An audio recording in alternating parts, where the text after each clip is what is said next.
The portal billows lightly off in the distance, individual flecks of flame touching down in the snow, temporarily erasing it for a moment.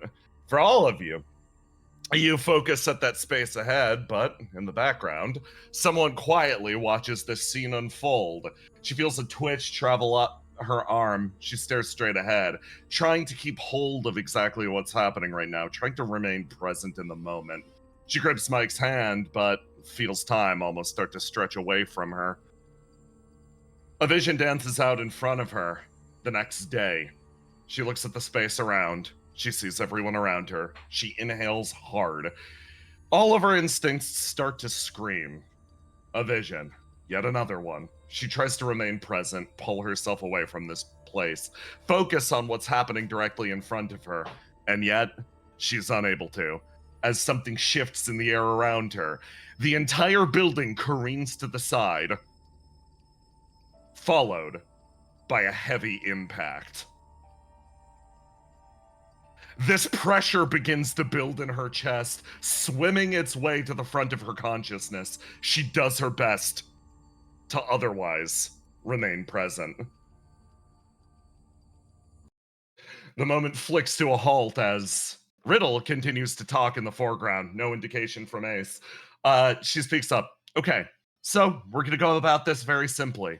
Everybody's going in. I need to remain on this side. Functionally, think of me as your tether. If at any point, for any reason, you are in danger, I am going to yank you back. She looks at pretty much everybody assembled here, and she points over at you, Ace, points over at you in the back, Argos, points over at you, Willow, and then somebody is just gonna quietly volunteer herself. She screeches up and sort of like flashes a smile like, oh, am I included? Can you move a massive flame as great as mine? Riddle's like, shouldn't be an issue. She looks at each of you. I've got your Lotus system on monitor, so if I notice any errors, I'm going to yank you back instantaneously. If you hit a point of 90 or beyond, I'm gonna pull you back. I can pull you back from pretty much anywhere, so just keep that in mind, okay? That's not fair.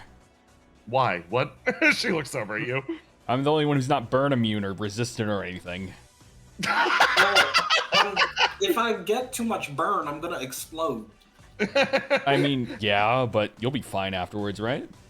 If they make me a new body, I guess. Which would be hard when she's over there. Listen, it's gonna be difficult no matter what. Riddle wilts slightly.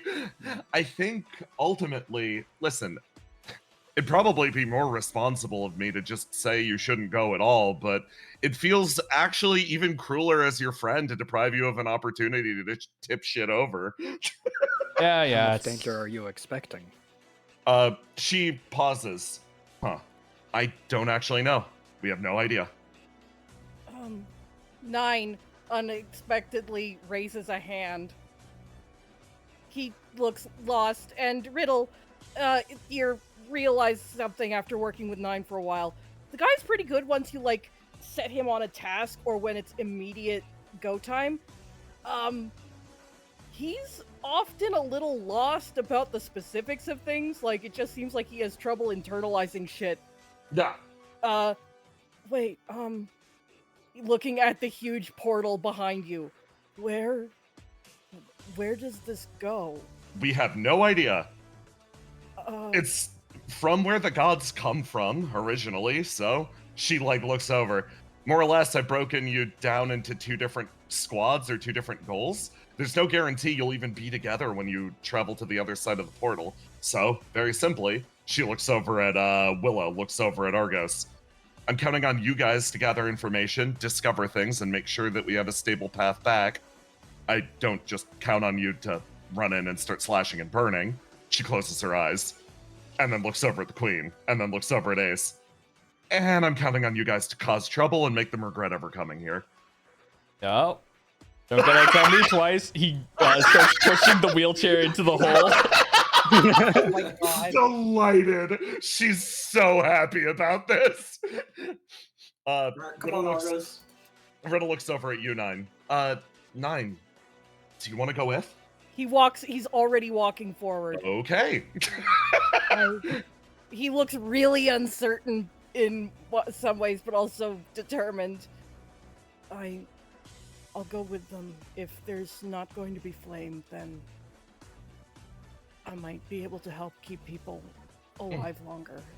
She lightly If smiles. there's a problem. Okay, good luck. I'm gonna try to avoid sending anyone else over unless Mike continues holding Seagazer's hand. She's been getting the vision. She looks back. Looks over at you, Argus. Want me to come with? Are you up for it? She nods and hops to her feet.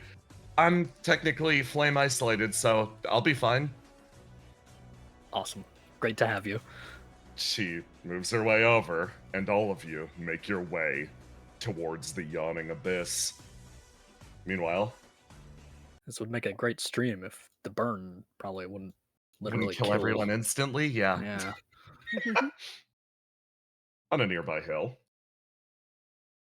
Hey, Trouble. Treble is watching from the distance because she can hear Yeah, everything yeah. you guys are saying because of her hearing. So she's watching. She's sort of thinking to herself. She really wants to go. But she doesn't really know if it's okay for her to ask if she can go. Yeah. She's having a very normal... Is this too awkward? Is it too awkward for me to ask to go? Almost reading your mind, someone basically hijacks your sight for a split second and goes, "You serious? I mean, Are you this serious?" is like the opportunity of a lifetime, right?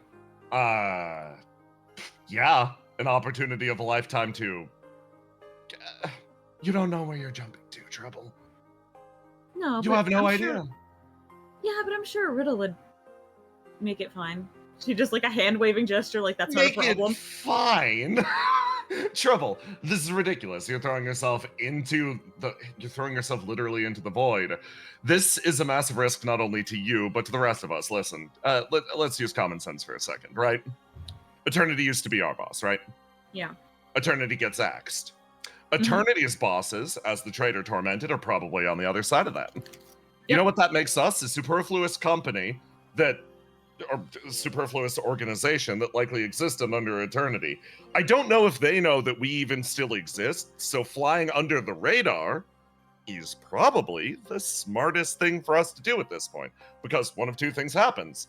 Either they get pissed off at us for showing up and throwing burning shit at their window, or they get pissed off at us because we still exist and didn't die with Eternity over there. Literally, we exist in the margins right now. We should just chill and remain in the shadows for a little bit longer. You understand the wisdom We need of to that, continue right? to kiss ass. Is what you're asking me to do?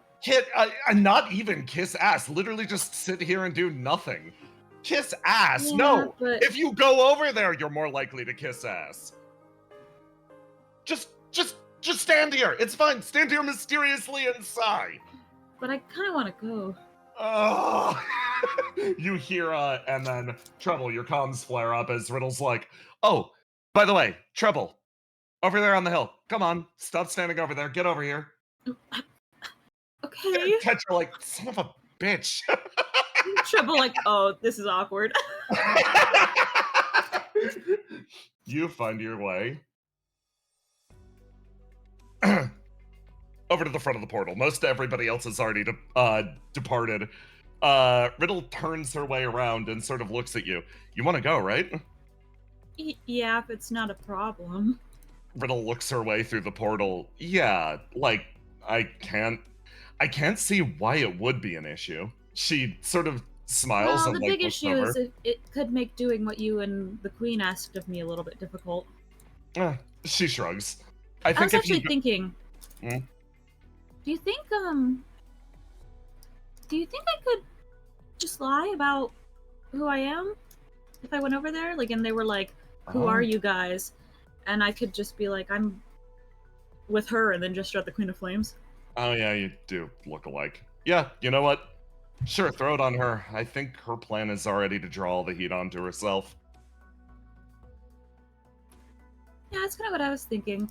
She Right? turns Like, and looks back over towards the portal. No guarantee about where you'll wind up, but if you get in trouble, I'll yank you back. okay. I have a couple of questions. Hmm. Is there an extraction point, or will you just be pulling No. us? Is there a time limit? Nope. Your Okay. time limit is the physical capabilities of your body. Do you want me to bring you anything back? Uh, hmm. Yeah, if you could grab like a coffee machine. Do you guys happen to have like a bag or like pocket space or just like a burlap sack that I could use? Why do you ask? Well, I want to bring us back something interesting. Breach works her way over and nods, handing you one. Great. She shoves it in the like, because she's wearing a hoodie on top Yeah. of like effectively a plug suit over top of her skeleton. So she just shoves it in the hole of her hoodie, like the pocket in the front of her hoodie, and she's like, "Okay." I just walk in. Just walk in. Okay. I'll try to find you a coffee machine. You walk your way forwards. And as you do, you feel the edge of the portal start to rip away at you. It feels like you, for a moment, almost like it feels like if your body is a closed circuit, that circuit breaks for a moment, discharging energy flame to the world, but it quickly reconnects itself. You gain an appreciation of one thing. Riddle is remaining anchored on one side here.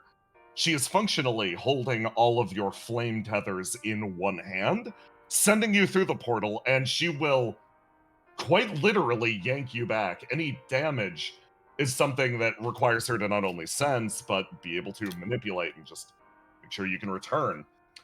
As this breach almost clears itself up, your vision comes in first before every single other sense. You look around at the area. In trouble, you see what appears to be a lab. It's cold. It's cold in here. There's a layer of dust on the floor, and almost the moment that you start looking at this place, the moment that you start intaking it with your senses, your burn starts skyrocketing, absolutely out of control. Your head hurts, your vision swims. All of it starts to collapse, and trouble, before too long, you find yourself in a place that you can no longer properly parse. I'm going to post the mechanic of this place. Burn hazard. Damn. Holy I shake her hand aloha. oh, fuck. Every act, you take an increasing amount of burn. Every time you act to reduce your burn, reset this counter or reduce it if you acted on your elements in some way. Roma, I am going to slide you this image of all of your elements, and I want you to look at this.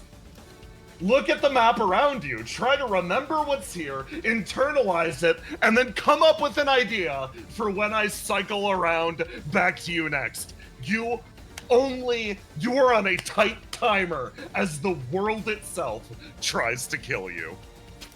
But Yippee! we're gonna check in on somebody else. 9 on the home Willow. screen. Oh boy. Willow, Why is he you? here?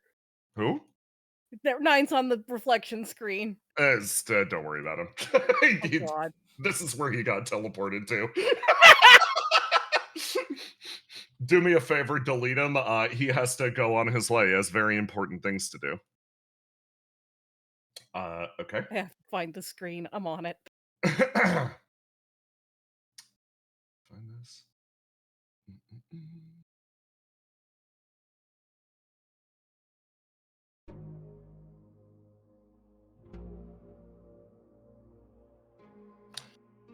Your eyes open, Willow, and you sort of pull yourself up. There's a light screech of metal as you realize what is this? You're in darkness. It's hard to see.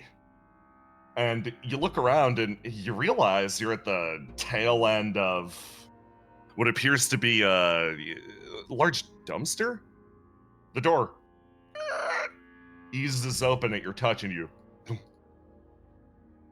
into a large room strewn with trash. Oh, great. Fell into the trash room. Classic Willow in the trash room. I thought I was gonna see something cool, like all the secrets of the world, but now I'm just seeing the trash of the world. You crawl your way forwards and thump into you realize this is a large oil canister as, you try to guide your body around and you see over here, up against a large door, a figure stands unimposing, makes eye contact with you. Tilts its head. You. Moves forward. Hello. You smell like something. You smell like familiarity. Yes. You smell like cooking oil. They make their way over. You're not gonna use me like cooking oil, right? Could I ask you for a favor? It depends on the favor, but I'm willing to help. Do you think you could cook me a steak? Oh, yeah, I can cook you a steak. Extra crispy, both sides. Thank you. You watch the figure work its way around and it just slides down, sitting in the corner. And it provides you with what appears to be like a little portable Bunsen burner. You sit down and you start to prepare this thing a meal. Willow, give me your cooking roll. I did not expect that. Also, it's really late to bring this up, but I'm pretty sure everyone in this party except for Ace has, like, a cow son from him giving you drinks. So hold on to that. Oh, very important. Okay, lock something in. Give me a roll. I'm gonna roll the Bunsen burner. Does that count as... It does. Okay. It's a 1d6 bonus to your cooking roll. It's not the best conditions. You look at this old Bunsen burner and you can tell it's been in operation for a long time. No flame in it. Electricity only, it seems. But this figure in front of you, this seemed to be flame powered. Okay. Alright, I'm gonna use a little bit of keyhole. Yeah. just the tiniest bit of Just keyhole. the tiniest little bit of keyhole. To say that I brought some, I don't know, salt and pepper packets with me. Oh, phenomenal. Honestly, it makes sense for Willow to just have those on her normally. Yeah. Just to get another d6, and let's see if this Let's works. go. Okay, 25. Passing a high difficulty success. You managed to cook this steak both sides, sitting in this tiny, what appears to be a dump. The man in front of you looks down at it and just lightly intones, "It's been a long time since I've had fresh meat. It's been a long time since I remembered what it even tasted like." How long have you been here? He looks over. He shakes his head. "Gave away the right to even remember that much. I come and go from this place so often, but none of them are my memories, not anymore. Sold them away. All I am now is," and I'm gonna show it. Let me know if you can see this. This is very important. Door guy.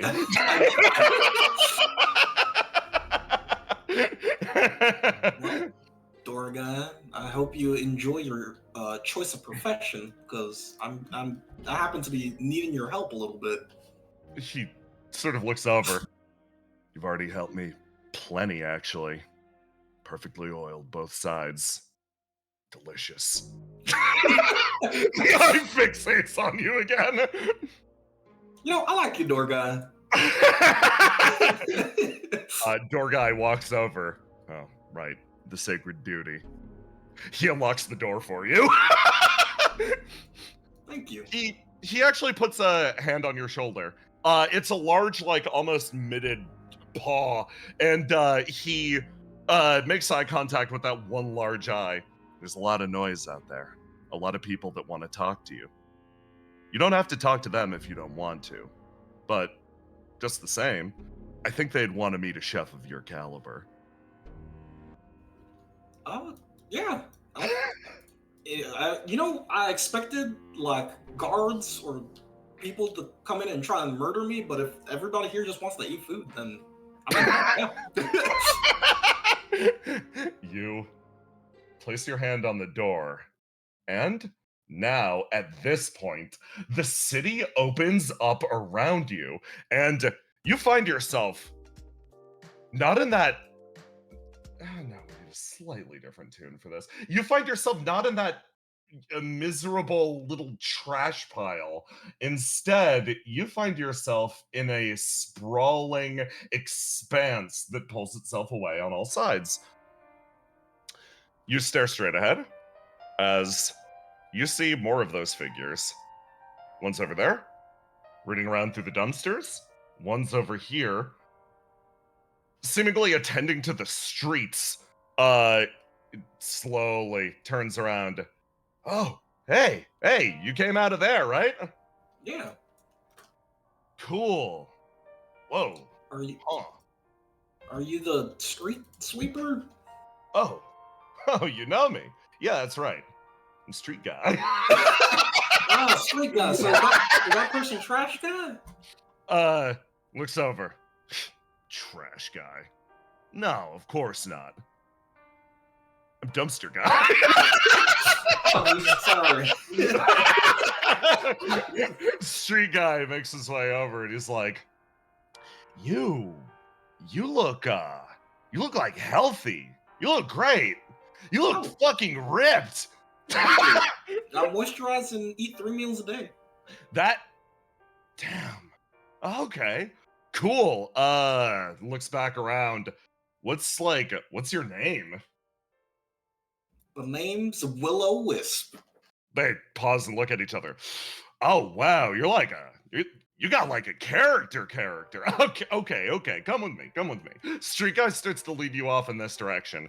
And you see somebody who doesn't blend in. All of these people have been mixtures of different machinery, cloth, fabric. But you see someone with a face wander over towards you, but I want to stress something about this person.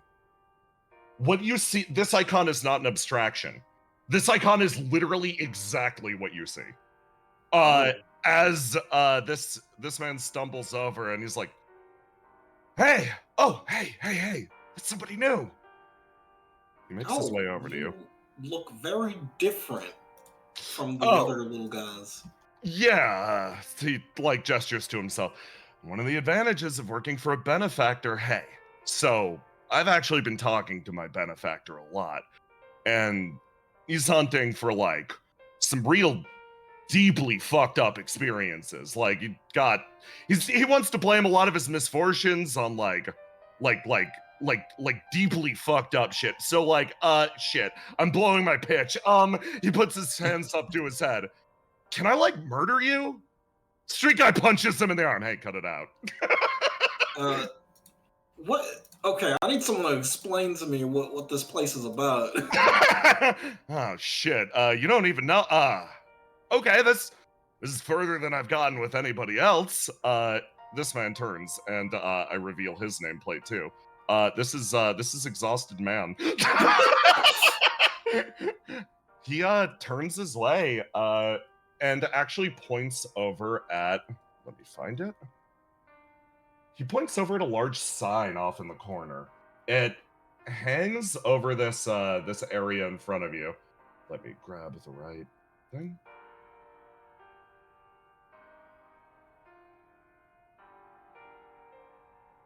It sort of hangs like a billboard over this area and stares down. It seems to be a person, but you can't make out a single one of the features. It flickers back and forth. absolutely no facial features possible. Your senses literally struggle to register them. Exhausted man turns around and sort of gestures. Okay, so the big thing is, we're called, we're the mass.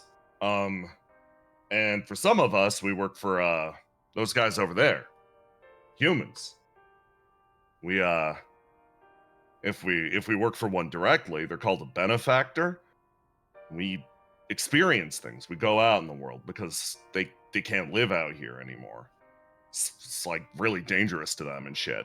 If they're out here, they got to be in suits. So we go out here, we have experiences, we bring them back.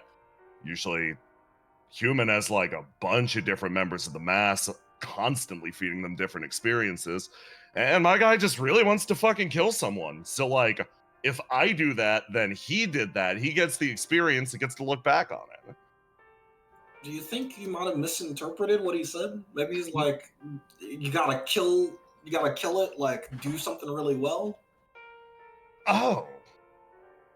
Shit, what should I do then? What would be killing it in your experience? He's like nodding, he's listening. He's definitely listening. Well, typically, if you got a giant monster around, you'd beat it up. Okay, those are usually left to the judges. Those are like members of the mass that like draw special attention, or honestly are too hurt to really do other jobs, or humans that get infected with the flame disease. They're moved over to the judge category, and they're the ones that fight the monsters whenever they pop out. So like, I don't think I'm really capable of doing anything like that. Well, if you want to do something else really well, you can learn to, I guess, lifting. Lifting? Like picking shit up? Yeah, heavy stuff. Oh. He genuinely thinks. Hold on. And then runs off in this direction. You pass a one of the mass doing attempting to do tricks, or he runs past one of the mass doing attempting to do tricks on a skateboard. Like makes his way back over here behind what appears to be a noodle shop, and just you hear the grinding of metal off in the distance, and he runs his way back around and comes back with just this heavy slab of iron. So like, if I just start lifting shit like this, you could say categorically that I'm, quote, killing it. Yeah, I think you're killing it. Okay, I was gonna try to kill it. Oh, this man is not... Lift with your back, man. Oh, that is not going to be good for your knees if you keep lifting like that. Yeah, come on. Why are you so locked up? You got that exterior chassis that like, oh, it's so human adjacent. Come on, put it to work, dude. Okay. Here I go. He's gonna give it another shot with assistance this time.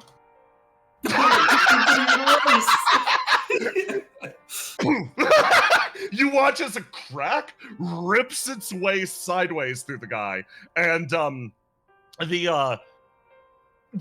his body collapses, and at this point, hey Nine, somebody got hurt on screen, which means you, who's around the corner over here, after this fucking incident, you're over here talking to let me get context for these two. As we go over here, where is it? There we go.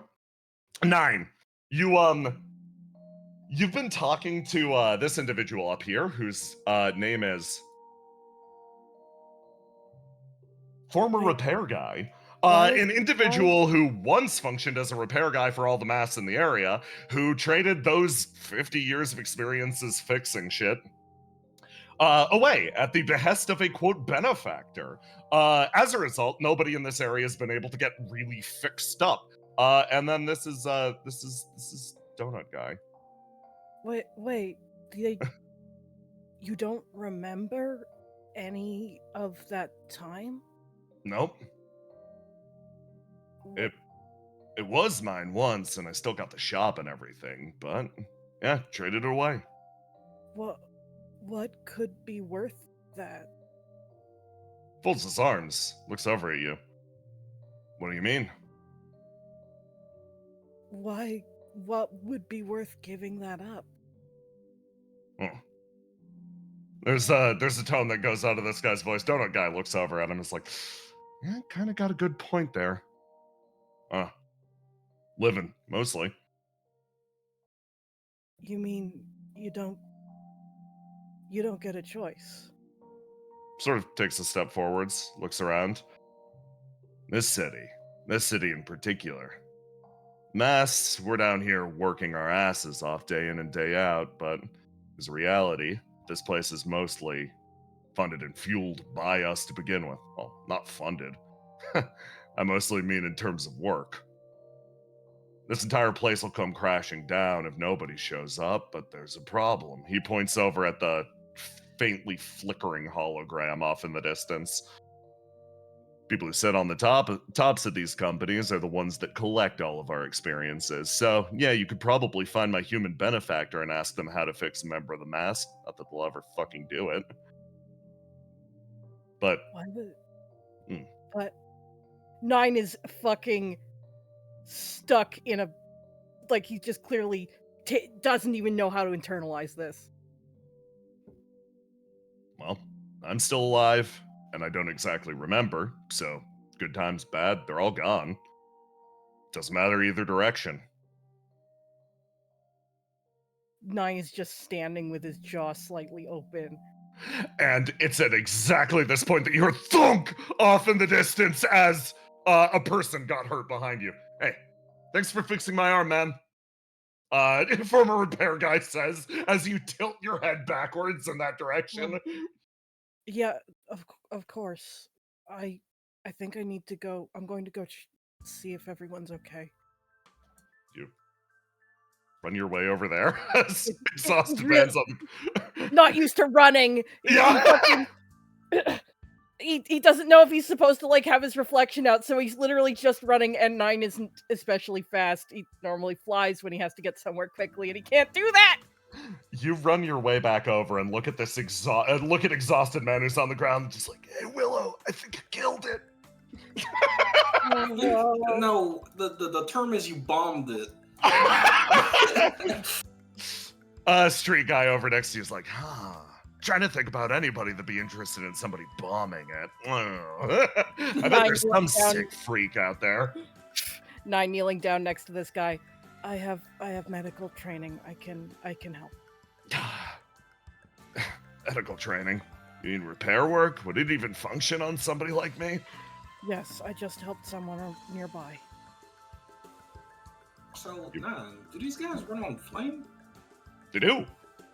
Yeah, what did 9 gather from, like, interacting with the bodies of these people? Reminds you exactly of the simulacrums from the simulacrum villages. So they have flame. Oh, yeah. But the environment doesn't. The environment does not. You will notice a few things. They are constantly leaking small amounts of flame, and the environment has small amounts of flame saturation in it. As you've moved through this area 9, I will give you this for free. There have been different, there's basically been different, almost like weather sensors, you know, like where you drive by a bank and it'll say like, oh, it's 65 degrees today. In this area, instead, it measures flame saturation level. Different districts having different amounts. This district seems to be particularly saturated. The bodies are simulacrums, he says to Willow as he's patching this man's cracked carapace.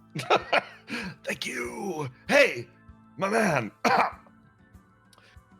Can I murder you? You gotta stop that. It's nothing personal.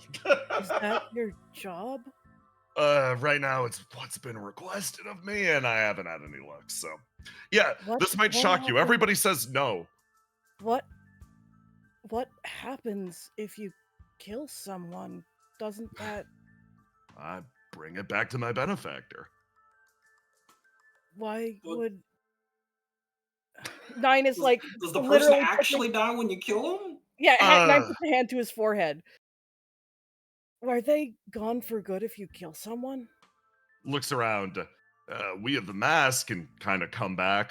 But, like, if it was a human, yeah, they'd probably be gone for good, unless the flame ate them. So there's a chance someone will say yes to you? Technically, yeah. Yeah, no, I gotta remain thinking on the bright side. 0% odds is still odds. 9 is just like sits back on his haunches and he's just staring into space. Someone's job might be to get killed. Oh. Dying guy. Here, I think I can help. Usually when you get a task that seems really hard and annoying and probably stupid, Yeah. you could probably ask, can I get something else? 9 looks at you, Willow. I don't think this is the kind of situation where they can make requests of the employers. I could Maybe give they it a can shot. ask for a different, a different thing to do instead of try and kill someone. 9's jaw is actually set. The flashbacks of World 9, he thought he'd gone Yes. through them after the end of last episode. But no, here it's we are truly- again. Truly, it's only beginning. You have firm memories of well, the upper classes. Yeah, it's bad. 9's jaw is set, and he says, "That might get this person in more trouble if they make a scene." Okay, so like my benefactor's fucked up, but like, look at this face. Gestures to it. This is his face. Have you heard about? You know about that shit, right? Where people imprint super hard onto like their mask, treat them like as living avatars themselves, get unusually attached. Like, yeah, no, I'm treated as my benefactor's living representation in the world. Oh, that's kind of crazy and messed up. Street 9 says quietly, "Better benefits." Street guy looks over at you. Yeah, that's why for a lot of us, we prefer actually just working either A, without a benefactor, or B, like maintaining our own individual appearances, etc. We are denied a right to have character, because if we have character, that with that comes like true individuality, and that sort of like it sort of muddies the pot when it comes to taking our experiences, unless that character is particularly desired. It's a mess. Street guy kind of waves. Oh, so You aren't. just asking, do you like being here? Depending on the answer, I'm going upstairs to talk to your benefactor. Exhausted man puts his hands up. No, I'm not hearing any of this shit. I'm gonna pass this along. So I'm gonna go over here and cover my fucking ears. Street guy's like, it fucking sucks here. Are you kidding me? Okay, that's all I needed to hear. Okay. Practically speaking, there are better areas of the world. Street guy takes your hand and sort of guides it off in that direction, past dumpster guy off into the distance. Big areas past the flame containment zone where people are still able to act like flame doesn't exist. There are quarantine spaces where everybody just acts like life is completely normal. And then there's here, which sort of gestures at the large city.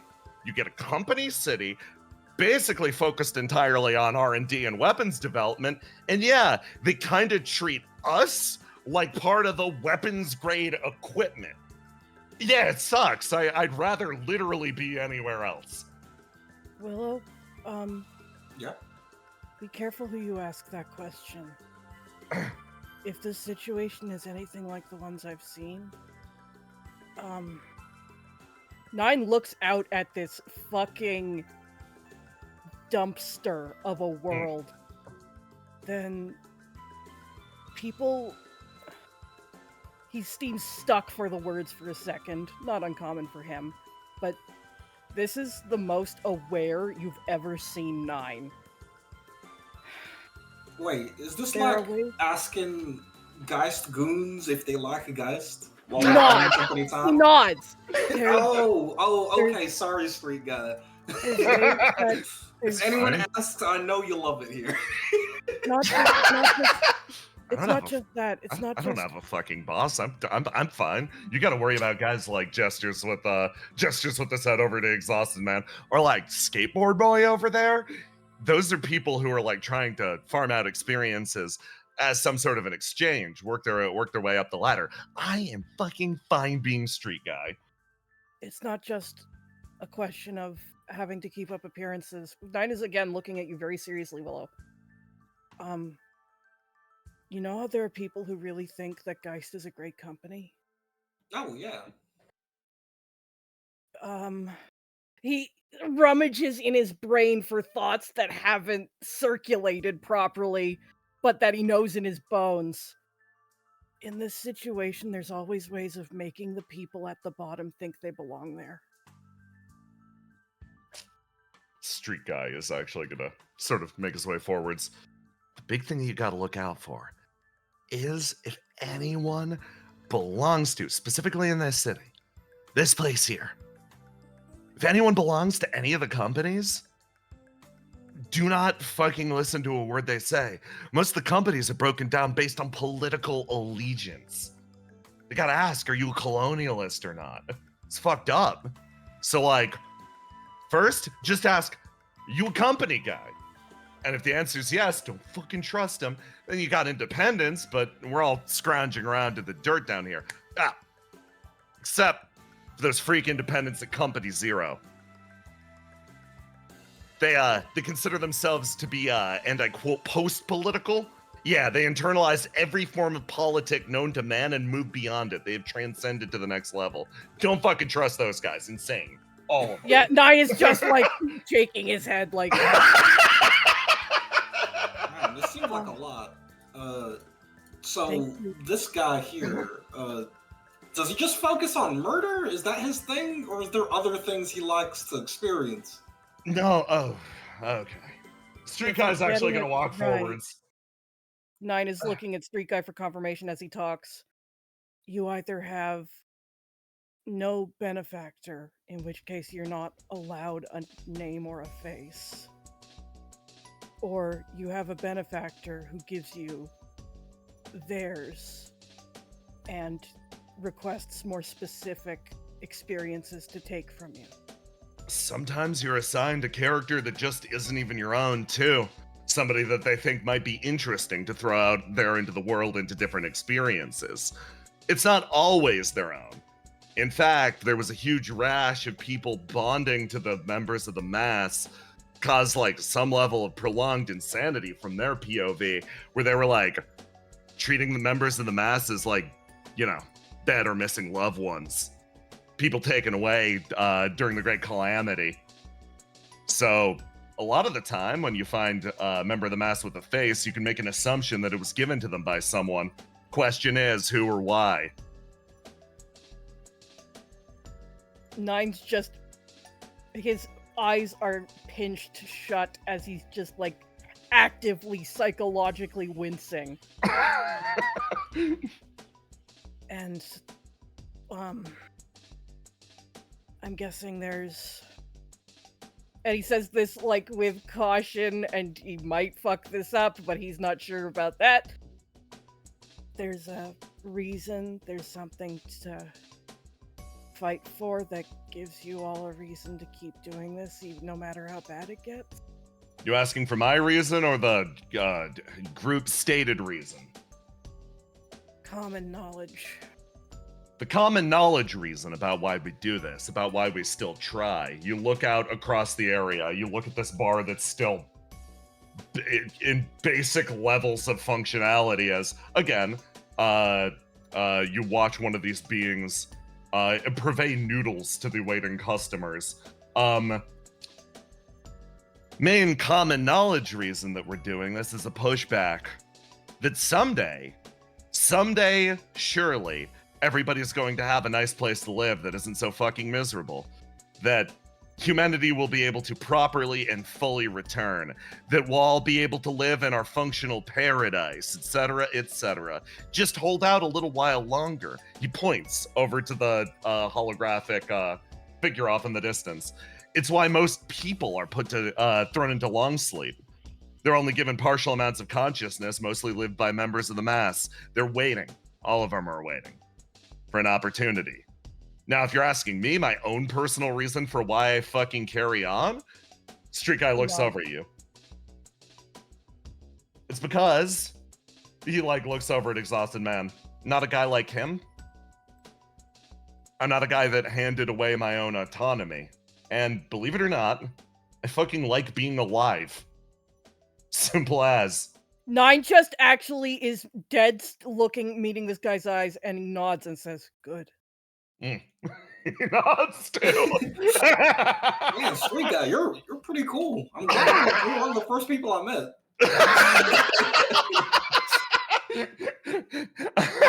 Street Guy actually sort of smiles and he stares at you, and you feel a grin cross his face, and all he says in confirmation is "Street Guy." And it's at this Street Guy, I need to try something. Yeah. I'm going to pass him stanced up. Yeah. Okay. Oh my god. Do you feel that strength there? You feel yeah, no, you are able to pass him stanced up, literally no issue. Street Guy feels the incredible strength fly through him. Whoa. Whoa. Holy crap. Let's just say I'm from out of town. Oh. Shit. He thinks. He actually feels the relative power going through him, and he like clicks his tongue a little bit. Okay. So I don't know how much time I have. Willow, But- Nine puts a hand on your shoulder, and he can I talk to you for a sec? Oh, sure. I think this is a good person, and I don't think that it's... You know what I said about it being dangerous to say some things? And Yeah. ways that people make... Ways that Again, he struggles for the words. This is a lot of talking for Nine! Yeah. Yeah. The way that people on top keep people on the bottom thinking they belong there. One of the ways they do that is with an enemy.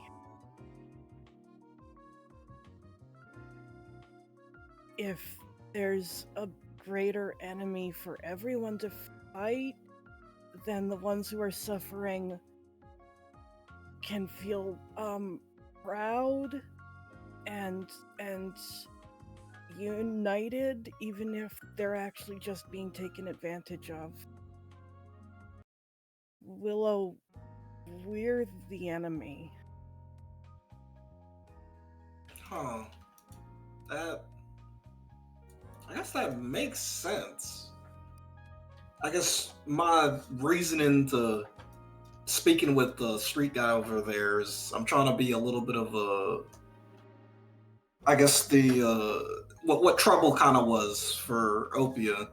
He nods. Trying He to actually open a nods. little bit of a dialogue between some of the He actually nods people. a lot. I think that's really good, and we got really lucky finding someone who seems to be as conscious as Street Guy. He fucking be He's really, fixing the streets. be really careful, okay? He gets lost before takes him a minute to try and figure out where his thoughts were again. Don't worry, I wasn't named to be the wrecking ball. I could be, but I'm not gonna be. This place. He looks around.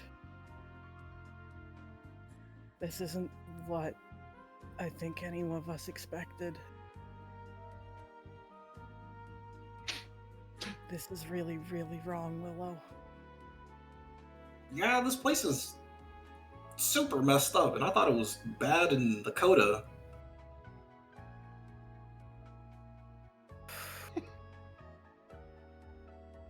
Okay. Sorry, we can keep talking to him. I've seen I've seen some bad things happen in situations like this. Almost isn't punctuating that. He puts a hand up. Hey, you mentioned something about wanting to talk to, like, the manager? Nine looks at you, Willow. I'm gonna say I think I should probably not speak to the manager at the moment. Nine actually thinks Well, Yes, I want to. yeah. Okay.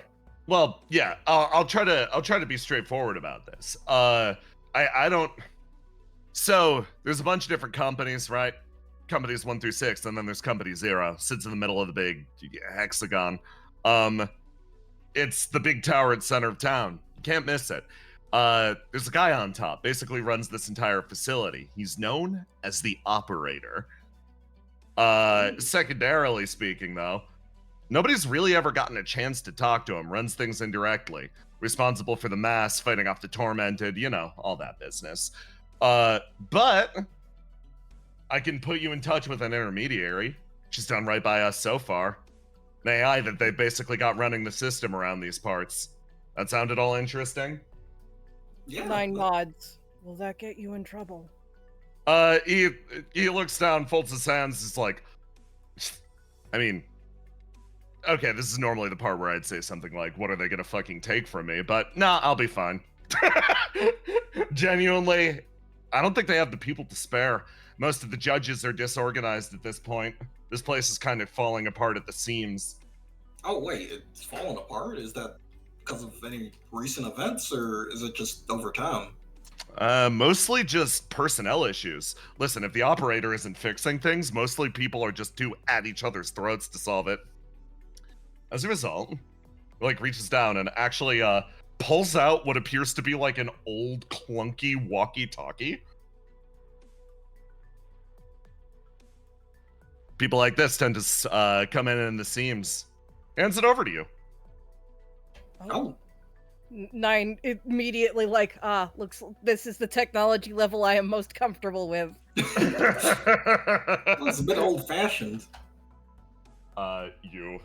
Is it? 9 says completely genuinely.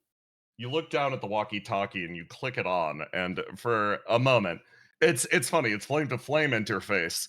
You actually get a proper impression. It's not built to do this, but you see a vision for a split second as these sparks almost fray and cascade across through the area, and you get a clear vision. And for a moment, just for a split second, you think Queen of Flames, but no, it isn't. You see something else take shape. It's small. It is a small and orb-esque in the same way as the Queen, but visually different, and in terms of energy, actually quite different. A female voice echoes out through your mind through the walkie-talkie. Thank you for contacting Company 0. You are now speaking to the Demiurge AI. How may I help you? And that's where I'm gonna cut away from you guys. Yeah! Hey, Ace. Your ride has been quite different than everyone else's. So, you probably saw that big display that Trouble got, right? Right? Yeah. Right? You saw that big issue that you ran into with your burn level. Hold on. Let me grab something. Ace, your body for a split second. So, you watch as the inevitable happens down here. You watch as you come into this space. Your body starts to burn, you collapse, Riddle pulls you out instantly, literally in a matter of seconds. But, this is the big thing, all of that was simply a vision. Ace, before your burn even starts to pick up, you look at the area around you, and you realize you have a moment. You have a moment to do something, to change something, before your burn ticks. Go for it, man. Ace pulls out his gun and starts firing it in the air. Just close your eyes. How can they give you burn? That's my fucking goat. Okay. So, to explain what's happening right now with this person in front of you. Ace, you ping into existence, and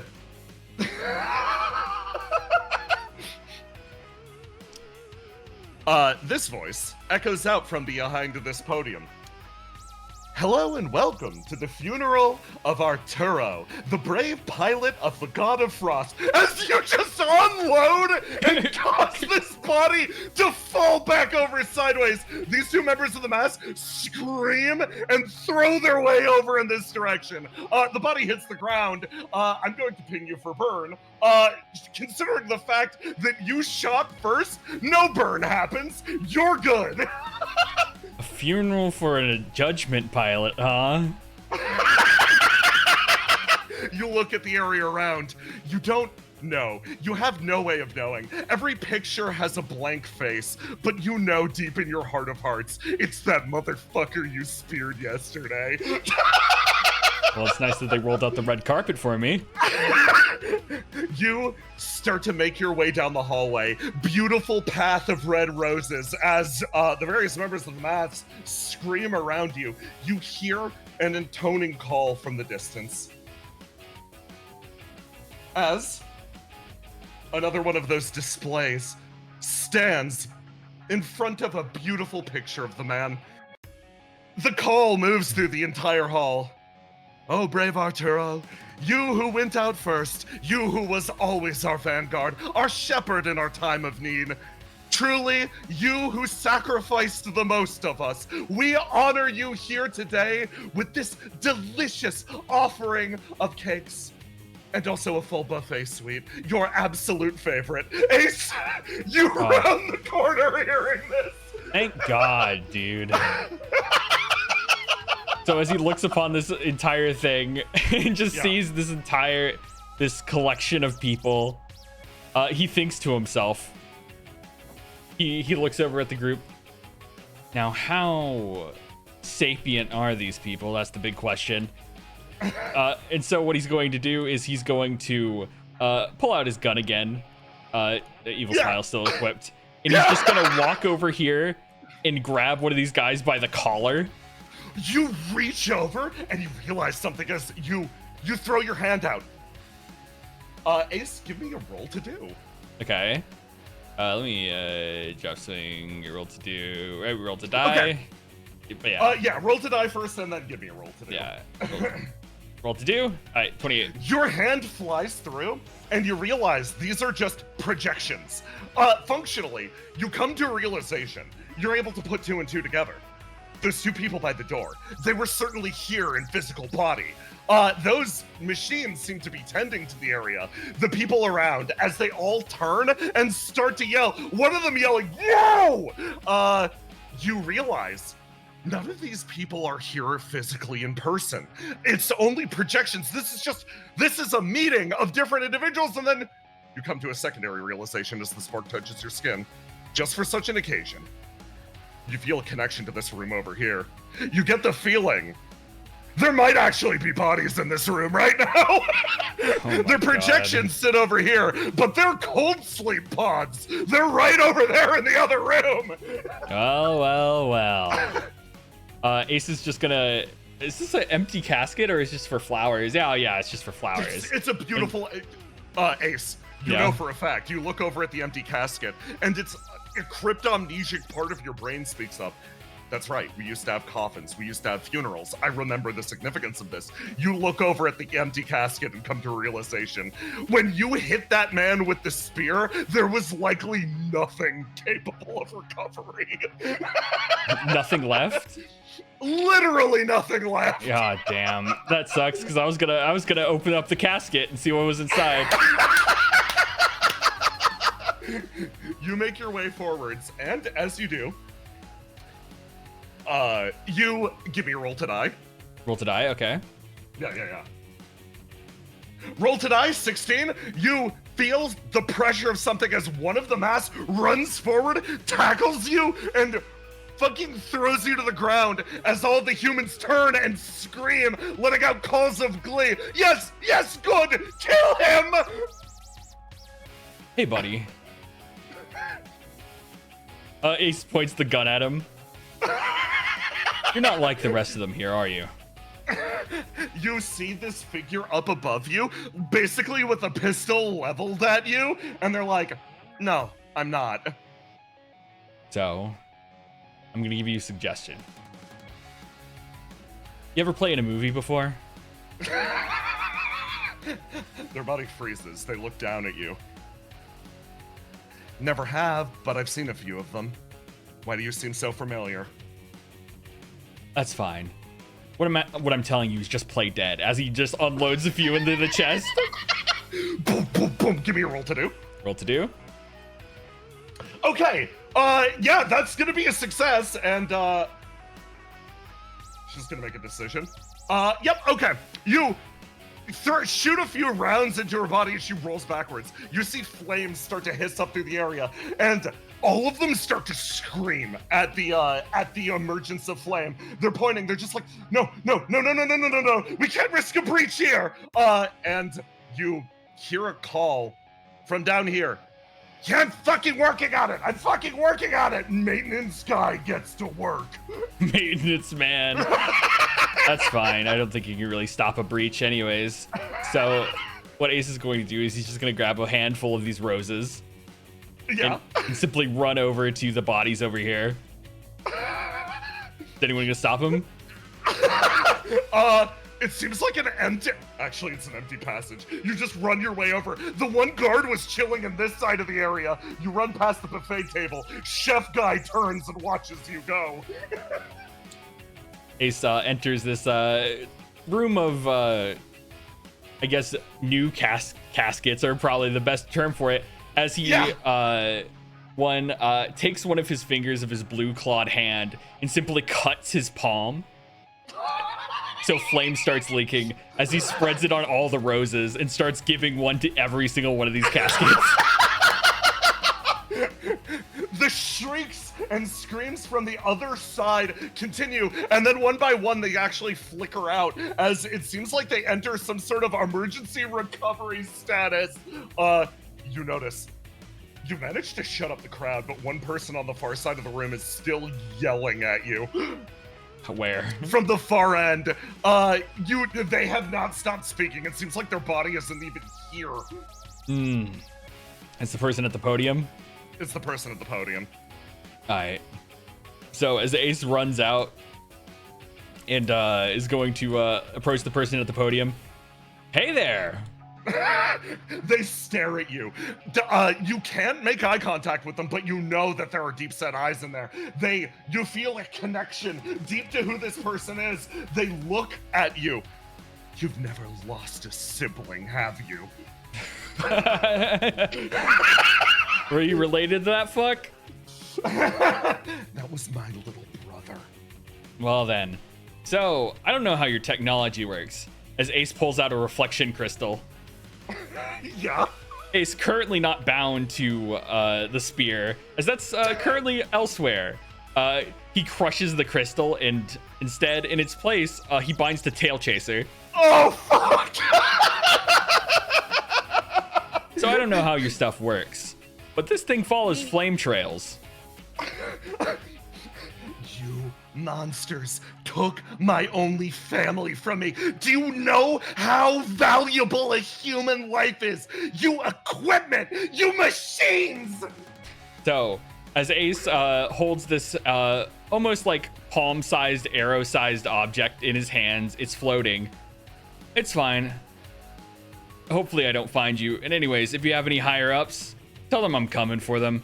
And if they really want to stop me, they'll probably speak to me themselves.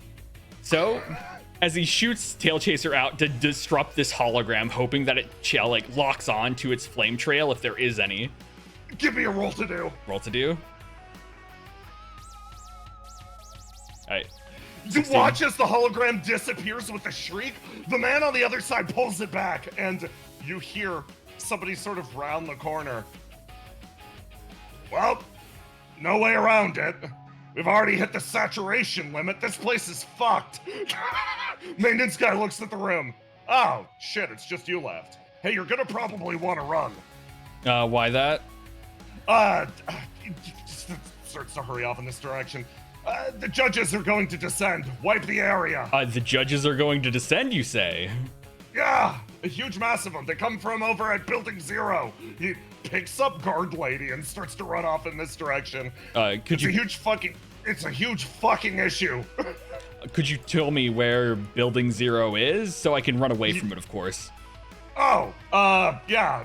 He like sort of scratches the side of his head, and then thinks, looks back at the situation, realizes what happens, and then actually flashes you a smile. Oh yeah, of course, dead center of town, can't miss it. Anyway, he actually reaches down into his pocket and hands you literally a maintenance ID card. He's like, this is really good for getting away from that building. Thank you for your kindness. He sort of hauls his way off in this direction as you leave this area behind you, smoldering away. But that call never comes.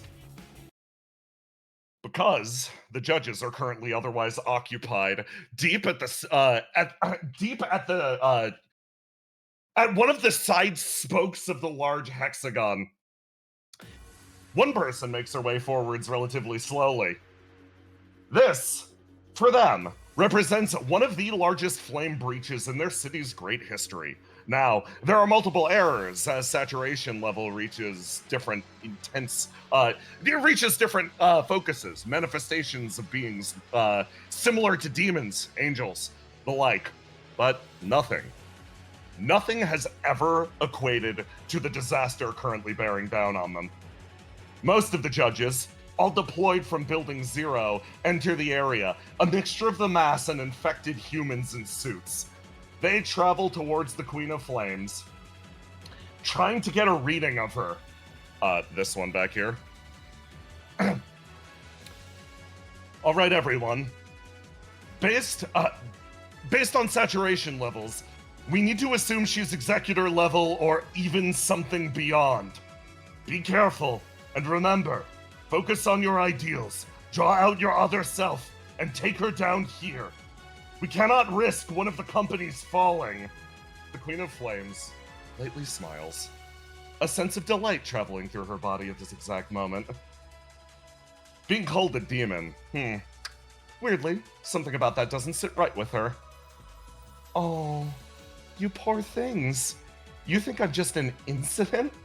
You think I'm some sort of, lab-born mistake? You think I'm a breach of flame into your little city? No, you're all mistaken. I am the disease. She lets out a cackle as the city behind her starts to burn. 99% of the active forces in this area drawn to her location, leaving one area relatively silent. And this is where you find yourself, Argos.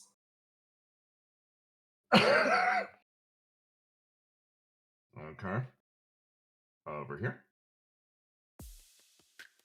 No, that's not ominous enough. Okay, so you find yourself in a... Let me... It's not pinging. I'm gonna keep doing it until it works! There we go.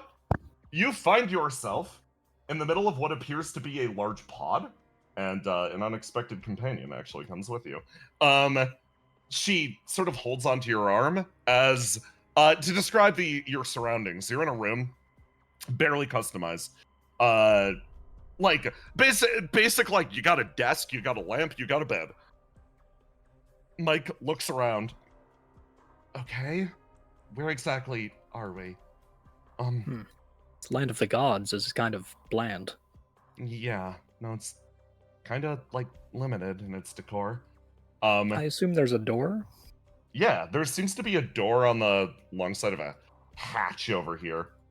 It's open. Oh, okay. Huh. All right, let's be careful. There could be enemies around every corner.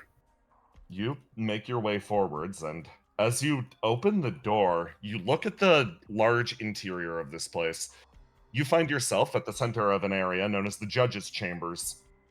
Looking up and around, all of these pods are on different tracks, and each track connects up to this device in the center, almost like the pods can be locked into this device at the center of the room. You look straight up. There seems to be a large, almost chimney extending there. It's a very silly thing, but your brain tells you. It almost reminds you of the chamber of a gun. Like, the different chambers can be loaded into the center and then fired comically out of the top of this building? Question marks.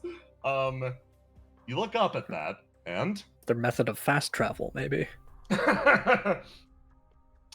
you immediately hear a voice actually cut through the area as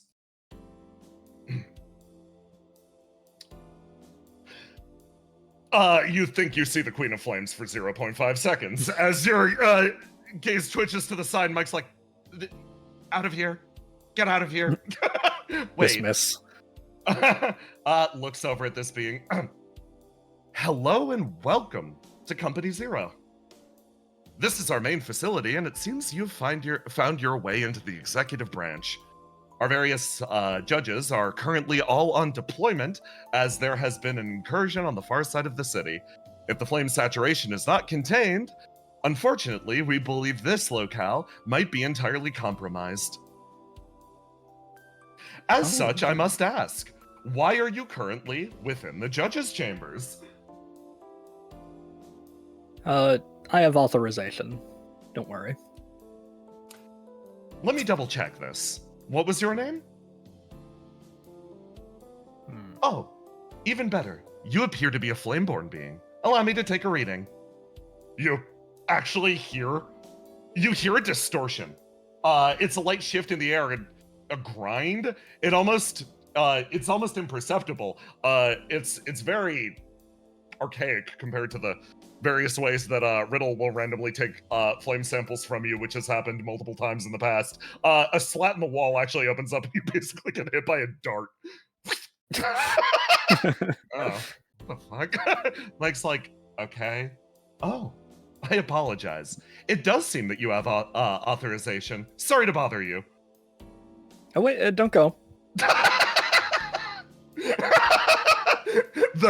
The demiurge clicks back on. Yes, how may I assist? The judges are out, but is anybody else here? Yes. There's a multitude of different individuals still working within the company. Most were sent out to respond to the currently unfolding crisis. However, the building is still in full operation. Most of our R&D teams are still here, and our operator still operates within his office. Is there anywhere that I could guide you towards? Oh, excellent. Yeah, I'm gonna need stats on all of those people. Break down the combat stats for me, obviously. I'm gonna need you to upload the map data to me. Delightful. I'd be more than happy to.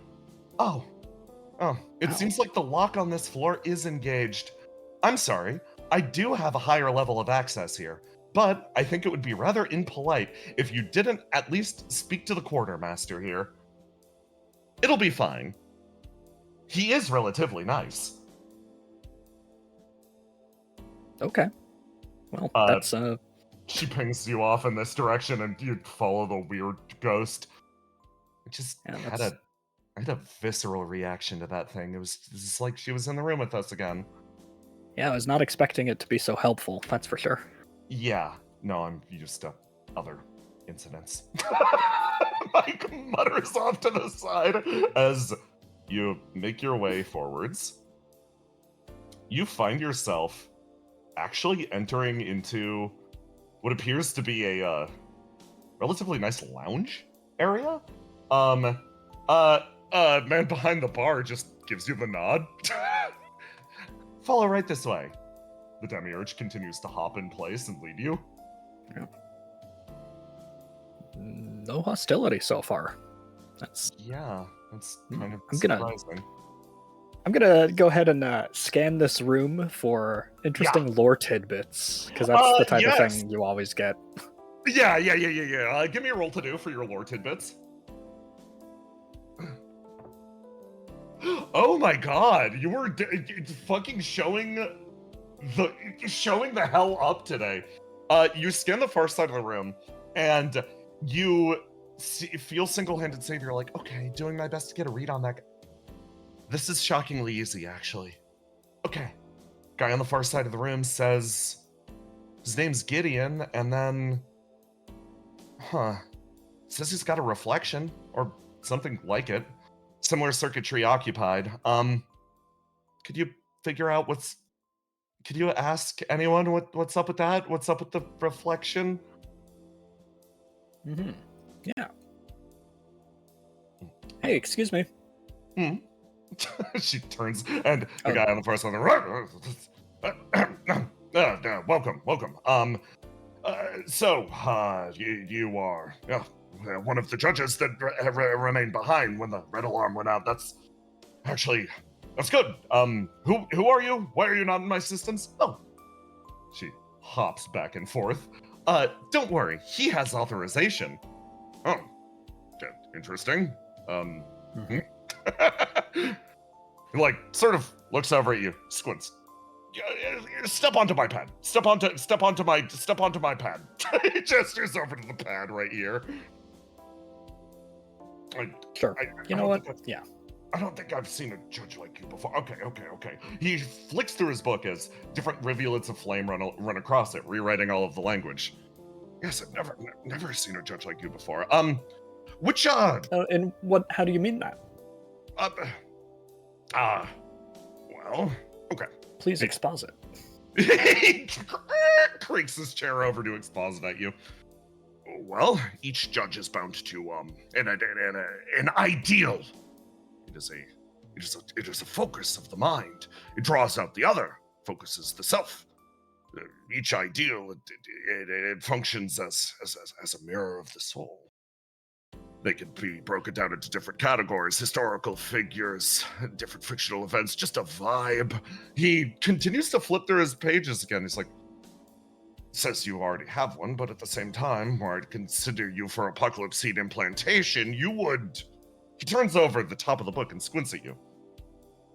You would qualify for a Seraphic class ideal. That's absolutely the highest amongst the high. Who are you again? He leans forward. He's what's our cover story? I'm authorized, and to tell you further. Authorized. The demiurge says next to you with a big smile crossing her face.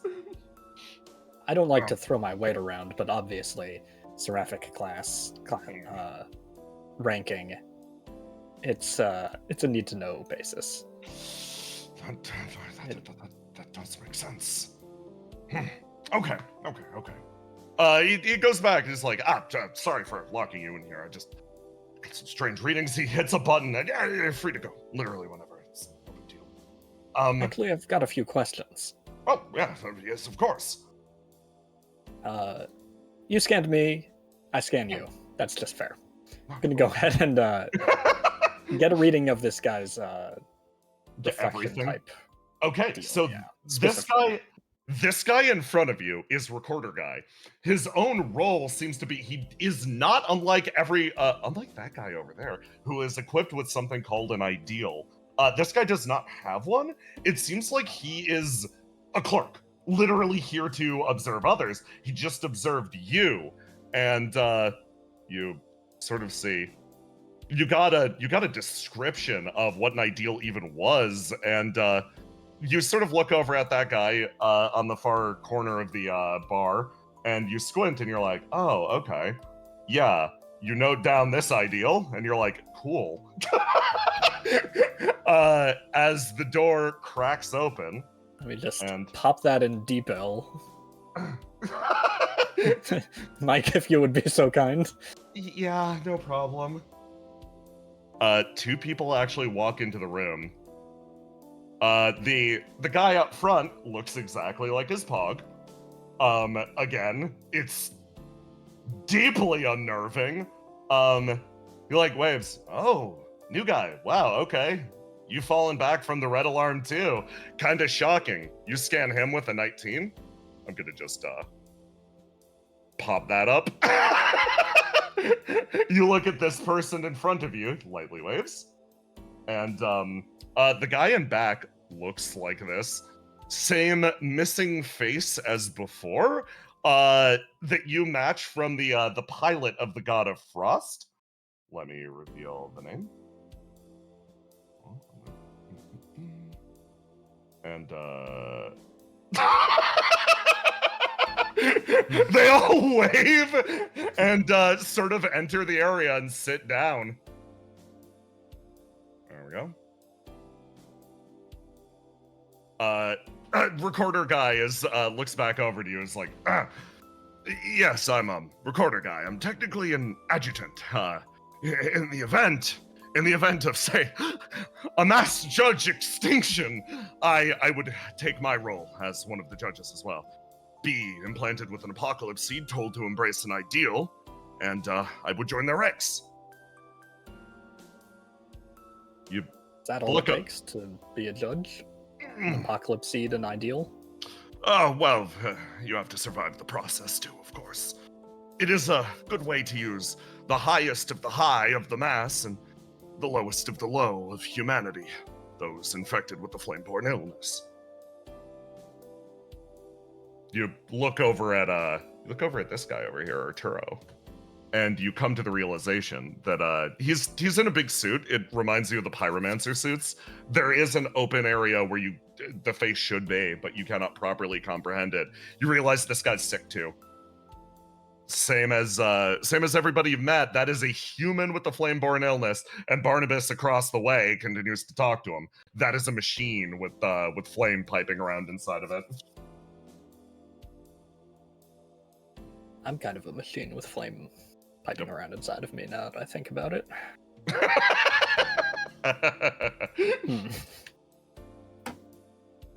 We always have been.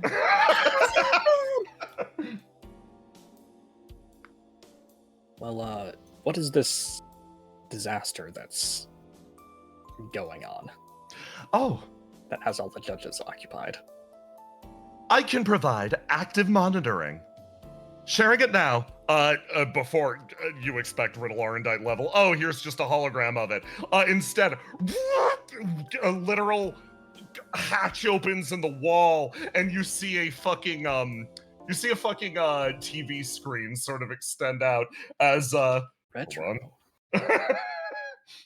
You see, play this.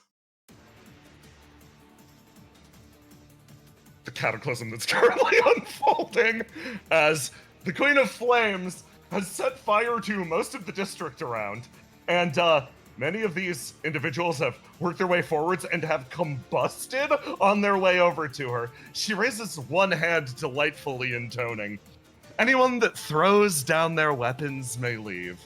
I'll even give you further chances if you don't like your odds on engaging." A smile crosses her face. A while back, I had the immense displeasure of facing our world's strongest reflection users. That was a combat that I lost. I actually, she drags her wheelchair forwards, took that extremely personally. More of them rushed their way forwards, combusting on getting close. I thought for a second, oh, this is totally not fair. I don't have an advantage here. They're all using their super weapons granted to them by destruction. So, what did I do? She gestures to herself. Thanks to Opia's wonderful technology, the Liberation Protocol has allowed me to become a reflection user as well. So, right now, I was defeated by what I believe to be the world's strongest reflection users. They continue closing the distance. Based on my estimations, you guys come close, but, well, right now, you're not only facing the strongest entity, you're now facing the world's strongest reflection user. She waves a hand as as two of these humans are just cleaved apart in the background. This member of the mass takes a step forwards. What the hell was that? Oh, right, time to pay the cost. Thank you so much, Seagazer 2, she says with a big smile crossing her face. This guy from the ground. Focus. Just focus on her. Her ideal's strong. Make sure she can't get away. This member of the mass holds their hand out. They point it, and they watch as ice crystals begin to form around their fingers, an important part of their history. They start to focus it down on the individual in front of them before the queen just idly waves a hand, reducing them to ash. This person back here starts to panic. This member of the mass, pulling their way backwards, they look over. Sir, as a reminder, you're a bearer of one of the presidential ideals. Yes, one of the most powerful ones of them all. It manifests next to them, and in a split second, they take a step forward. You're right. Flame begins to crystallize around them. The disease put to a good use. You're right, they're annihilated from existence. Argos? She's having fun. Yeah. She's All right, having... it's time I come clean.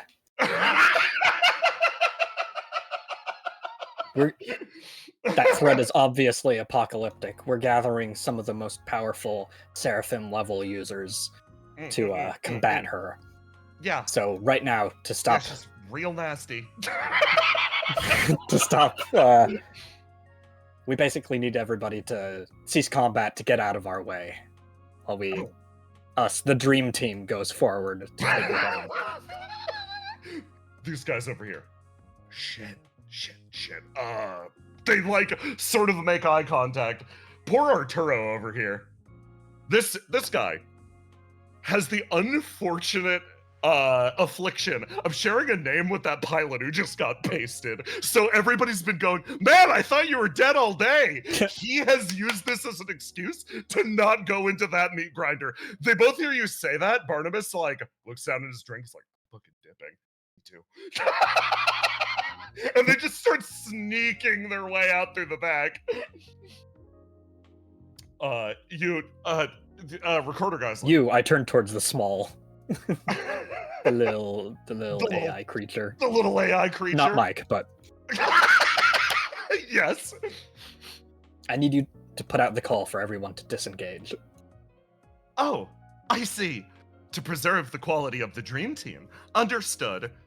Currently sending out the order to disengage. She disappears for a second. And So much for her fun. The Queen of Flames. The Queen of Flames over here just watches as the call to retreat is sounded, and you just see her expression fall on the monitor. She has no real way of knowing, but her face goes static for a split second, and she just mutters to herself, "That felt personally motivated."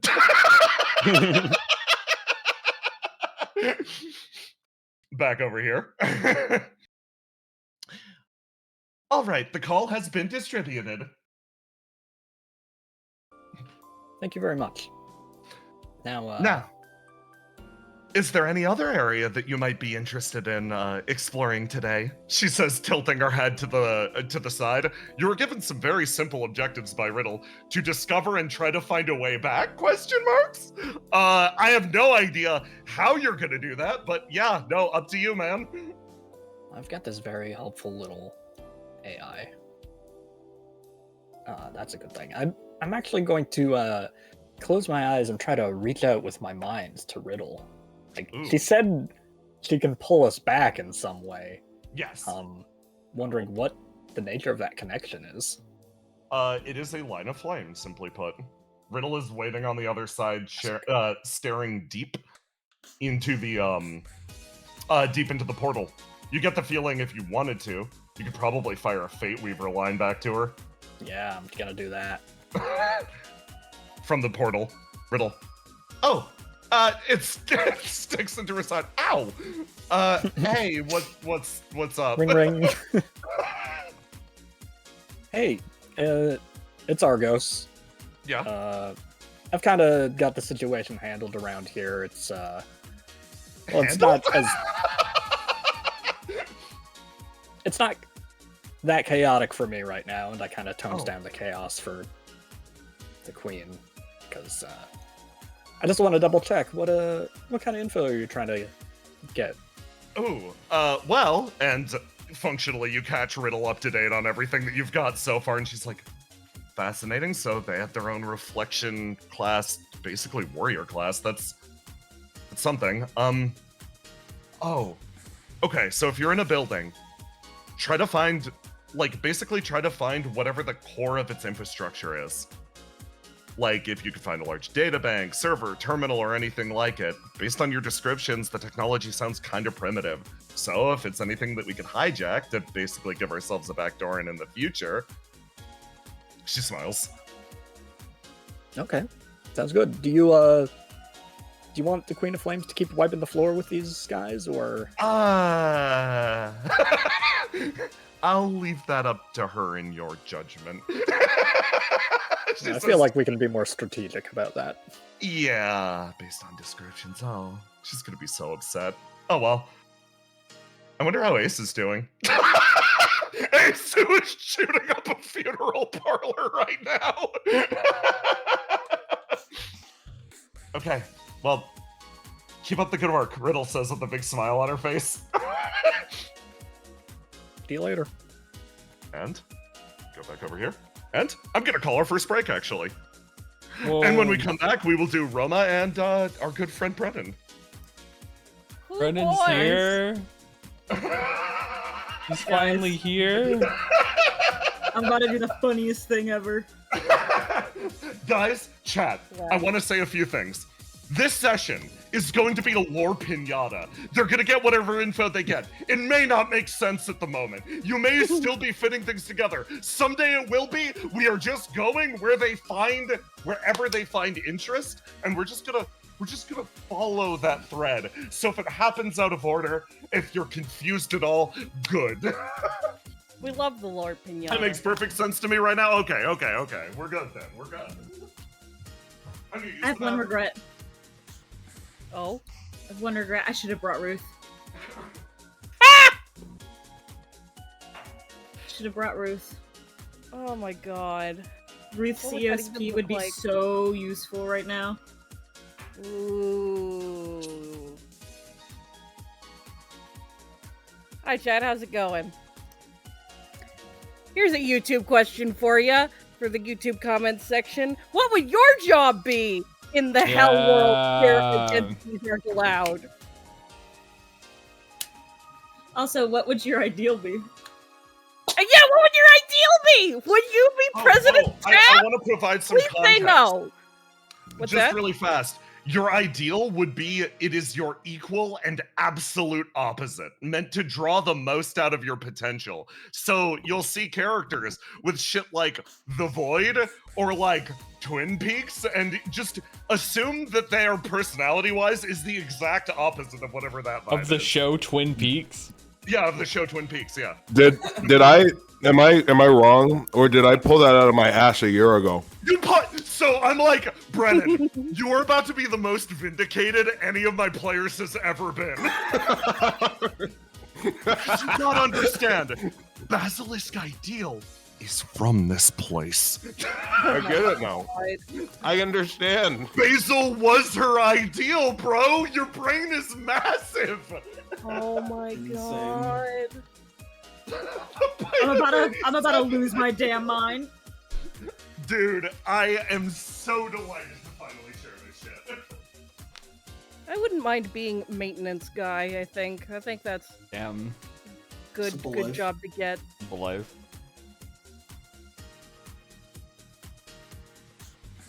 God, the desire to kill all of the humans is so real. We can't do it though. I can't. Treble has beliefs and stuff. But look at this great system they've got going. I with can. No problems. It's so funny. Iki messaged me. Iki was like, "Yeah, the real issue next session is going to be Treble maintaining her "don't kill people" oath." And I'm like, Womp I was womp. like, "Nah, it'll be fine." And then I got here and I was like, Inky was completely correct. What? Look at this great system. Look at this Like, great. Treble won't have an issue because she has way more willpower than me. But Everyone, it's trickle down economics, you see. Treble, who killed all the people 9 was talking about, listen. Yeah, 9 literally You're right. thinking about Willa being like, maybe I shouldn't meet them. 9 thinking back to World 9. And when that actually happened at one point. 1, they should not have threatened me. 2, I'm trying to be better. Listen, she's trying to be nice. I'm back. Oh, come back. Welcome back. No, I was saying this before. I'm like, nobody is gonna wanna like. This is such a like anti-OC fuel area in the universe. There is all of this. It's all miserable, and then there is one area where I'm like, that is so silly. If you're ever looking for a prompt for new reflection OCs, please fill in a new judge based on here to fill the role that the Queen of Flames just, created. There's a need now. There's an opening in the job market, gang. There is sure fucking less of an opening thanks to Argus. Become the judge of a different American president. Actually, please don't. Please don't. I mean, the ideal of an American president would be mean that they're the opposite of that American president. So wouldn't that be good in your eyes? Maybe? Yeah. Is that Listen, the presidential ideal series. They're some of the most powerful, ideals out there. Source trust. I'm so concerned. Jay, this is my favorite part of the setting, bar nothing. These are the people that have been. So when I say this entire game is fractals, I'm not fucking joking. Where reflections, the things that you guys have right now, are manifestations of your own history. The history of the burning world, the history that's been taken from you guys repeatedly. You're now dealing with the guys who naturally have their own history that they think of as equivalently important, like William Howard Taft. God! The Biden blast. No! Damn, can't believe my ideal was Ronald Reagan. Wow, you must be an angel. At what cost? The only thing trickling down will be your blood. It's fine to kill all these last humans. They were all CEOs anyway. Bro, There would have been normal people in them coffins.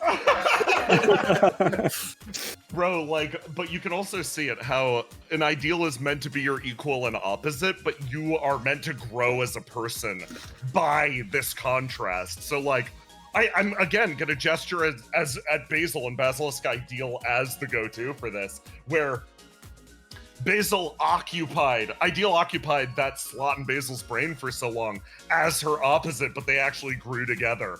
You reach a level of symbiosis. So who knows? You could become 50% Reagan. No! But theoretically, Reagan should be growing as a person by being next to you. Also, True. Power. You're so right. Think of how much crack you could take out of the community. At last, make racing gay. It's good to be back, everybody. It was really hard to get here. That might have been the thing that got me the most in one of these streams. Where'd that Giving go? flame to the low-income community. Holy shit, man. Conversations I didn't anticipate at the start of stream. also, just for posterity's sake, we are joking. Smile. Oh, yeah. Yes! In Minecraft! About which part? It's a mystery. That's the joke. Definitely. Yeah. Okay. I gotta set a few things up because this is the reason that this session was agony to set up was I literally just dropped you at different points and went, okay, what is the plan during your smash and grab to just put you different spots? So I gotta set things up in different areas right now. We're doing Treble and Basil next. I think this is going well. I think our first foray into the other side is going great. I mean, the Queen of Flames is having a great time. She's thriving. Ace is having a great time. Ace is having a great time, and isn't that what matters most? He has to have a great time or die, bro. Literally, Ace's burn will kill him if he's not having as much quirked up fun as physically possible. Right now, I'm like, no, I'm not. Pull him back. Riddle like, his burn's still low. Yay! I'm so happy Ace is having fun.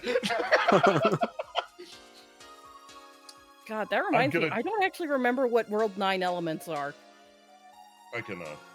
Oh, I can. I have the list here. Oh, They are... Thank you. 9 also has flame regulated. Yes, He's because he okay. has the fucking broken ESP, baby. Yes. Yeah. Is burn just not a concern to Argos? Because No, it's not. That's the thing. Dope. Here, I can read all these lore bombs and not have my The brain World explode. 9. Oh, this weirdly 2 of them are missing from the image. World 9 is like Dark survival. I think it might be secrets. I can't. Yeah, remember. we don't know that. Let me drop. But I they don't were all remember. shown on screen. Yeah, but we never confirmed what elements were what world. From Oh which shit, world, we yeah. didn't. Oh. Okay, so I'm gonna post this in chat. Boom. I walk away. Burn regulated. Your burn No, may spike listen, when we need learning to ping specific chat. We information. need to give chat hints every so often to keep them stimulated. Yes. So this is for Argos and 9. Your burn may spike when learning specific information, but for the most part, your body automatically regulates burn. Yay! Then, Willow. Singularity. Burn makes you feel better. Most things in this world do not cause you burn. If you hit 100 burn, explode into a star. Then next. I explode. I am the disease. You are one of the worst catastrophes to ever be afflicted on this place. Flames saturate every area you enter. Applies to the intern of flames. Regardless of where she is, the intern of flames is going to be setting off the alarm in the judge's chamber non-stop, and they will always know exactly where she is because Eternity decided a long time ago it'd be kind of funky if the flame could talk back and be sassy.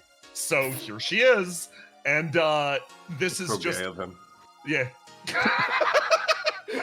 I love that my yes and was immediately like, yeah, whatever you think.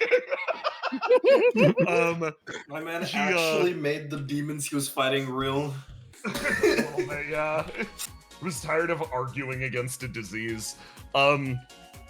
Yeah, so Queen of Flames will know no peace here. For context, for them, this is the worst disaster to happen to this place ever. That is literally like the devil just manifested and she's chilling over there. Let's She go. just vaporized. Imagine She just vaporized Taft. The devil is here and Taft is dead. Yeah. Incredible things happening in Reflection these days, guys. What a normal game. Now that I know that these ideals are based off their history, I'm kind of sad I scared that Twin Peaks guy away. I'd like to talk to him. The Twin Peaks guy is literally going through the experience of having his exact doppelganger having died yesterday. He's having a great time. Just very Twin Peaks of him. Yeah. Okay. We're gonna do Basil, then we're gonna do Trouble, and then we're gonna get back into fucking wacky times. Silly Town. Whew! Okay. Basil, you Yeah, ready? get a little silly here. You ready to be fucking sad? Yeah.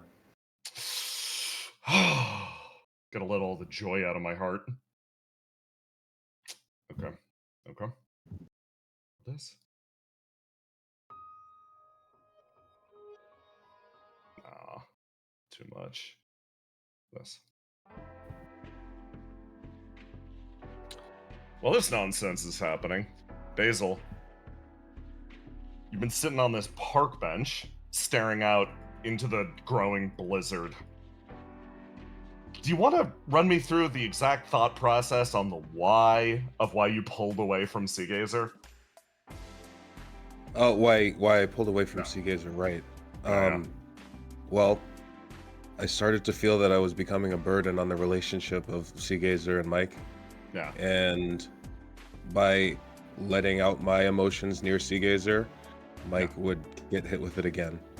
So I thought it would be best if I was left alone. if you just distanced, so you did. And you've been mostly hanging out in the blizzard. Currently, Opie has basically got different watches set up. You can, the helpful app on your phone will tell you when the blizzard is deadly and when it's not. Night's looking mostly clear, but it seems like for the most part, people don't trust it. You are some of the only, you're basically the only person that you've seen out here in the world, maybe one or two others.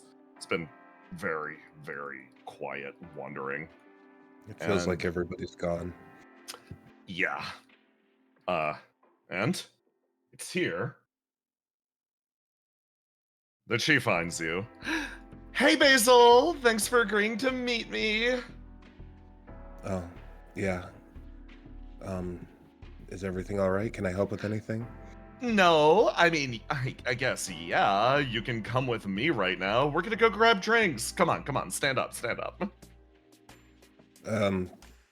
Sorry, I'm not feeling very good. She eases her way up to her feet. She hasn't eaten. Oh, wow. Has the frost gotten to you to some extent? Entirely understandable. It's kind of throwing me off my game a little bit, too. Yeah, you can say that.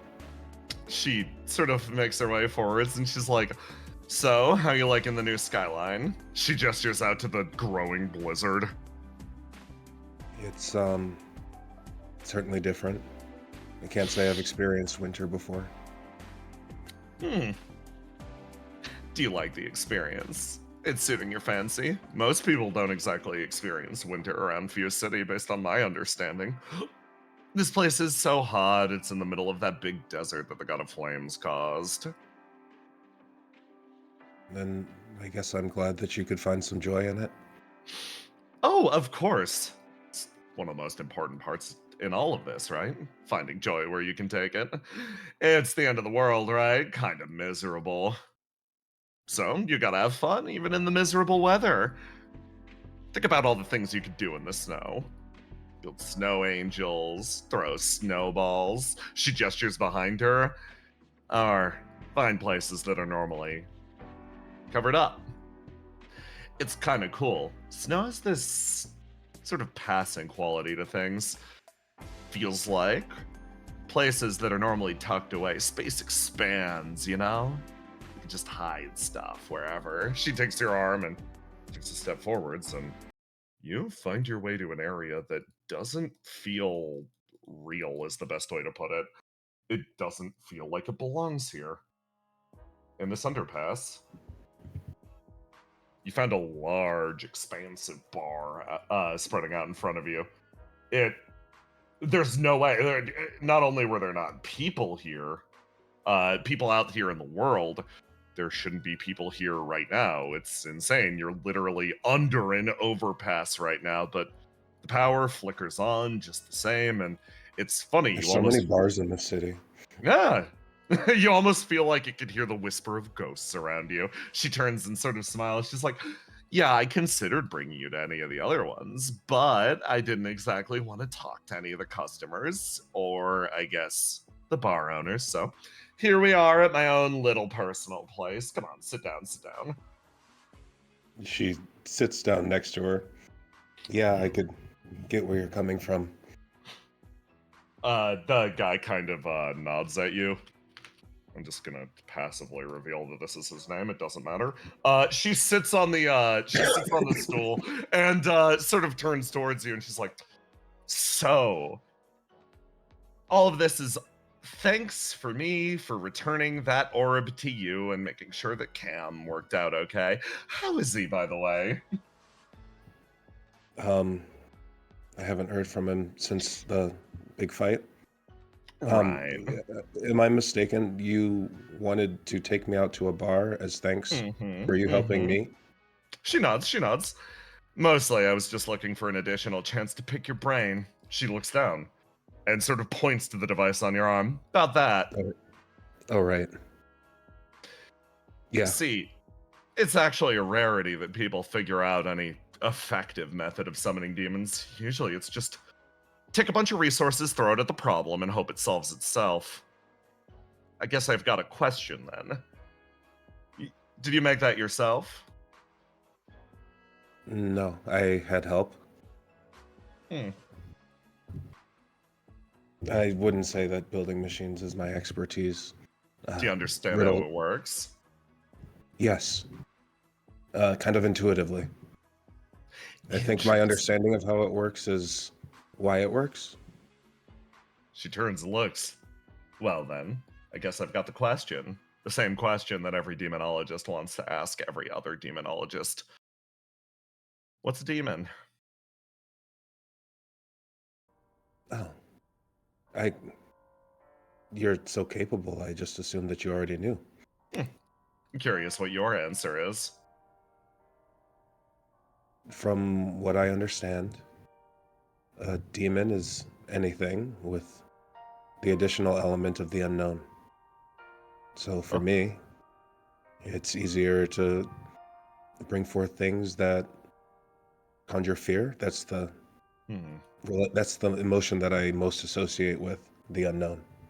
But I assume that it could work with anything.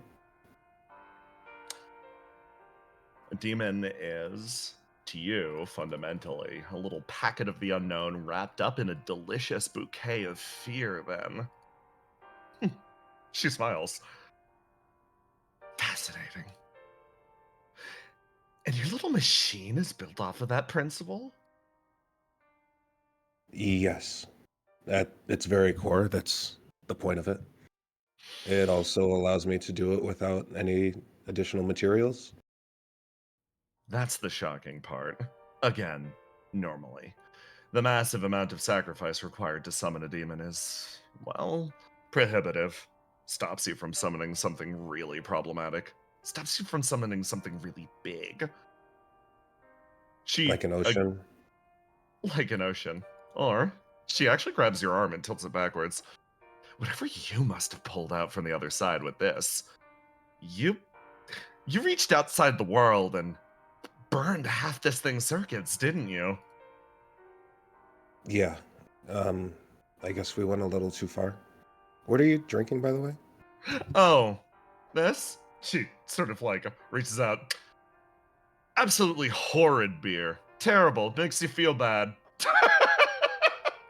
Can I try it? She hands it. She just slides the can over to you. She grabs it and she takes a sip. It's horrible. Basil, you're gonna get a tummy ache. I already have a tummy ache. She leans in, sort of takes another, and she's like, okay.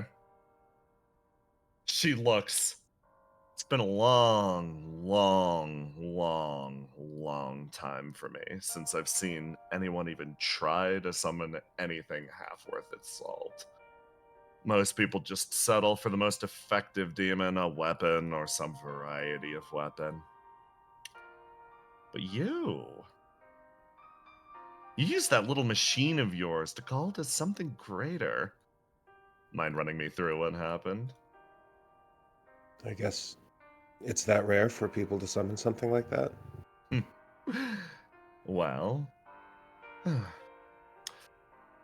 amongst demons, there is a caliber of demon that surpasses all others. They are known as, simply put, the outer evils. They are beings that, should they properly manifest into the world, would likely result in the destruction of reality as we know it. And I have every reason to believe you just happened to pluck one out from the outside. So, I guess that means I just wanted more than everybody else. Only natural that it would be something called an outer evil. yeah, to answer your question, did you wind up pulling in something more? Did a lot of people do this? World's still standing, isn't it?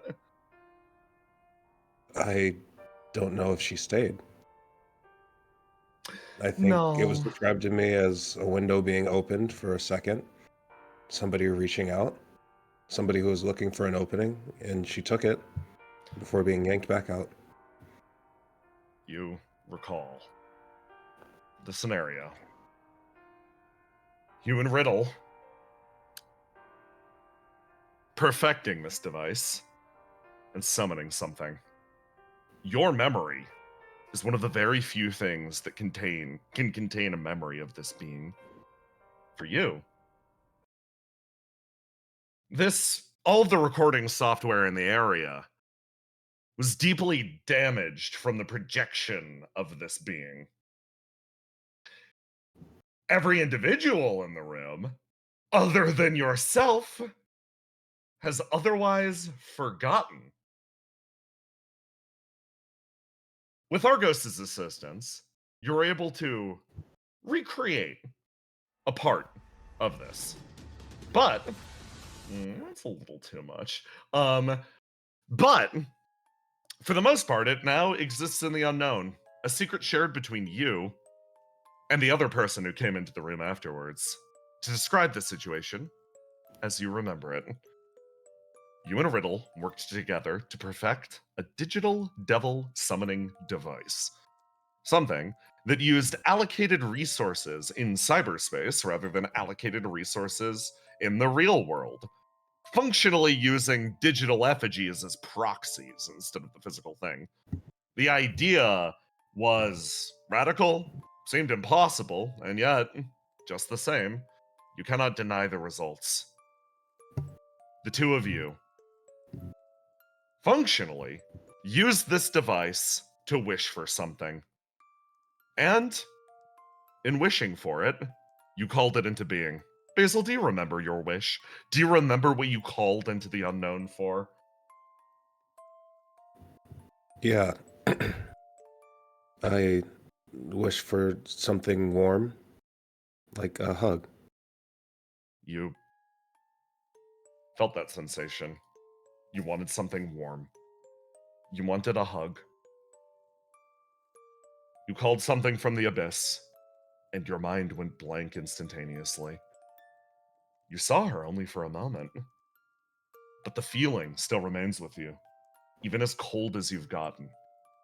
It felt like hellfire warming your skin.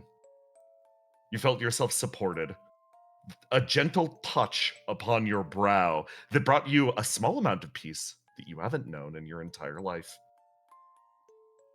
You felt that pressure on your head temporarily, but your eyes opened, and you did not see her next to you. You instead saw her on the far side of the room. You saw her supporting Riddle's head in her lap, running her hand across the top of her head just the same.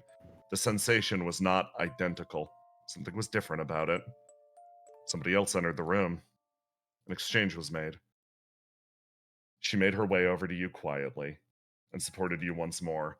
You stared up at this being like a representation of the sun, and you blacked out again. When you came to, Trouble was the other person in the room with you, still supporting Riddle. Whatever that presence was disappeared.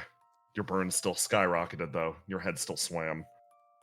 What was the first thing that you said as you regained consciousness? Is Riddle okay? Does she need any help? Trouble sort of looks up at Basil. Looking at the entire time throughout the scenario, her mechanical eyes couldn't completely parse out that figure across the room. She couldn't quite hear them correctly. So she was using Basil as a way to understand what was happening. Basil's perception of what was happening was Trouble's understanding of the situation. She understands how hurt Basil feels right now and how painful it was for Basil to wake up and realize that person was gone. And so the fact that Basil's first response was to not actually show her pain outwardly, and instead to ask how she could help, Trouble just looked at her and pat the ground next to her. Trouble, I think we might have messed up. I think we need to fix it. It's okay. Come here. She pats you on the head. That sensation still sticks with you. It still sticks with you even now, even past your encounter with this outer evil, being known only as the messenger. Your eyes open again, burn searing across it. You feel this area now, more than alive with chatter. Feels like you couldn't perceive the people around you earlier, but now with your burn in its elevated state, you realize that this area is full. It's lively. Your mind dances and swims again. You remember that figure. You remember the touch of hellfire.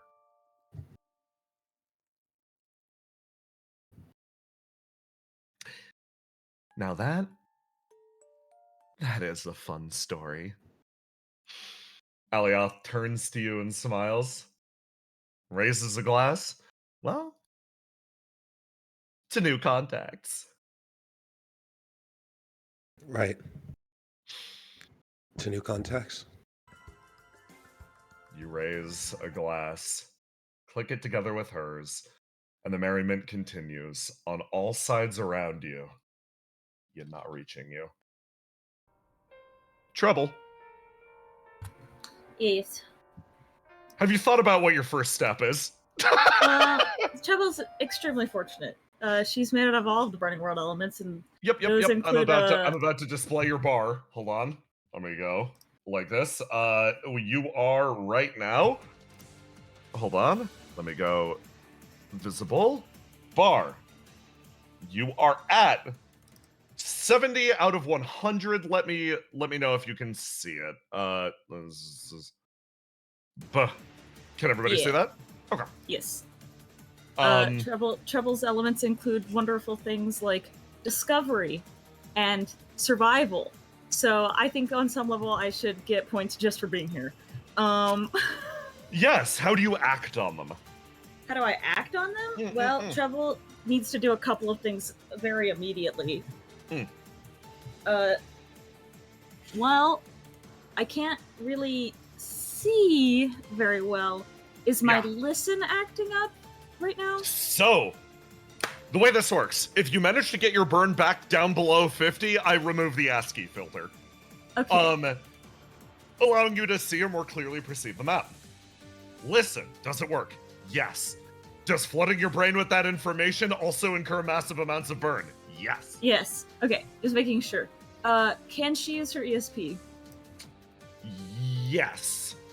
Okay, I can. I was kind of expecting the answer to that to be no. You can. Okay, well, there are so many options of things to do. Oh boy. Option paralysis.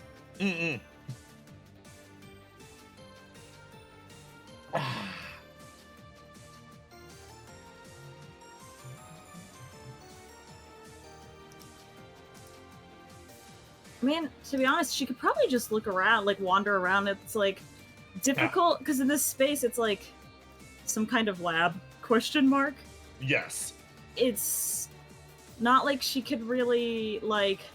I guess she could blow it up. But then I would be able to steal things from it. Yes. So I guess she's just. Well, I did say I was going to take a bunch of stuff, so. I guess I'll just open my burlap sack and start taking things. You're gonna start shoving shit from the surrounding area into it. Okay. Yeah, because this brings me joy. But does this genuinely bring you joy? Yeah, it's Would you making my say- girlfriend happy. Would you say this speaks to some deeper nature of your own humanity? Yeah, You like stealing shit. Okay. I do. Love to see it. It's hitting the wrong bar, but that's fine. Hold on. My HP. Your HP! Hold on, I forgot which bar was which. That's Yeah, on me. I think pink is burn. Yeah, there we go. It's been so long, guys. Hold on, let me... Hey, there we go. Okay. It pings down as you make your way around. Give me a roll to do. Oh, I was locked into something. That's fine. You can re-roll that. I will be merciful here.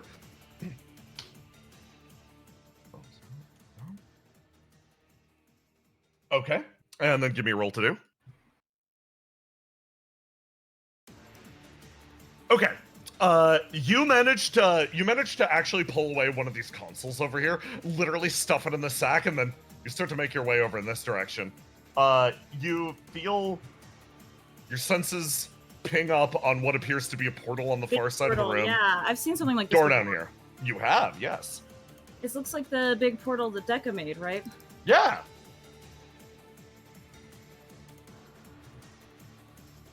I love Tribble. She had like 6 million thoughts and emotions about that. Fuck fractals, but God, does she want to? Is it on? Absolutely not. This area is barely powered. You get the feeling if you Is it lowered your running on burn. You get the Is it feeling. running on electricity? Can I tell by the sound? You get the feeling you could get these machines running if you got your burn low enough. Oh, so my burn has to be lower. Yeah, you literally cannot work these machines. Oh yeah, but I stands can't right now. see them. I'm more so Yeah. like, I don't need to be able to work them. Okay. I don't know if I want to leave this room yet. I really just want to take everything, but I only have this one burlap sack. That's the plan, just to keep stealing shit in here? I mean, the plan is to steal shit everywhere. Okay, okay. Does it sound like there are people nearby, like walking around? Relative silence? Yeah, you're in a relative quality of silence. Oh, okay, so I can walk around. I don't need to worry about bumping into anyone. 'Cause, Right like, now, she yes. can't see, so she's got to rely on her other senses, and she's primarily a hearing-based person anyway. Yeah. Okay. I'm gonna look around to the best of my ability. If this door is open. Boom, you thump into the back of the door, shit's locked. Oh. Okay. If I feel it with my hands, Yeah. is there like a crease or anything There like is, that? yes. Okay. And reflections work here, right? Yes. Sorry about this tier. I'm going to summon Spit and Wishes in the crease of this door and use you're it gonna like try a to crowbar. fucking pry it open? Okay, roll to do. I'm committing burglary. Yes. Okay, 19. The door screeches open. Let me go like this. You make your way forwards. You Okay. look around. And you find yourself in a big In a hallway. hallway? That extends far in either direction. You don't hear anyone currently. Okay.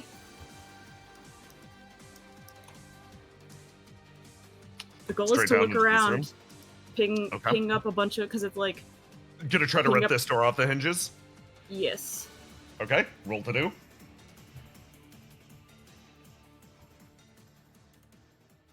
Okay. You manage to slice this door and it thunks into the ground, and you travel into this room, and like this. As you enter this chamber, feel the air almost change. It's something about the tune of this place. Okay. You can suddenly perceive the air and area around here. Thick layer of dust at your feet. Okay. You look around and you see caskets on the far side of the room. Oh, they're like... Still Okay. powered. Oh, okay, so there are like people in them. Yeah. If I look in these boxes, what's in these boxes? It's mostly like supplies is the best way to put it. You get the feeling this place was once very active, but is now currently being used as a supply closet. There's lots of really good rolls of paper towels. Oh, okay. Are there like nameplates or anything like that on these? Yes, there are. You work your way up and down, and right now listed on each of them is like nameplate desiccated by time. So basically, the best way to put it is you could look at the names on these; they will spike your burn like crazy.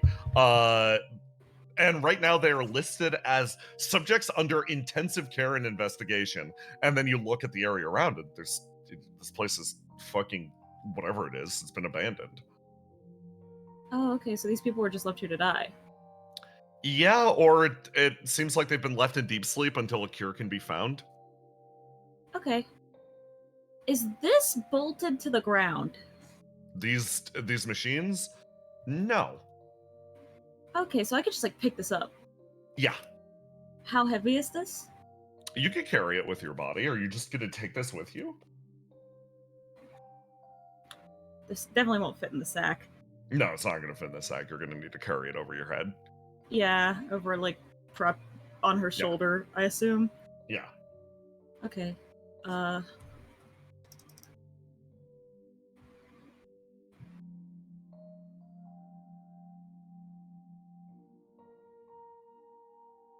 Okay, she walks over to this one. Sorry, I was deciding which one to take.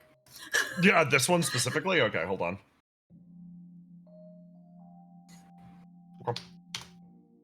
Okay. You look at this, you see a woman inside.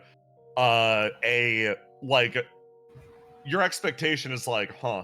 You look up at her face, there's nothing there, but it seems like she has extending out of her body almost like different like machine-like growths. It's weird. They almost remind you of a flower or maybe like some sort of coral extension. Do all of them have something like this on them?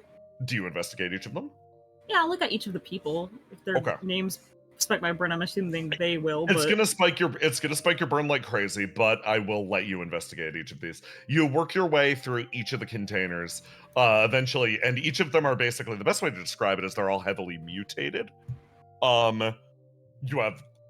There's no description of the why, but you make it to the very end and you actually recognize you look at this and you're like, what the fuck? You squint over at the pod.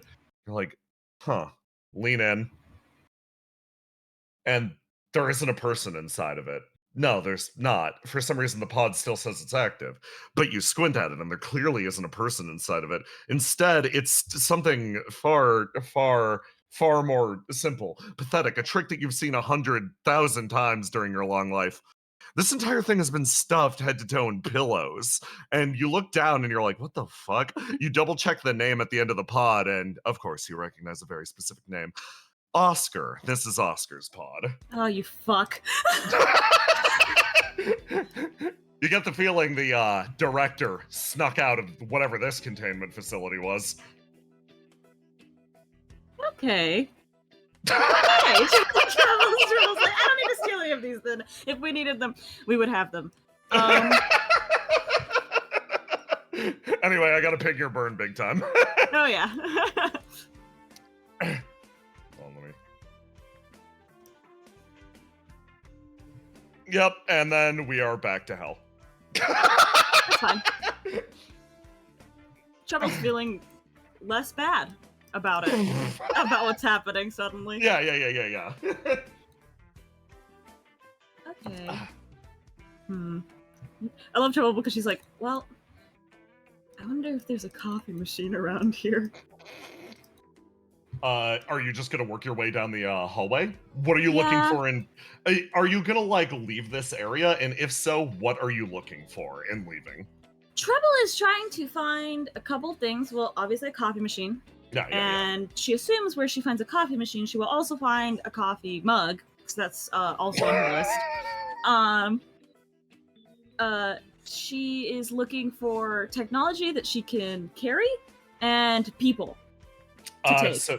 So you got the technology from this room, right? Yes. Okay, I know where you're headed then. Okay, Trouble, you exit this map, and we check in again with Willow. Willow, I've got a very important question. Did you bring Street Guy with you? Yes. And if so, yeah, excellent. Okay, fantastic. Your boy Street Guy. You follow the Demiurge's request, and you wind up traveling into a large building at the center of town.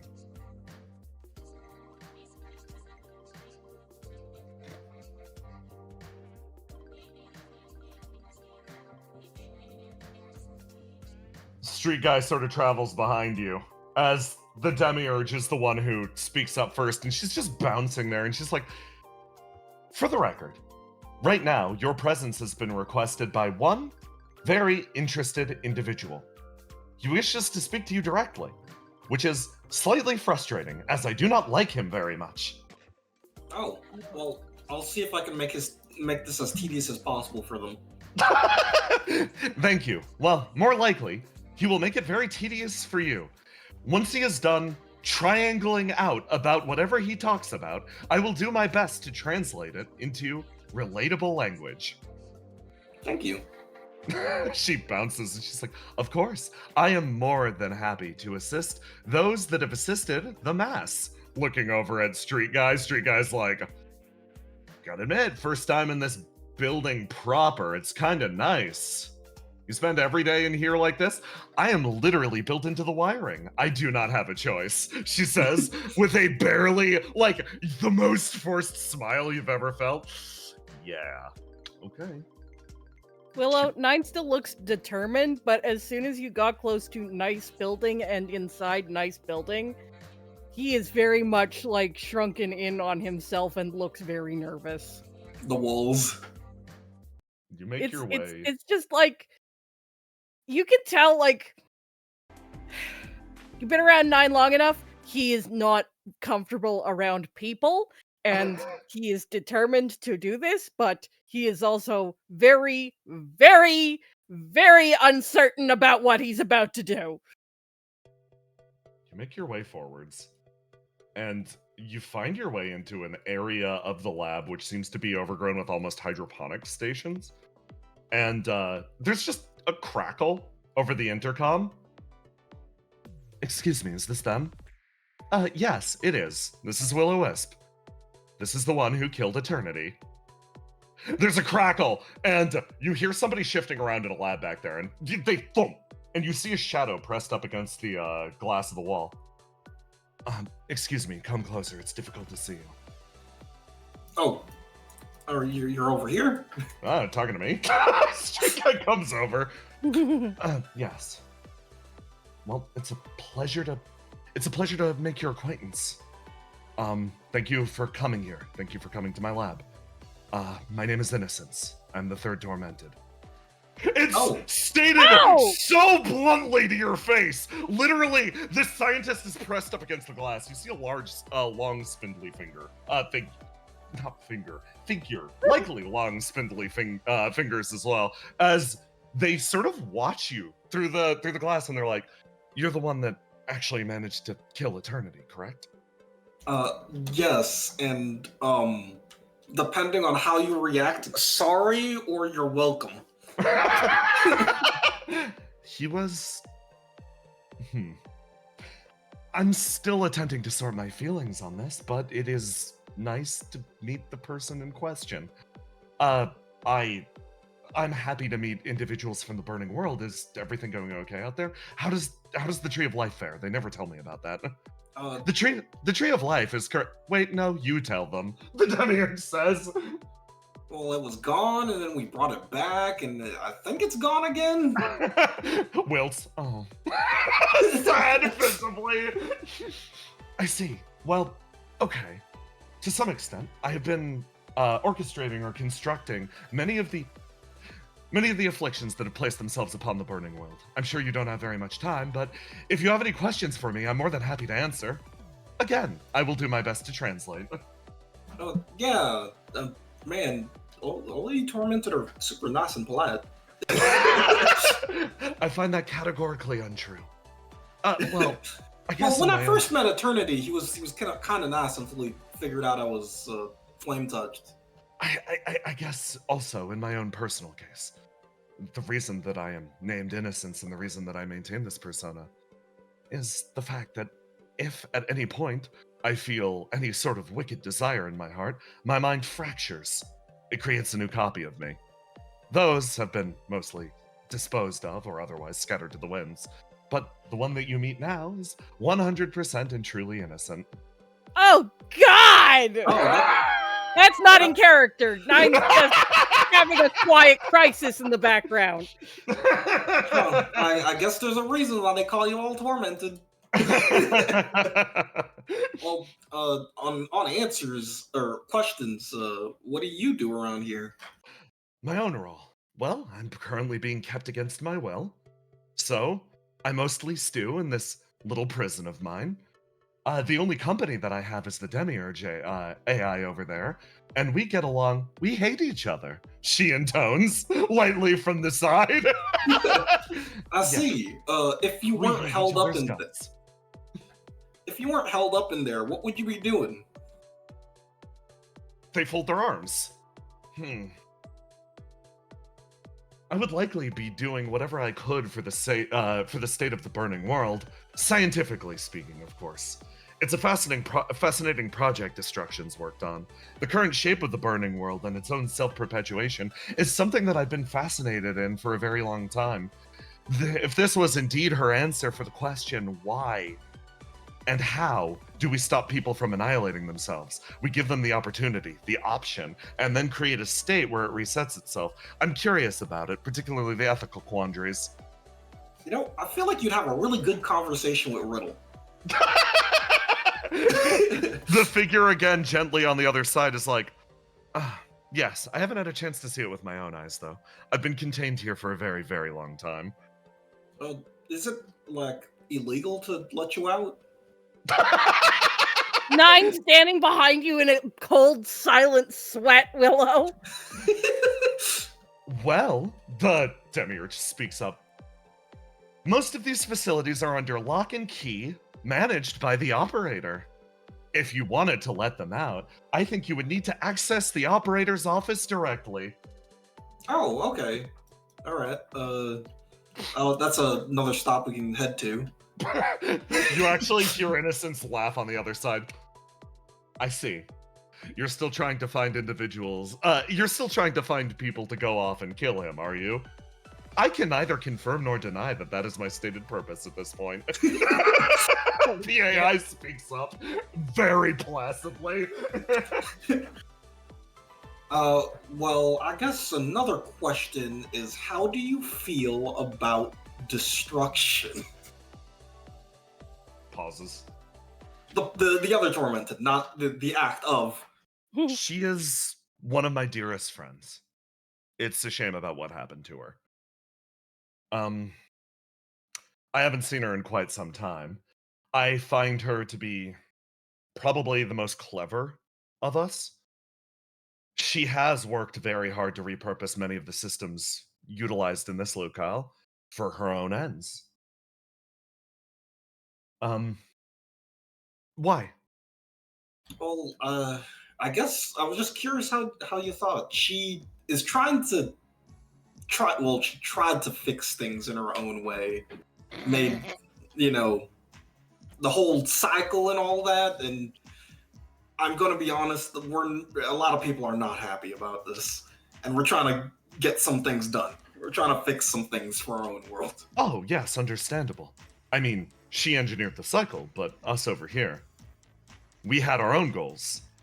We saw what you were doing over there and found various vulnerabilities in the cycle. It has been shifted and become a matter of priority for all those working here to otherwise manipulate or control the cycle, change the way it works to sort of benefit our own ends. I've had to find a multitude of very clever solutions on how to do that. Against my will, of course. If I was doing it willingly, I'd fracture in two.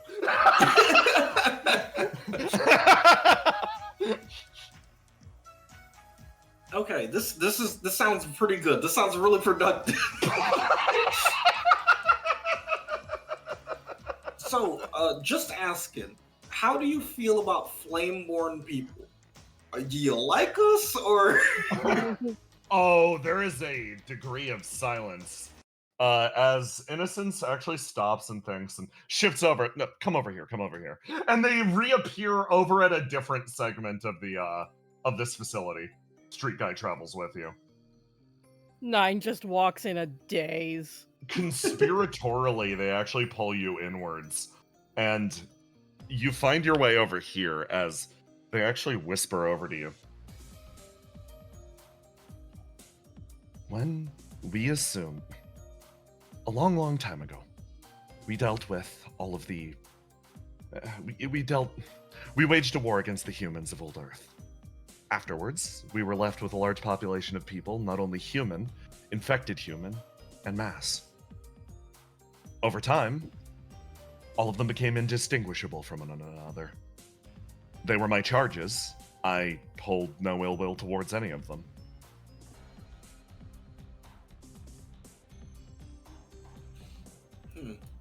Okay, that does not sound horrible. And 9 is going to do something fucking on a fucking tangent to everything that's happening. And this person is pressed up against their side of the tank, Yeah. right? yeah, 9's going to place a hand without saying anything and try to get a read of this person's body through the glass. they are badly hurt, is the best way to put it. They are badly, badly hurt. You get the feeling that fracturing is not a painless process. 9 is just, again, without even saying or really even thinking anything, going to attempt to push his ESP through the barrier and heal some of their pain. Oh. You press your hand to the barrier. You attempt to do so, and some power goes through. The demiurge sort of speaks up. Well, that's an issue. It seems that not every judge... Oh, judges are returning to the building, of course. That makes sense. You start to spread a level of energy over to Innocence on the other side, and Willow, the demiurge tries to draw your attention. Street guy turns around. Fucking hell. Okay, get ready. And you turn, and you see someone actually walking down the hallway. She moves with a light step. Suit still pressed up high. You can see a face on the other side. You can tell she's infected, just like you. She looks at all of you. Oh, that's interesting. Look at you all. What are you doing over here? I just followed my gut, but I never expected anybody to be kicking around this boring R&D department. She makes her way forwards. And Willow, you get a sensation from her. It's like you feel this sometimes when trouble's looking at you. When an extra sense, when something like listen is picking you up, you can tell something's happening. You're being appraised. Wade. I'm going to post this. This means nothing to you, Willow, but means something to the audience. It feels like she's watching you right now. Feels like she's trying to sense you out. I lean over to Street Guy. What's a good lie to tell her? It's one of those fucking human judges. Tell her we got lost. This is not a good idea. I would like to note. Hello, Miss Judge. We were just walking on our way out. You're on your way out.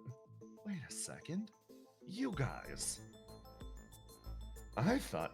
That's so funny. For the most part. I thought that masks with faces were kinda rare.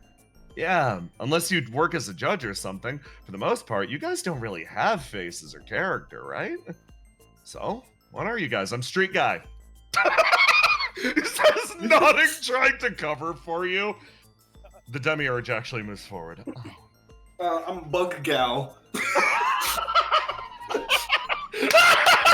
Looks at 9. 9 is a deer in headlights and says nothing. The demiurge actually whispers over to you. This one's a problem. Her name's Lucilia. She's a judge, not by force, but by will. She sort of takes a step around, still watching you carefully. She wanted the opportunity to wield a weapon and kill with it.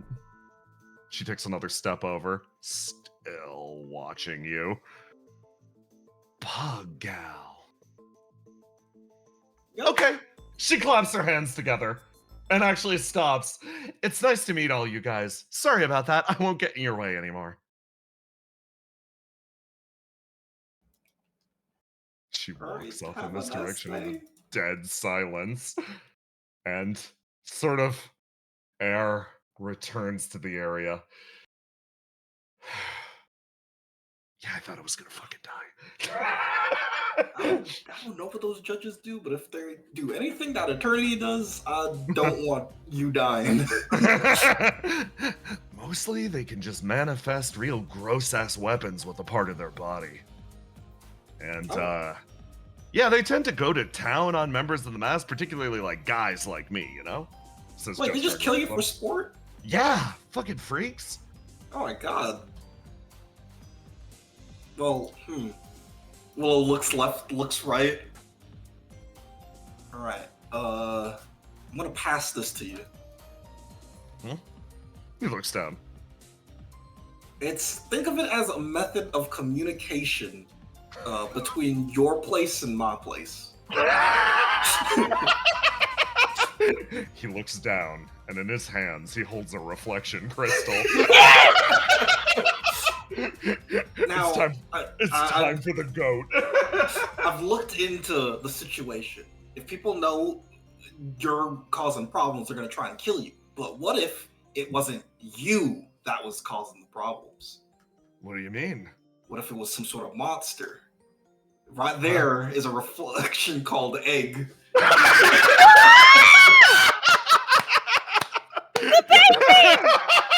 Nine fucking blinks, snapped out of his terror. See, they can't blame it on you. That's just a monster that's running around. Not Nine fucking blinks. Isn't Egg a baby? Well, I can grow up.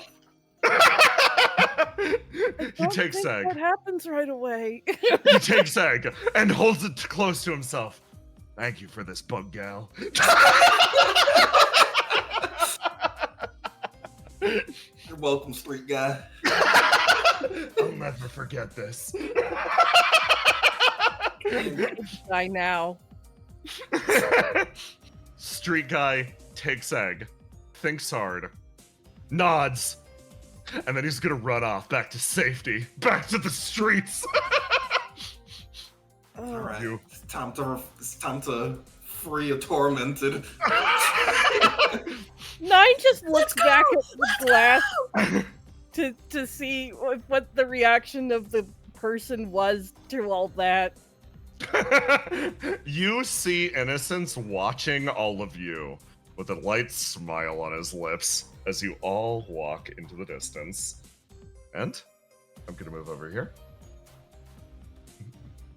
Okay, I've got something for Argos, and I've got something for Ace, and I've got something for... Yeah, okay, I got it.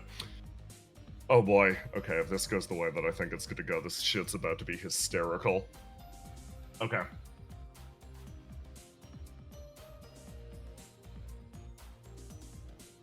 I'm fucking flipping a coin. Okay. I actually gotta use the bathroom really fast. Quick break. Whoa. Yeah, everybody go rehydrate. Everybody go rehydrate. Get some fucking food, drink, etc.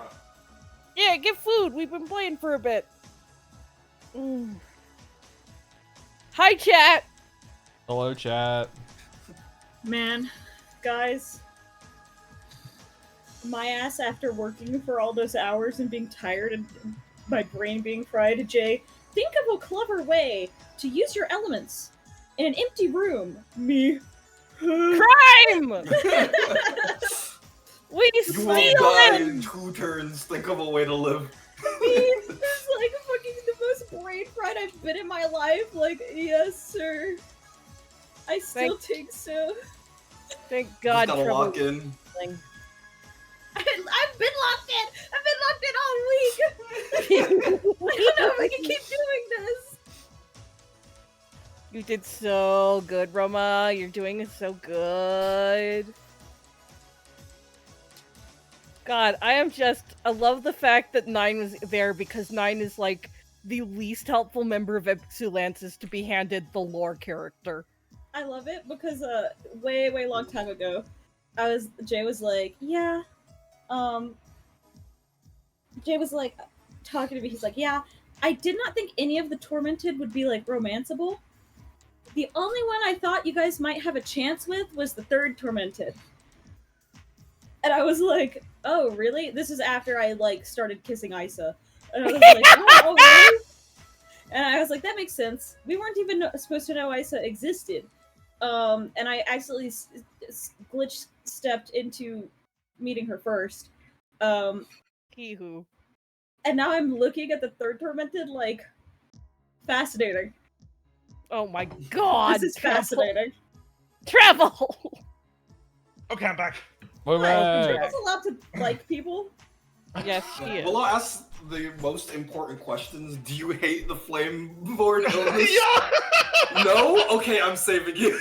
So fucking funny to me to hand 9 like an intimidating lore character because he's the worst fucking person in Exulansis to do that to. The man is neither social skills nor intrigue. He's like, if he wants to know about the people suffering because that's bad and he wants to do something about it, but you hand him the lore character with all the secrets, he's just like, I wish Treble was here. Treble is here. I literally just let you guys loose, and you are going where you're going. It's very important. Jay, So good. Yes, yes. please be nice to me. What do you mean? You're doing great, Please Roma. be nice to me. What? Roma, you're doing so good. I can just feel my brain being too tired to think of clever plans. No, I you're simply fine. You're want fine. to kidnap people. Don't worry, I got you. I Listen, want to kidnap a human. Put him in my lab. Meanwhile, 9 was gonna ask Treble, hey, can we bring people back? Because Street Guy seems like Street Yeah. guy seems legit. It's like Treble's like, yeah, we should bring any of the flame touch that want to come with us. It's kind of fucked of us to bring them to a dying world, but you know, whatever. Better than here. Yeah, Aren't you we should kidnap a bunch of this humans is and hold them hostage. It's Treble's mentality. I think we should kidnap a bunch of humans and hold them hostage. Smile. Hold on, let me. No, I'm like, on the table, what the honestly. fuck? Okay, I got the next scenario. We're gonna do Argos, then we're gonna do Ace. Yep. Argos, if you're here. Yeah. You find your way forwards to basically the largest piece. You're following your fucking objective. You're working with Riddle on this. You have not been distracted. You have not shot up a funeral. You are on point. You have gotten reports from everything everyone else is doing, and you and Mike are just like sort of squinting at it, like, How are they? okay. Yeah, we're just having a nice time, like reading all the item descriptions, getting the lore where we can, figuring stuff out. So this is the center of the infrastructure. Yes, it is. I mean, to some extent, yes. There is a more central point, but I don't know if you'll be able to access it. Functionally, the center of my own consciousness runs through this entire building. It is on the highest floor. That is where the AI is properly contained.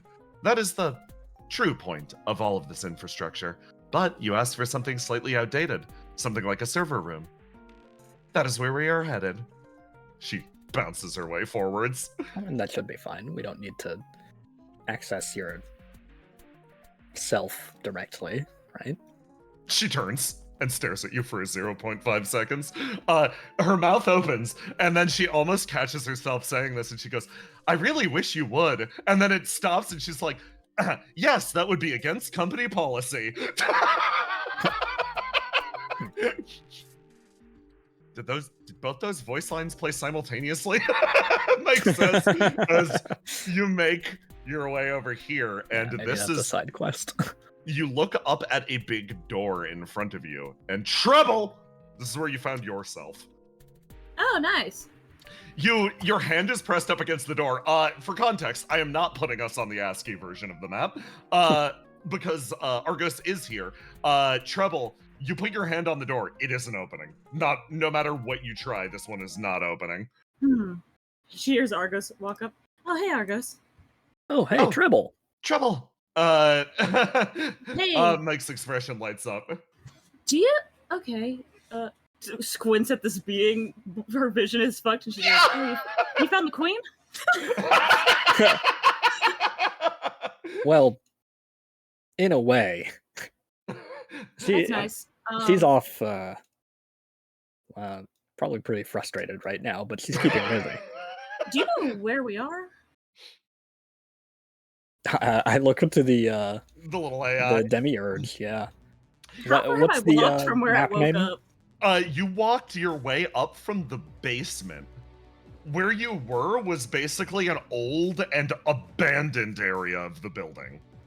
It feels like, based on the old architecture down there, Treble, it feels like that was the origin point of this company, and the rest is artifice built on top of it. As you went up, it got increasingly artificial. That lab, and particularly the devices that you stole from it, now given context, makes you kind of laugh to yourself. You're like, hey, got something good. Yeah, Treble's carrying a burlap sack. Yeah, stole their old laptops. The demiurge sort of bounces. You are at Company Zero. This is more or less the functioning nerve center of what is left of old humanity. Nice. Are there humans here? Quite a large number, yes. Oh, that's awesome. Okay, that's what I was looking for. I look at Treble, look at the large sack. What are you doing with that sack, Treble? Putting stuff in it. Anyway, do you guys happen to have a coffee machine with you? Or do I need to go find one myself? I can direct you to one of the nearby break rooms. Treble pauses. Wait, squinting. You can see her squinting. Like, you can tell she's having a hard time sitting, and she's like, is this thing not the queen? She seems... How do I put this? She seems identical in so many ways. Flame signature, the way her flame billows, but the way that she talks, it's different. It's different. Yeah, you have a different voice. Oh yeah, this is our friendly AI incorporated into this building. Yeah, apparently she's the central consciousness of this building, yeah. Yeah. Are you alright, Treble? Oh, I can't see shit. Oh. My burn is like exploding right now. I can barely see. Why don't you... Do you want to stick with us? We can help you Oh, out. well, I would need to go get the coffee machine and some coffee mugs, but yeah, then we can... Yeah, what are you guys doing? You will have no luck. You will have no luck traveling through this area. This is one of the most restricted wings of... As the two of you walk close, the door just opens. Treble, you do. Like, what? I suppose you were authorized. The little being continues bouncing behind Which one of you has authorization? Looks, Mike, like, it's obviously our good friend right here, whose name will remain unstated. Trouble sweating. She definitely called him Argos earlier. Yeah. Well, that's super convenient. I have many I have just been opening the doors myself up until now. This one has not given way. You can tell multiple layers of like, this is the most reinforced door you've seen up to this point. It's not something that you could overcome otherwise, which made it very interesting and very enticing to walk through. Yeah. I want to also help Treble up if she fell down or just... Oh yeah, she was standing herself up herself, but she'll take your hand. She's like, by the way, to your friend,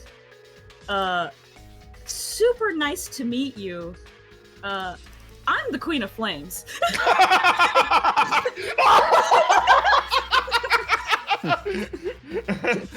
It is a pleasure to meet you, the Queen of Flames.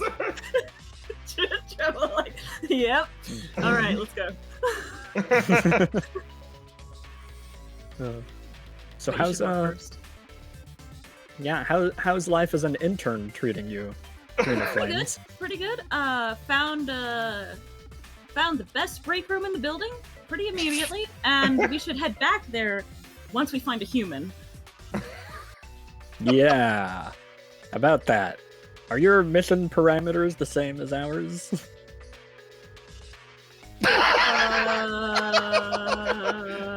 It's trouble. She's gonna do what she wants. Yeah. Queen of Flames, please. Oh, yeah. She's sorry. even more unpredictable. Yeah, fair enough. As you walk forward to this door, you look over, and this is inlaid with layers of like gold and filigree. The demiurge is just watching you this entire time and just goes, interesting, as the door slides open and again opens, and on the inside you see this almost like pale green light spread out through the area as you see in front of you different shifting shapes in the darkness, and you feel something about it sets your brain on edge, but it's as you look at them that they seem to look back at you. And then they all turn simultaneously, fixating on your location. The upper edges of skulls, inlaid with two wings crossed over the eyes, all seem to stare at you simultaneously. And then they all talk at once, a cacophony of noise that hurts your ears treble. They are all speaking, yelling, screaming. The trouble immediately is like, okay, let's calm down, let's calm down, let's calm down. Holy crap. Demiurge, can you lower the volume, please? I will do my best. Not even I have authorization over these beings. She moves her way in. I mean, and you try it, right, Argos? You make your way over, and they all, one of them goes, quiet! And they all go silent. This one up front looks over at you.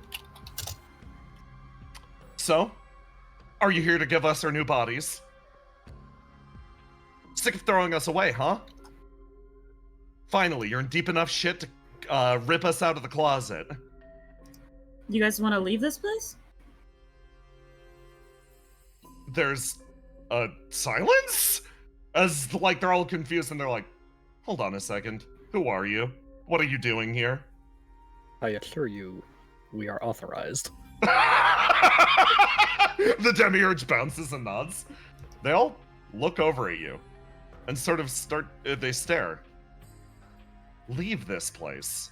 What, without a body? Are you kidding me? No, we'll die in a second. Oh, okay. So, even inside of these containment things, you would die if you left this room? I believe transportation would be possible if if the crate were properly preserved, the demiurge helpfully says in the background. Glance at the sack. Okay, so all of you together, between each other, decide one of you. Which one's leaving? They start to argue rapidly. And this one over here is the one that's gonna speak first. They're just like, clearly you aren't from here. Whether you came from outside the wall or from the installation, it does not matter. I am curious why you would come to this place specifically, to take one of us. We've all been cast aside, thrown away, our purposes completed. Welcome, everyone, to the much vaunted heaven and the destination of all those second-generation angels that finish their tasks. You look around, and you feel a sickening presence in the room. Every time they spoke, it was with authority. Every time they moved, every time they shift, you realize this room is full of angels, just like eternity. You get the feeling, had he finished his job, had he cured the disease, likely he would have been put through the same procedure. Head lopped off, top of the skull slapped in a container, here to rot in heaven for good. Well, does it matter to you why we're here, if we're gonna take you out? There's argument. There's another shrill argumentation as all the skulls begin to chatter against each other. Unfortunately, I can't carry that many of you, so this Yeah. time I can only bring one of you. Yeah, pick one of the skulls. Please describe your task. Yeah, tell me, what was the great task you completed? This one up front, the one that's been talking to you very pointedly. I'm from the orchestra series. My name is Violinist. Trumpeter is back there and cellist is in the back. All of us were given very similar tasks. Mine was to drive down chaos and promote order, a very nebulous goal. When I applied for proper completion of my task, I was converted into a cherub. Look at me. Ascended form and all. So you're like a musician. There's silence. I do not practice an instrument myself. It was a code name we were granted. Oh.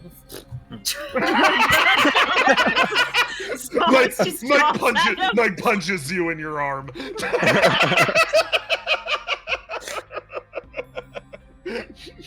Just the lightest little tap. And just to be perfectly clear, you were assigned this task by... We were assigned this task. Well, it depends on specifically the person. A few of us were assigned tasks by the operator of this facility, but in my case, specifically, I was assigned this task before Zero Company ever existed. I believe the original designer now works for Company 3. Okay. And what about the rest of you? What were your tasks? You go around. Some of them are very complicated, some of them are very simple.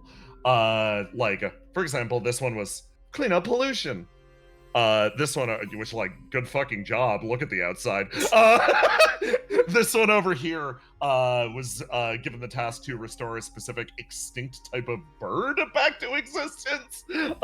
This one over here was given a more ambitious task of constructing a great palace.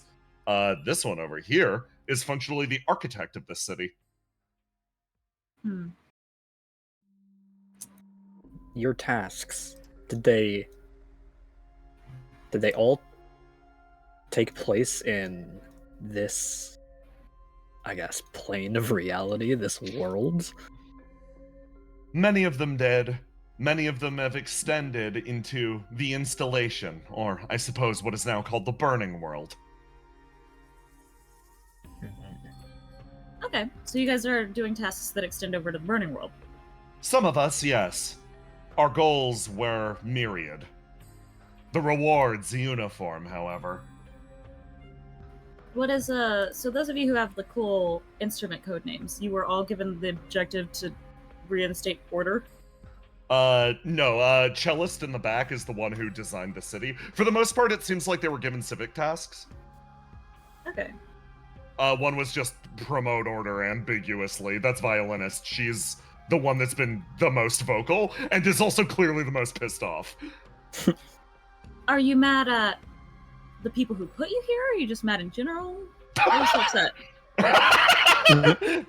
I'm at the top of a fucking skull in a tube. I'm angry at everything, most of all. Yes, the people that put me here. The people that designed me. The fact that this is the reward that I worked for.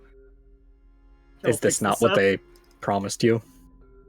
She you turns. Promised something else? They promised us heaven. They promised us a representation of paradise. We are given...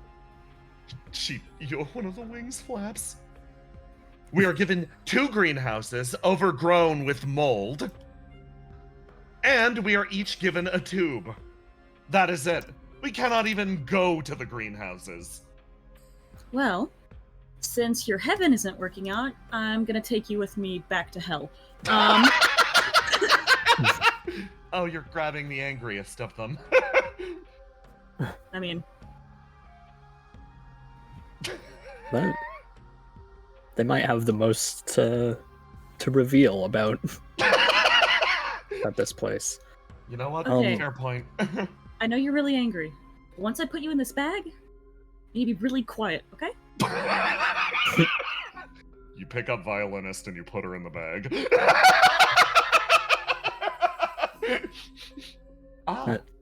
The Demiurge actually speaks up. Functionally, no one can access this room.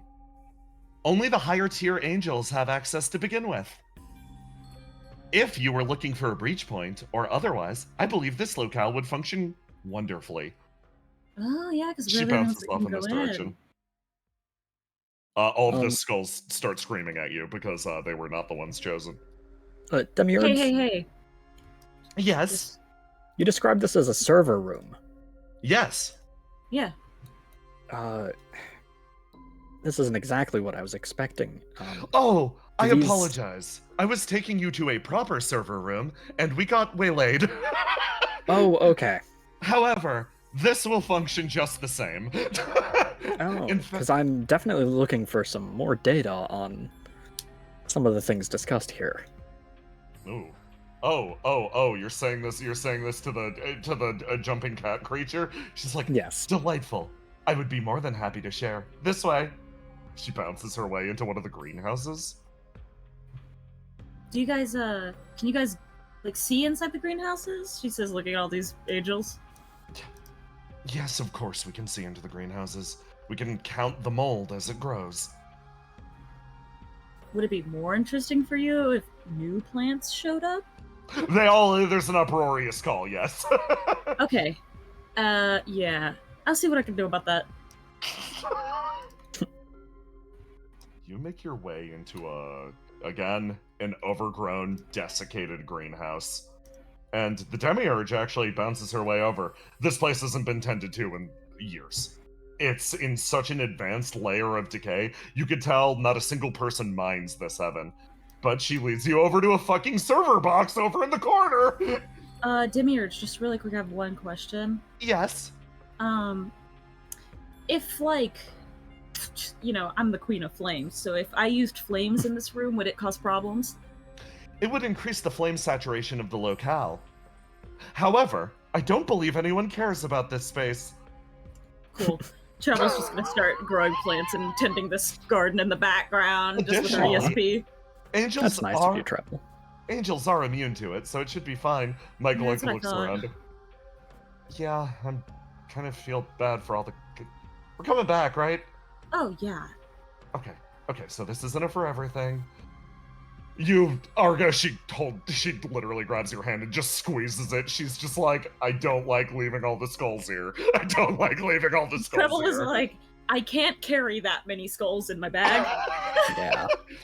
Oh yeah, this But- place is too juicy just to leave as a one-off.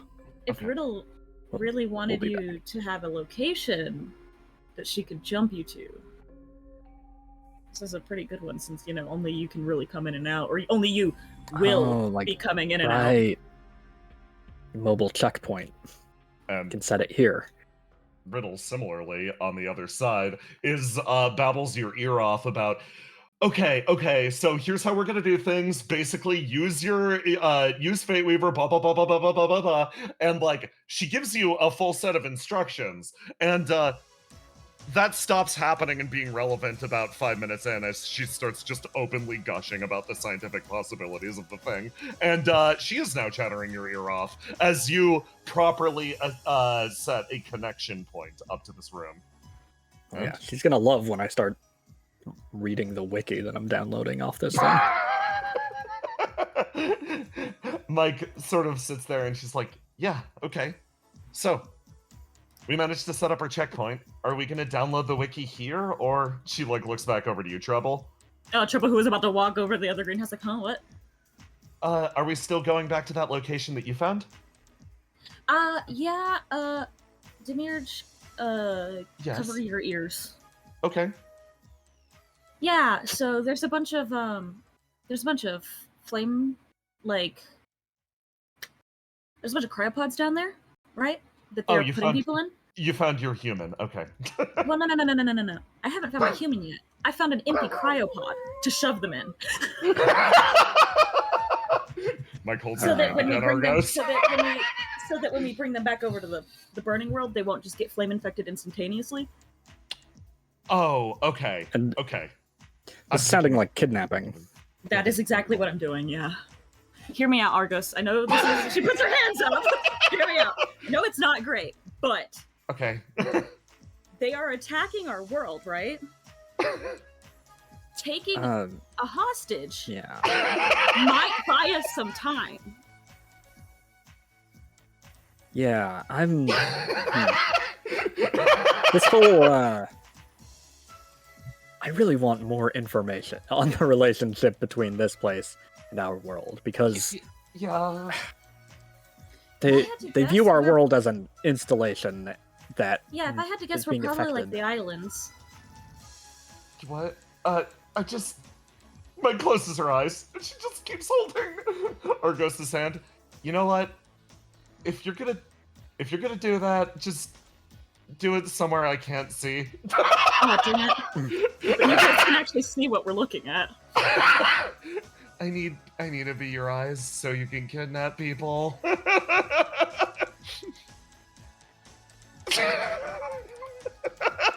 You know what? I'd like to look up on this server and Yeah. find the people responsible for giving these orders to the angels and which give what orders. Oh, fantastic. So you're going to try to find the people personally responsible. Yeah. I want to make sure that it's not like some of those orders are like clean pollution and it's not a case of like runaway, unexpected I forget what the term is, when AI goes a little crazy. Rampant. Paper clips. AI rampancy. Mm-hmm. That they know how much destruction and havoc they're wreaking on our world or not. Oh boy. Okay. So you're gonna start digesting this, and you look through the materials, and you try to find the area and the people specifically that are giving out these orders that are causing this destruction. While Treble, indeed, you do replenish life here, and you do come to a absolutely fucking wonderful conclusion that it seems most of the people here are not only most of the people here on the middle ranks or middle rungs are simply waiting for the manifestation of the world that they've been promised, a world that they could come back to. You notice multiple political factions forming around each of the companies. For example, I'm just off the top of my head, Company 3. This is a colonialist company whose main focus is they want you out there to build up a world for them to colonize. Their job is to roll through and basically take the burning world once it's properly situated, once it's properly set up, and take it over, take it for themselves. For some reason. Disinfected? No, actually. It seems that they keep a very careful measure of everything that you guys do over there. Properly set up means it is idealistically matched to their own desires. You can see that the colonialists have massive issue with previous worlds. In fact, they advocate, most vehemently, of everyone, for the world's destruction, for conditions such as too much water.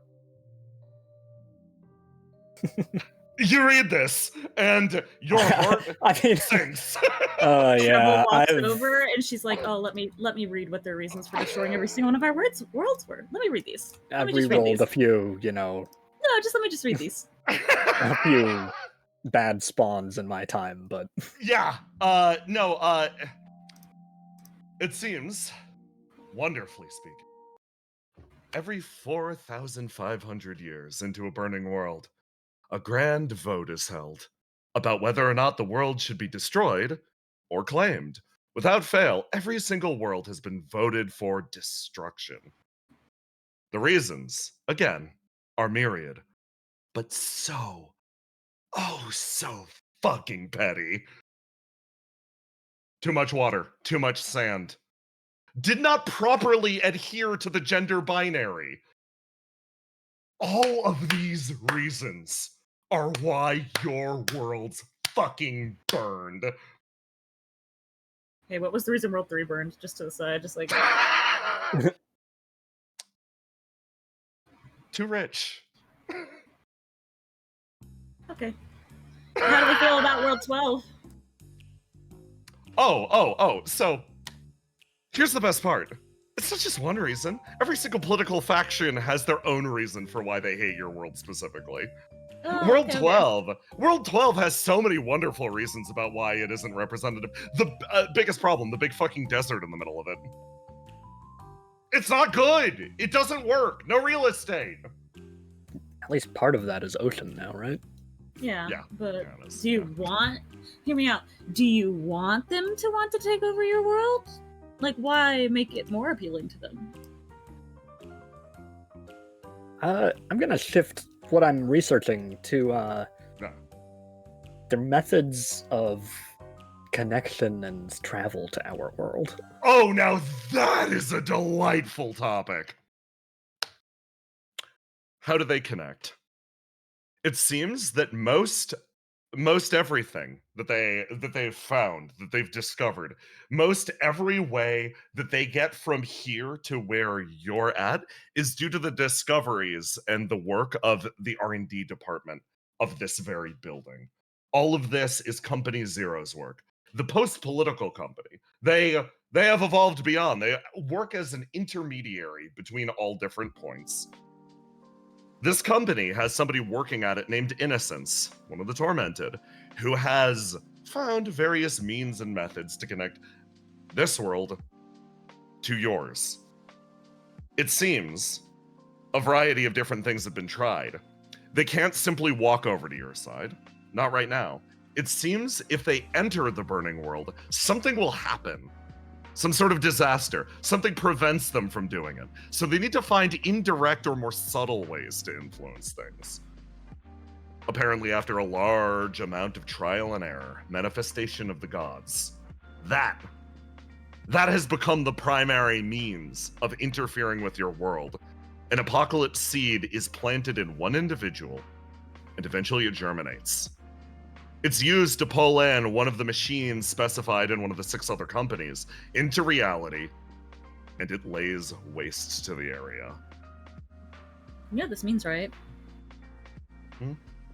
Means a whole lot of stuff. Well, I guess the biggest thing is, the horrible, awful, endless war that happens at the end of every world is not a part of the default system. It's literally these people saying we're going to Manufactured. bulldoze the place. Yeah, okay, cool. That's not how Cool, our world so- is supposed to function. Okay, so we're on page burn the building down, right? Mike mutters quietly off to the side. That's an I feel like we exaggeration. need something. No, I feel like we need to go even further. Okay. Okay, so I have a couple of ideas. 1, I'm still team we should take hostages, the most important ones we can find. 2, points at Innocence. I mean, couldn't we just take this one and then they wouldn't be able to do anything about it? Mike Good sort of bargain. nods. Probably not And- something we can do this time. I don't think we have the preparations for it, but if we can find a way back here, right, couldn't we just... Finding the way back seems to be most important. We're not going to get all this done today.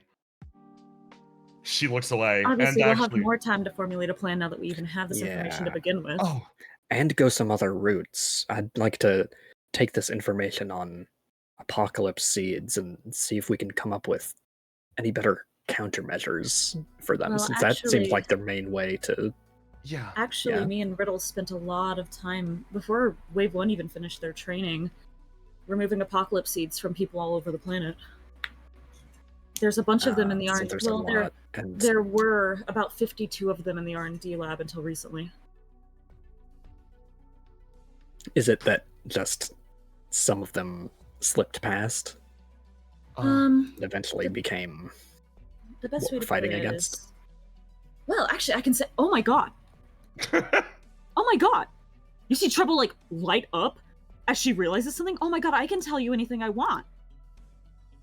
Because we're here, and not in... Oh, You see her put her hands on her head as she realizes, we are not in the burning world. I can say whatever the damn hell I please! I can learn forbidden knowledge and not explode. Well, yes, actually, yeah, I think you can. Oh, about Okay. time. All right. So, I was gonna tell Willow this, but you need to be really... She puts her hands on your shoulders. You need to be so careful. The apocalypse seeds sprout out of people based on things like... It's a variety of factors, but effectively the reason the world falls every time is because the heroes get infected and become the enemy. And as you say that, Trouble.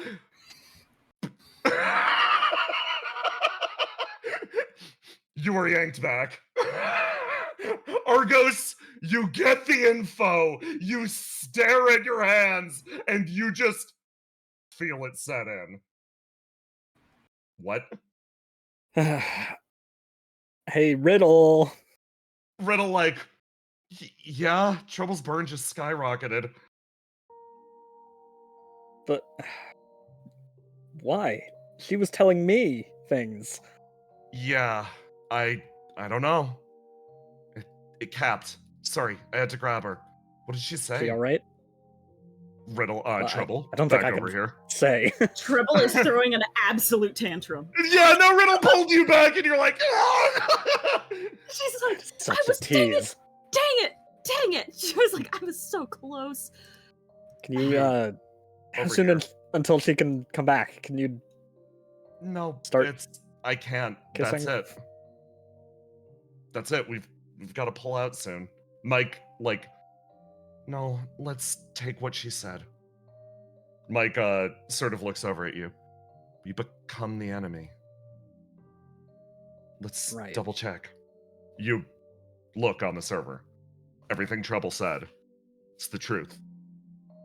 It seems, for the most part, apocalypse seeds sprout most keenly in conditions of high burn.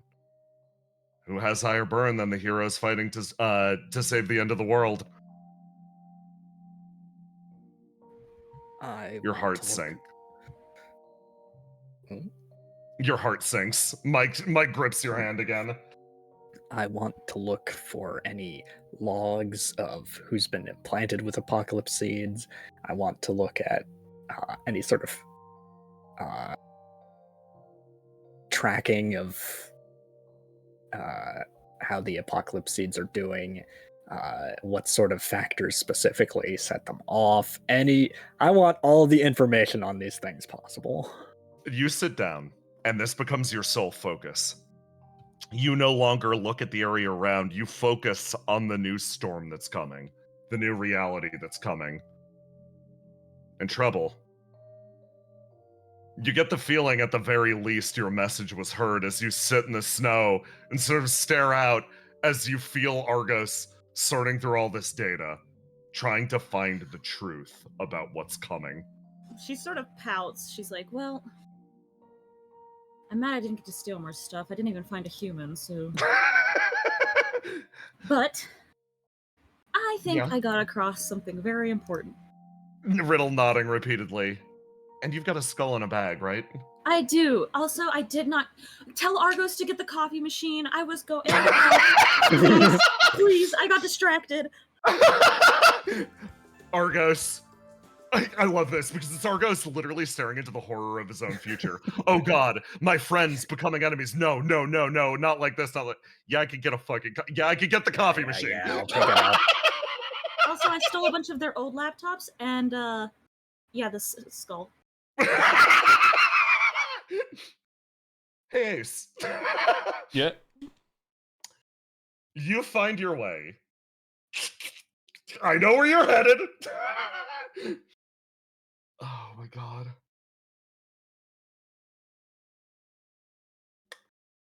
You find your way to the top of the building. Top of the building. Yeah. Oh, there You're I down am. here. Yeah. You're heading towards the office of the operator. Oh, fucking god. What's the matter, friend? You're not ready to get the operated on? God damn it. Ace is simply running through this hallway, keeping his eyes closed as much as possible to reduce burn. You make your way to the door and a voice resounds out. Stop! It's a call. You don't recognize the face, but you recognize the voice instantly. Motherfucker on the projector from earlier. Oh, hey. You bastard. Ruining my brother's funeral wasn't good enough for you? What are you going to try to do? I mean, there's always time for another funeral. You see him hold out his hand, and flame starts to almost billow and coalesce around it as he focuses hard on the space between his fingers. Was never allowed to be a pilot because I wound up being a judge. First time I've ever been grateful about that. You see that fire lick around him, and you're like, this motherfucker has a reflection. This guy has a reflection, son of a bitch. That's And interesting. it starts to harden at his fingertips, and then he is going to send out a burst of flame towards you. Give me a roll the die. Roll the die. Yeah. What color is he? Just for reference. He is currently red. Okay. So what I'm gonna do is I'm going to clash with him. Red. Oh Yeah. So can I do that? Can I roll the die and then switch my lock into red to clash with him? Yeah. Oh, absolutely, absolutely. Yeah. Okay. And due to it being flame, me clashing with him, does fuck.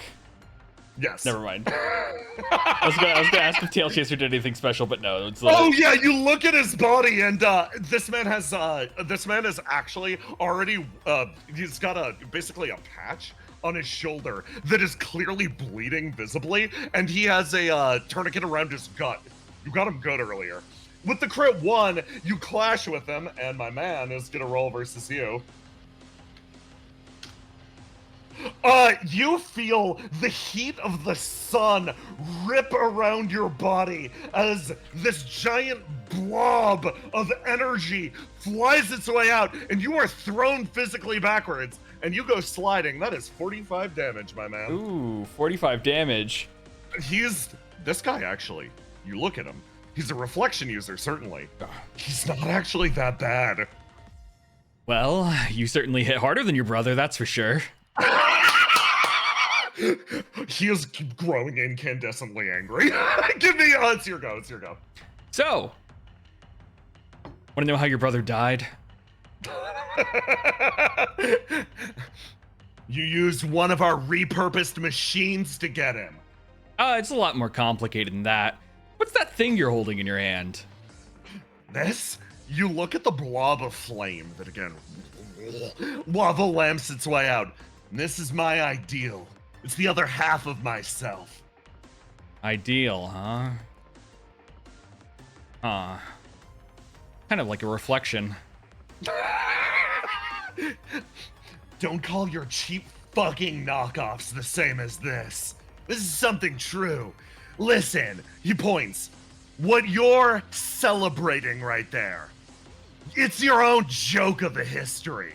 This right here, this is the shit that actually matters, man. Again, another fluctuation of flame. So, as Ace has Tail Chaser floating near him, much like a bullet, he reaches over and pulls out from almost like a portal the dark saber that he got from his good friend Zealous Garnius.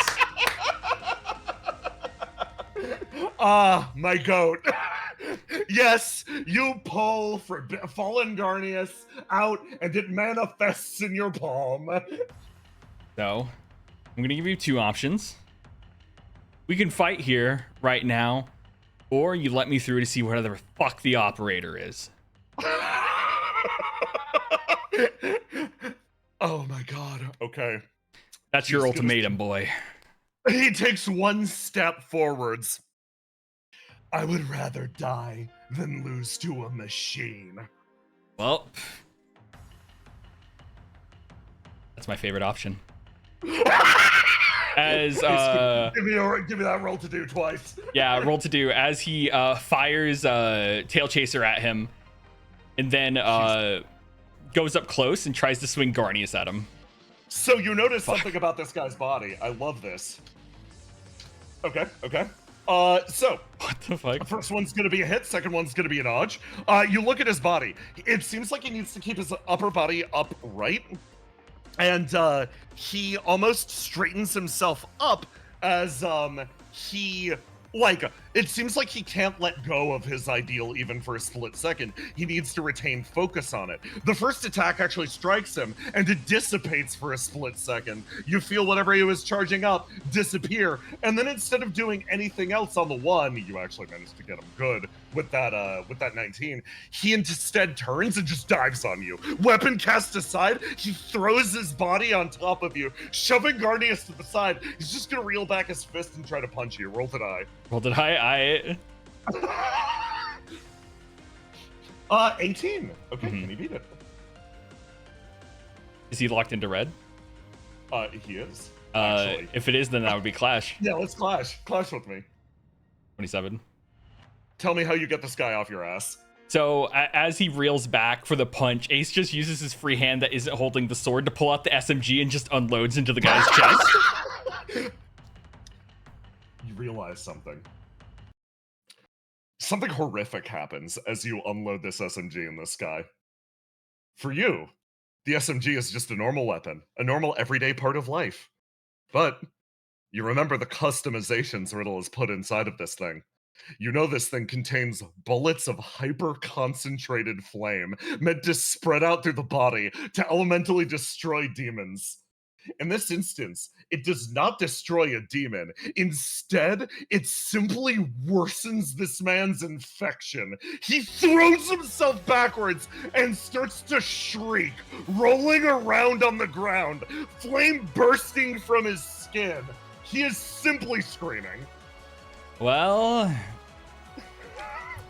Gun that gives you cancer.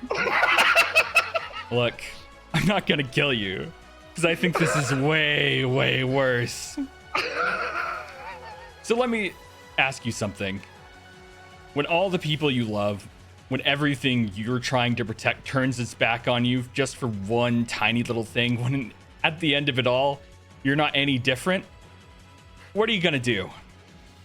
He screams and punches the ground. Look, your brother got it off easy. I would have done this to him if I could. So, maybe you'll get angry. Maybe you'll pilot a judgment unit. Maybe you'll figure out some way for revenge. But just know that now that you're infected like you are, no one here will ever really love you. Not even your family. The man. Give me a roll to do. Give me a roll to do. With a 30. Okay, so I'm going to tell you what would have happened if you'd rolled a 25 or lower, if you hadn't beat the very hard success. You got the extreme success on this. With a 25 or lower, the man would have taken his ideal, turbocharged it, and just exploded himself. Literally trying to take you out with him. With a 30, your words deal the damage that would have been dealt otherwise. He is going to take that wound that he's rocking, and he is exiting the battle. Literally, you say this to him, and he falls unconscious. People act all tough until suddenly they're part of the mass, huh? You look over at the desk, and to describe the situation, what's happening over here? A large machine sits behind the desk. From her perspective, she simply sees you enter the room, walk past, and she sees that occur and goes, yeah, that ain't my fucking problem.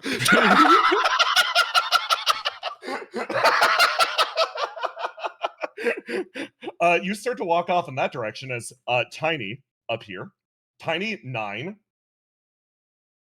Go over here. Tiny Willow 9.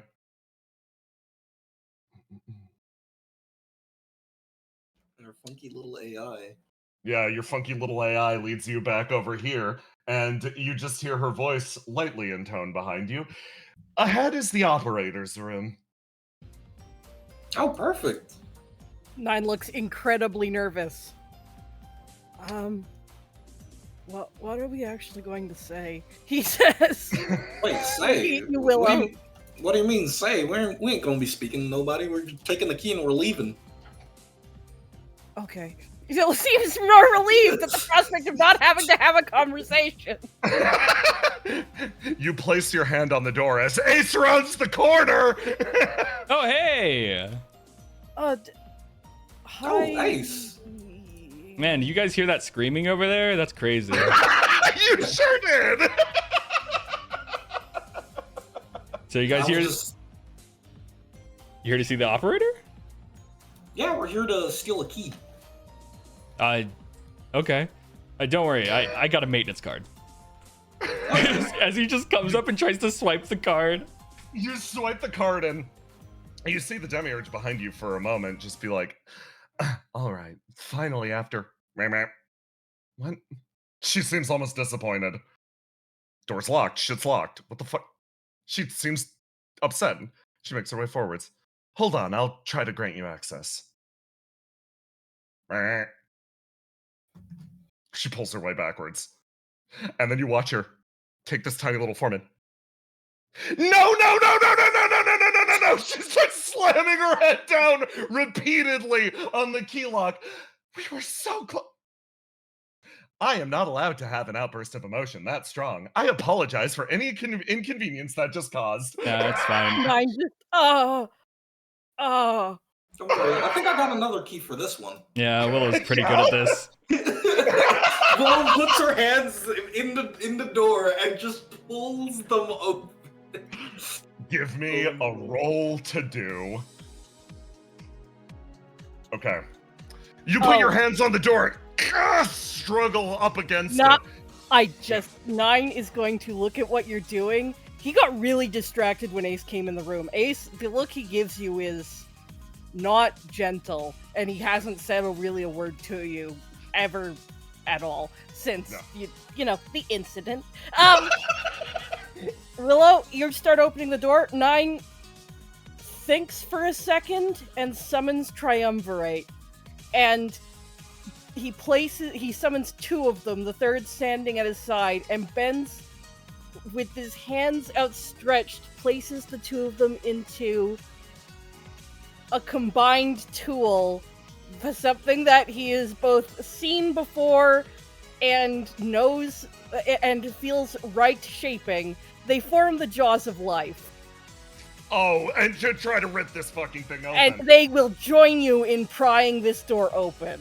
Nine, give me a roll to do. Oh god, I forgot. I have to roll dice. Yeah, you do. You do need to roll dice. It's very important. God fucking damn it. Oh, okay. No, this isn't a terrible one. Okay. Yes! Okay, that's a pretty fucking good roll. Ace, are you joining in on this effort? What am I gonna fucking do? Try to force this door open! Yeah, with what? My normal human strength? You place your hands on the door. Oh and god, I'm so happy. You all start to, Ace, you're actually gonna fall back from this, so just ignore what's happening next. You all close in on the door and you try to rip it open, and Nine, you get in there and you start to rip it apart. And as you do, two things occur. I'm going to describe what happens with Willow and Nine first. For the two of you, you place your hands on the door and power starts to build up, and there is a loud, powerful detonation as this door rocks on its hinges and is thrown violently backwards into the room behind, disappearing into the distance with a loud, discordant clang. You hear a scream and a dramatic, and you look at each other and run into the room. Nine, eyes wide with terror. Oh god, Ace? did he just kill someone? Oh, Ace, yeah. you stand back here. These two have not moved. In fact, they've dropped to the ground and are convulsing. Fuck. From their perspective, Hmm. I reveal something very important. Crit protection. If you roll high enough, crit or afterglow to gain an automatic success against the security system assails you with visions of the joke ending. Hey, Willow and Nine. Happy April Fool! Jesus Christ! Got him. You run into the room, proud of your accomplishment. You sprint your way inside, and you see, on the inside, your attack. It traveled through effortlessly.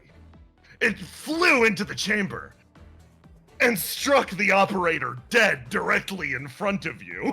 It's really correct for me to finally get to, when I roll high, to have this occur. I'm so sorry, Mask! No, this is what I should have known. Nine is going to see this, and Willow, he's going to fucking collapse on the floor, like just legs out from under him. His You hands thump down onto the ground. fucking head is in his hands, and he just curls in on himself. You good? I killed someone. Oh my god. I'm really sorry, Nan, but from the context clues, I think the operator was not a good person. Someone. I killed someone. If it helps, it wasn't you. I was doing a lot of the work opening the door. He is inconsolable. 9, you place yourself on the ground as you look in front of you, and yes, effectively, you have managed to skewer this person. Blood and viscera and all the horrible things. And Willow, you look over, and for a second you're like, wait a second. Hold on, this isn't 100% accurate. You make your way over, and you stare over at the operator, this cryopod thrown open, and you're like, this isn't fucking correct. You look around at the room, completely empty, unrendered, no lighting. You look around as it all sets in. Victory Fanfare is literally playing over the speakers. Oh my You God. look at this place. 9 is out of his mind. He is not realizing that this Yeah, is no, fake he as has shit. no. He saw body, thought that he caused it. He's completely gone. You The look- total dissonance is massive. The total dissonance is fucking heartbreaking as you look at the area around you and you feel something shift in front of you as you manage to force yourself, you force your way into this office again without future. And as you do, again, multiple layers of confetti just touch down on all of you. Oh 9 my is fucking inconsolable God. on the ground. Again, the total dissonance. A voice resounds out, heavy, robotic. Congratulations, you won. The evil is defeated this day. For whatever reason you might be doing this, whether it be union related, a personal assassin, or otherwise. Excellent effort. Good job, you really did it. Please remain unconscious for the foreseeable future. Okay, I think I understand what's going on. Willow's gonna pick up a 9 and start walking. You walk your way backwards, and as you do, you find yourself somewhere. You find yourself wandering down a long railroad. What could this be? You have a momentary discovery, a distraction as you walk your way back to consciousness. Could this be the fabled? You've heard of it once before. Yes, this must be. This is the GM Railroad. You regain consciousness, convulsing on the ground, directly in front of this great door, as you get the feeling the cops are on their way to your current location. 9, you are out! This has mentally destroyed you! Yep. Oh my god. Well, Why did this happen? That's what happens when you try to go too far off the rails. well, I don't know, but Gary 9, we gotta get out of here. Okay. You pick up 9, and as you start to walk your way away, this is the exact point, of course, that you're yanked out. As I pull you over here, let me drop you all on this screen. Riddle pulls you back as you all come into being. Everybody touches down. Queen of Flames also gets yanked out. You look around as the cold air strikes against you. Mike looks over at you, Argus. Okay, we got everything we could. I feel like there was so much more to learn, too. Yeah, definitely. Our first real trip in. So, When can we go back? Riddle looks over. I'm gonna try to find a way back ASAP, but not immediately. We gotta give it a little bit of time. Is Willow meant to be on the map? No. yeah, I was. Okay, Well, Ace was about to bring up. Hey, the bug's gone. Yeah, The Willow's smaller not here. bug. Riddle, I mean, yeah. I yanked everybody out because you were all hitting your burn threshold, but Well, it's still fine, so. Okay. Why? Were you guys in the middle of something? Fucking Tell her- Willow. Tell her to bring back a hostage. Willow, how do you feel about kidnapping? Willow. Willow's probably the only one with an ESP where she can announce it to the general public that she's taking a hostage. Then the government Willow. won't be able to pretend it didn't happen. To describe what happens on the other side right now.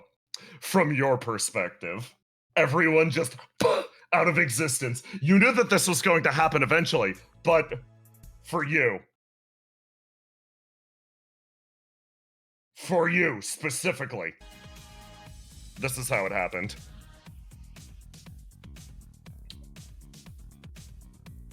Here it comes even more intensely than before. It's the GM Railroad. Willow. You watched as the two of you basically worked your way down. You heard a call from around the bend, and watched as Ace disappeared into flame. 9 disappeared into flame. And something whispered in your ear. Quickly, before it's too late. She makes her way over here. Jump down here. Oh, okay. You, without questioning, run over to the side and simply leap. You throw your way down the path that the demiurge laid for you. I trust her with my life. You trust this fucking creature with your life, and as you go, you find yourself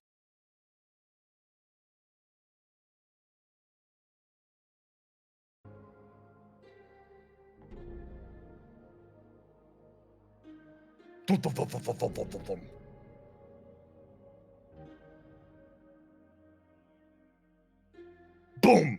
Back in the garbage dump. Oh, I got my coat dirty. You hear 2 people talking. Yeah, so that's what I'm saying. It's like an egg. Can we cook it? No! Fuck no, you can't cook it. Wait, It's my fucking egg. door guy? Street guy? They turn and stare at you. Oh, Willow. How things go with the operator? Badly. We got shocked and then the cops got called. Yeah, sounds like big fucking business. As before, even if everything seems lost, there's still something that you can do. And what would that be? Could you cook me up a delicious steak? Ah, for fuck's sake, man. Okay. Street guy makes his way back and sits down. All right, street guy.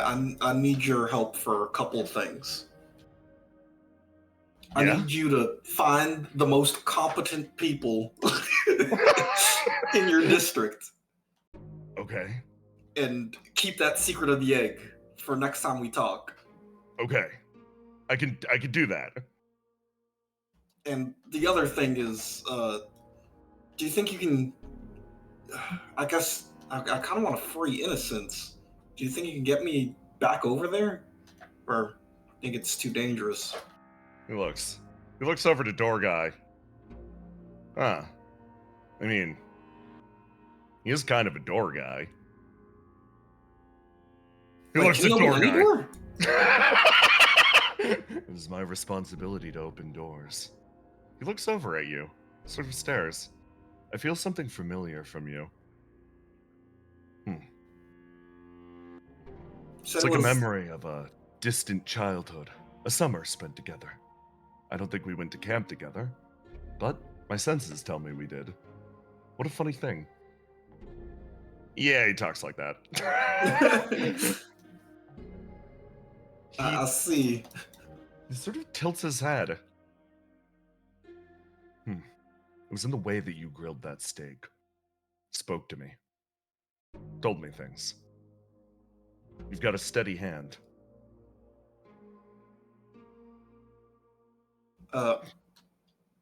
Okay. Thanks, door guy. He walks over and actually sort of stands and starts to walk off in this direction. Where the fuck's he going? I don't know. for some reason, that guy, he seems wise and unwise at the same time. Yeah. Hey man, where are we headed? He starts to walk over. I'm following my memories of childhood primarily. Whether they exist or not, it doesn't matter. He stumbles his way forwards and travels over to this building. He places his hand on the door and braces it open. Willow, it's insane to say, you look at this guy next to you, this door guy, and you almost feel like, yeah, you share. Feels like, yeah, the summer camp description's a little apt. It's funny to say. Feels like you know this guy. You spent time with this guy. It's fucking weird. Braces the door open. And you find yourself in a large room as he keeps charging up. He travels, squeezing between the crates, and continues to lead you. It's a sense of strange familiarity. How, A sense I felt when you cooked that steak. how would we know each other if you were stuck up here and I was stuck down there? Perhaps they aren't our memories. Perhaps they're inherited memories from somebody else.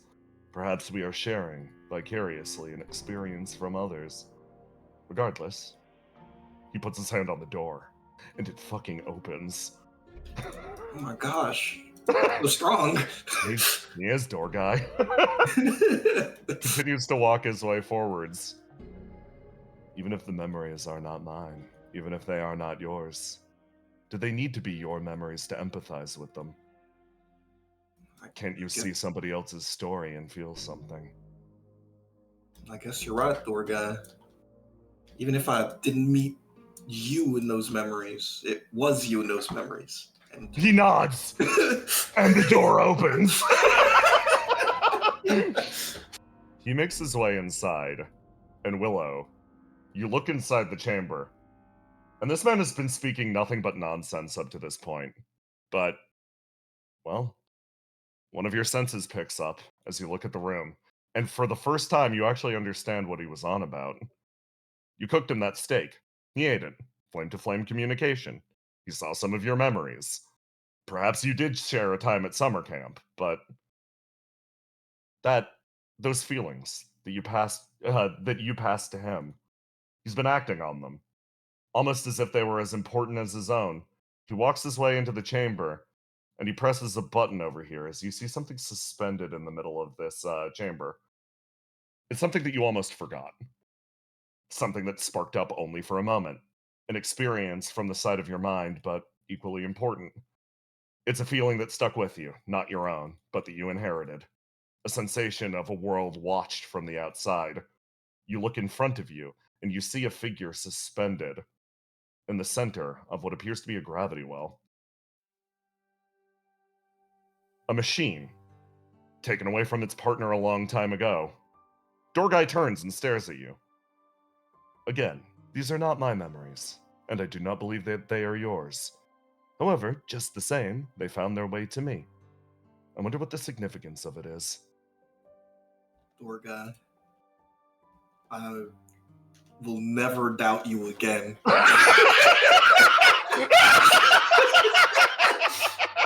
And I mean this fully and utterly.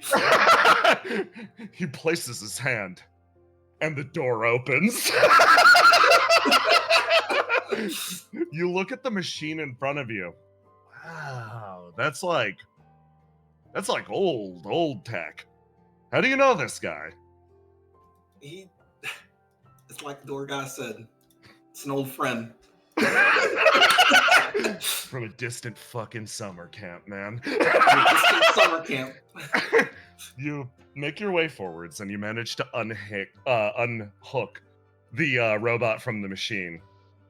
Street guy nods at you and basically sends you on your way.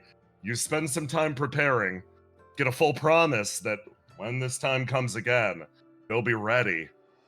And Willow, you find yourself returning Not with a hostage, but with one of your guys, bringing them back. You hold the little machine in your arms. Guys, I found my friend. Riddle like, wait. Okay, that's a machine from... Hold on. She rushes her way over. That matches up with the terraforming robot. Hold on. She makes her way around as you watch the portal close shut. She makes her way over and actually smiles. Oh, well, guy's been on quite a journey, huh? Sure beats a coffee machine.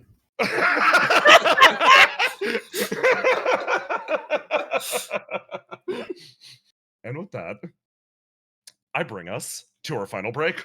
From here on, we are entering the finale! Get ready, folks! Whoa. I almost played a banned song. Tiny, thank you for entertaining me on probably the most insane hour of TTRPGs I've ever engaged in. You are actually my goat.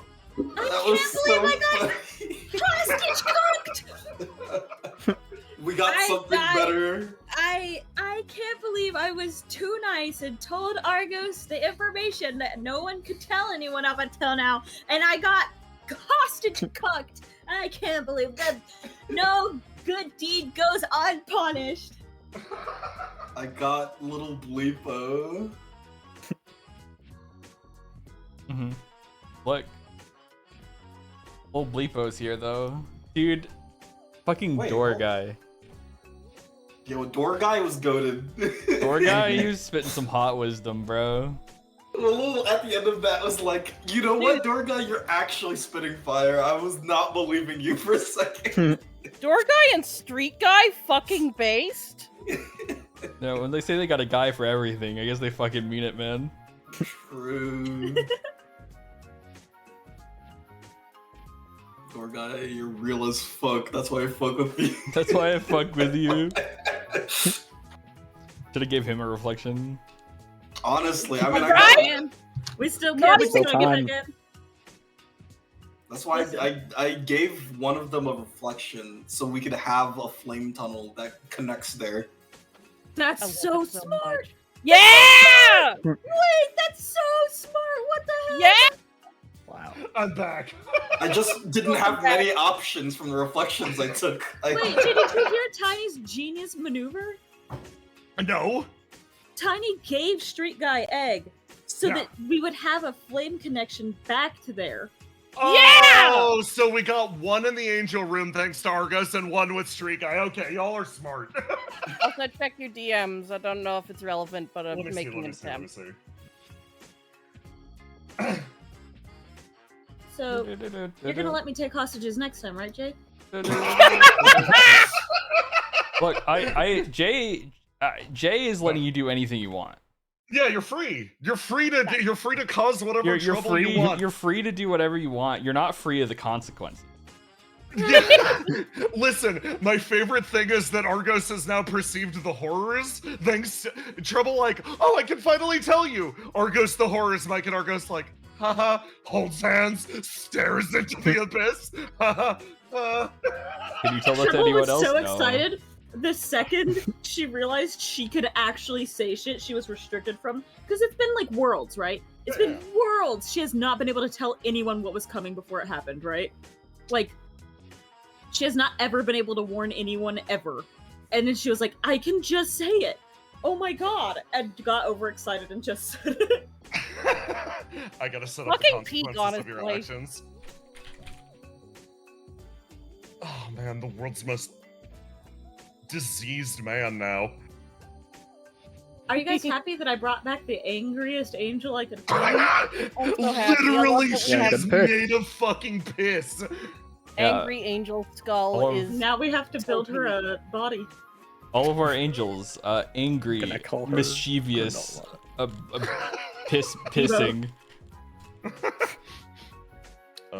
Okay, then back over at where Argos was. Okay, we're getting to the consequences of the runaround. I'm excited about this. Argos just saved literally half of the judges' lives. Good job, Argos. Genuinely, yeah. Those are mostly people who are not super thrilled about being there. That's why you're the What, boss. is this a winner of a society? You don't say. So, Everywhere Guys, I if go, you had to look- people. The people in charge are just doing slavery with extra steps. Yes! There's a fucking theme to the game! Everywhere I go. so Honey. guys, hear me out. Yeah. What do you think the coolest ideal you can think of off the top of your head is? you don't want me to say it. But there is a correct answer.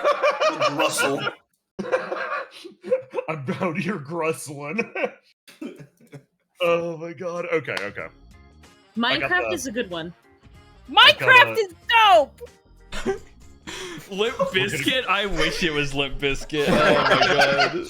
My equal and opposite, the other that defines me, Fred Durst. Red Durst. Okay. You know, I don't think it's one of those days. You won't be able to defeat me. My equal and opposite, Home Alone. This is so stupid. Listen, Home Alone is busted though. Home Alone is fucking busted. My favorite is all the guys chilling in the judges' chambers. They basically they had different ideals that were related to facing yourself with standing up against depression, etc. And they were the equal and opposite, so they just were like, nah, man, I'm staying home today. God, that's so funny. They have not reached a point of cooperative fusion. Okay. I'm going to bring us into the finals. Okay. Let me get this set up. So, all of you spread out into the world. This event having occurred. And as you do, you are reminded of something. You're reminded of how still and silent the world outside the portal is. You have 2 beachheads back in. You've got a very safe one attached to one of their terminals, constantly dumping information onto this side of the world. And you have a flame tether tied to a certain egg. But for this world, you come under a different set of realizations as you all drive home. The blizzard that they brought here, this will remain, regardless of what you do on the other side. Those bastards, as Argos discovered, those bastards decided that this world had to go because it did not meet their standard of quality. As such, it will only get more intense from here. It is not a matter of finding peace, because to you, you are simply equipment developing this world for them. But in that silence, things have started to shift.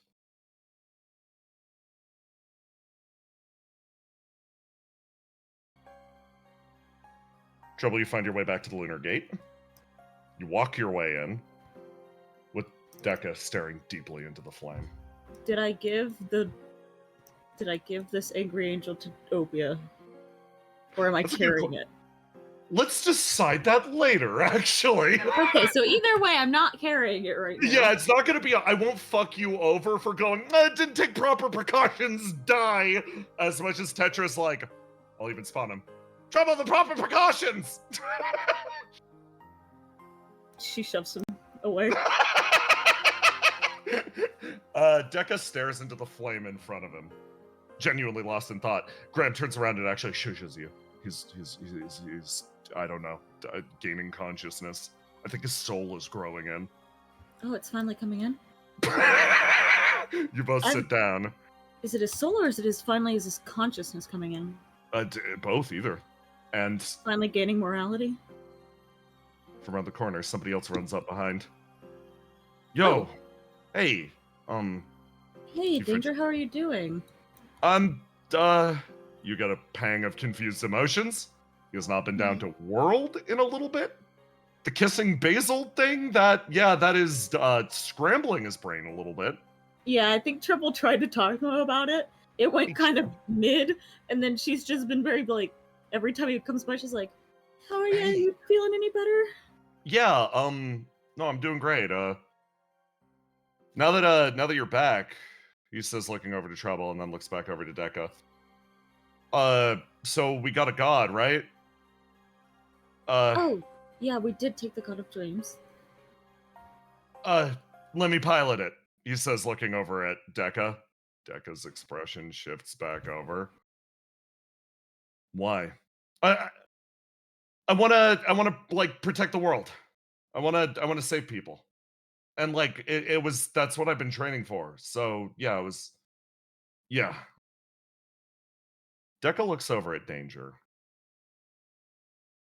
And the look in his eyes it's set for a second. He bites his lip. And for Graham, a person on the Lunar Gate, so long as he is on the Lunar Gate, he has the capability of sensing the thoughts and emotions of the people within the Lunar Gate. No ability beyond that, but so long as you're here, he knows what you're thinking and feeling. Trouble, who has this ability to begin with, both look over at Dekka. Something sort of spines up in the back of his mind. Normally, his hair, he's like a pissed off cat, but in this one moment, he turns over and looks at Danger and he goes, I don't think that'd be a good idea. I don't think it'd be good for you. He closes his eyes. Danger, what? As Danger starts to protest, the two of you instead focus in on Dekka. An emotion springs up in the back of his mind. Something that he thinks for a second and then immediately suppresses. You would only use it to protect the people you care about. You would not use it to protect the world. It's not meant to be used that way. He pauses, almost recognizes that he feels this emotion, makes a face. Graham opens his mouth. What the fuck? He whitely says, staring at the man in front of him. Dekka, I'm taking the God of Dreams and heading out. Later. Danger like, wait. He walks off into the distance, says, you, indeed, a moment later, do hear the machine take off and disappear. Trouble turns to Graham. What was that? Oh my god. Oh my god. Oh, she stands up and she starts like pacing back and forth. His soul did grow in. That's hysterical. Oh my god. It's happening. It's happening. Oh my god. Trevor's like, what? Like, and then she puts her hands on Graham's shoulder. She's like, it's happening. It's finally happening. Yeah, okay. He reaches into his wallet and gives you $5. She takes it. Fine. Sure. I was... Trouble just like falls to her knees and just like just cheering hands into the sky. She's like, holy fuck. You touch down and literally yell to the heavens while Dekka pilots the God of Dreams into the edge of the astral sea to simply stare into the edge of existence, reflecting on himself more than anything else. Ace. Nectar gestures with her thumb. Hey, big guy wants to talk to you. I'm fine, by the way. I got dropped in a hole. Nobody checked on me. I was stuck in that hole for like 3 hours. I mean, I just assumed if something was wrong, you'd say something. Yeah, fair enough, I guess. Okay, yeah, big guy wants to talk to you. I'll let him explain. Hey, glad you... don't get me wrong, I'm glad you're okay, Nectar. Thank you. Do you need anything? She smiles. Do you need like a resupply here? Do you need anything like? The voice echoes out. I've been integrating the God of Frost's circuits into my own. I was curious what direction I should head with it. I can choose to integrate its permafrost ability to gain a powerful set of armor, or its trample ability to gain more offensive capabilities. What direction would you like to head in, partner? Give me the defensive. I see. We will be able to do great good for the world using this. Yeah. Nectar.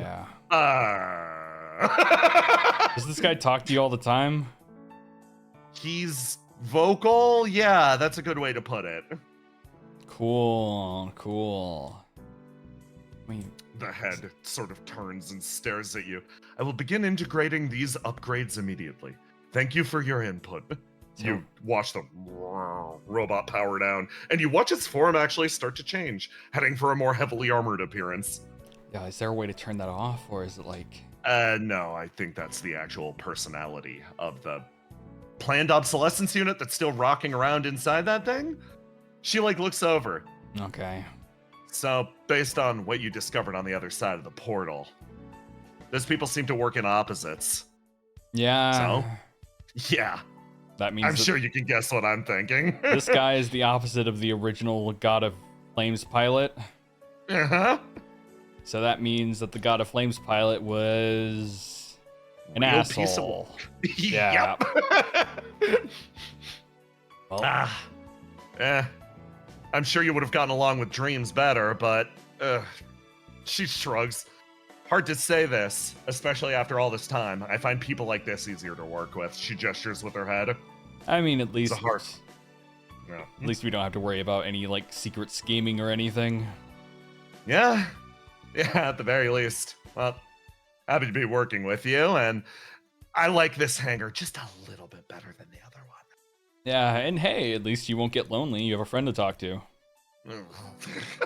She makes a disgusted noise as you tromp down the path. Basil!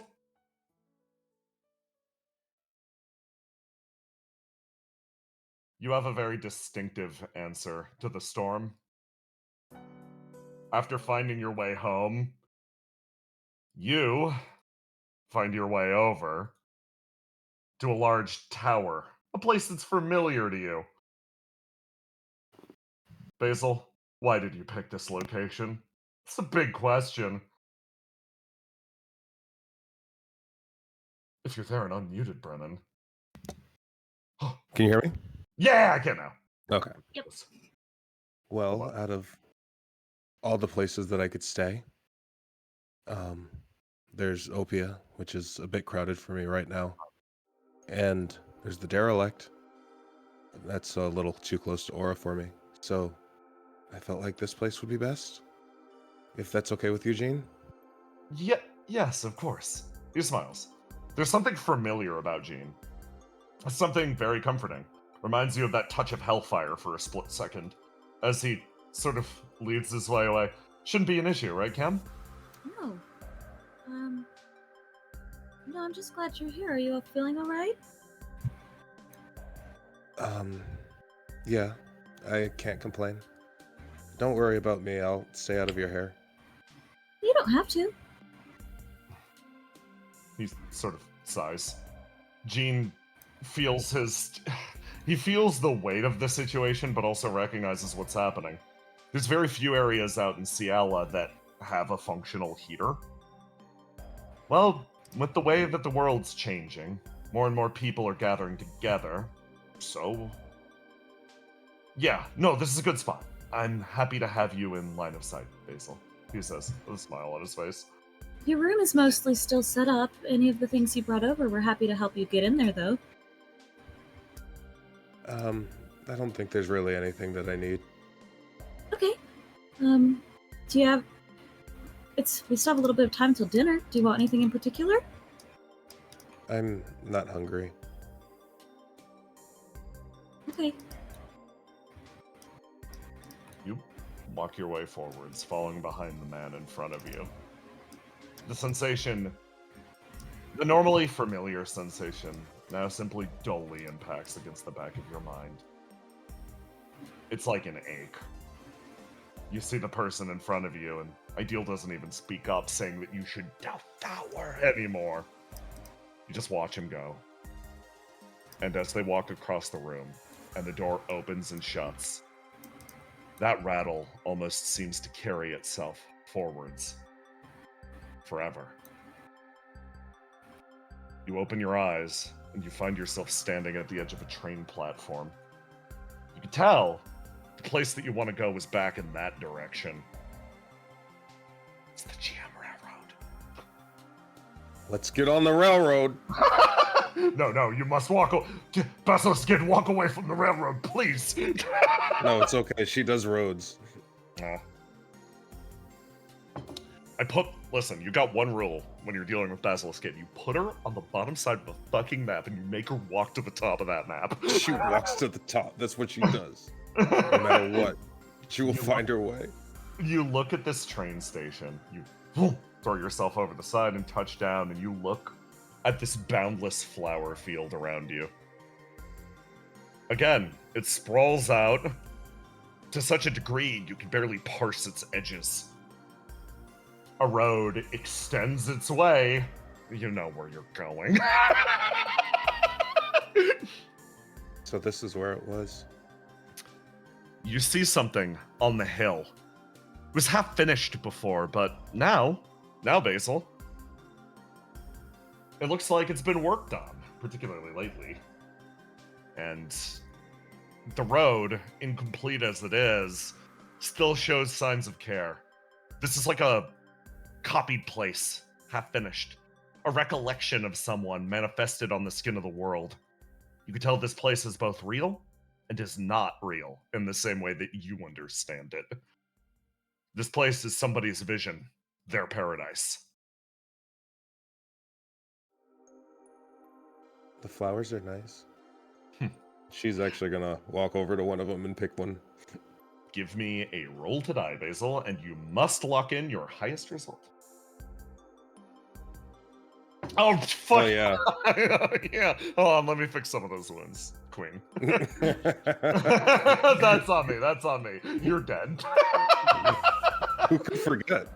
Yeah, give me a roll to die. Okay. Choose which one you're locking in. Huh.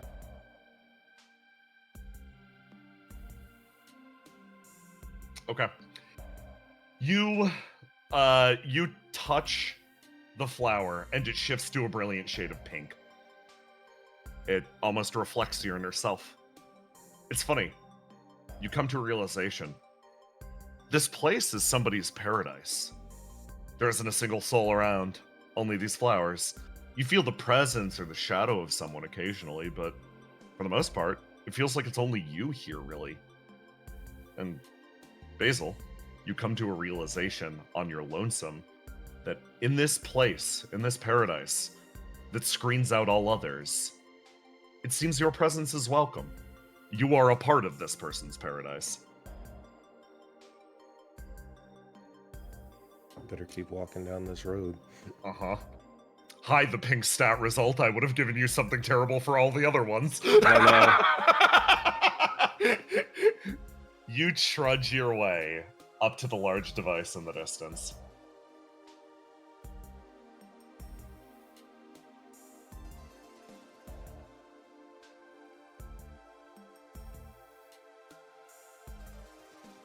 And you see the man staring up at the machine. He raises one hand very gently, and you watch as different pieces levitate. He almost like a conductor waves his hands, frustrated, reconnecting one piece to another. Seems like he's actually struggling with the design a little bit. Gotten a lot bigger in here.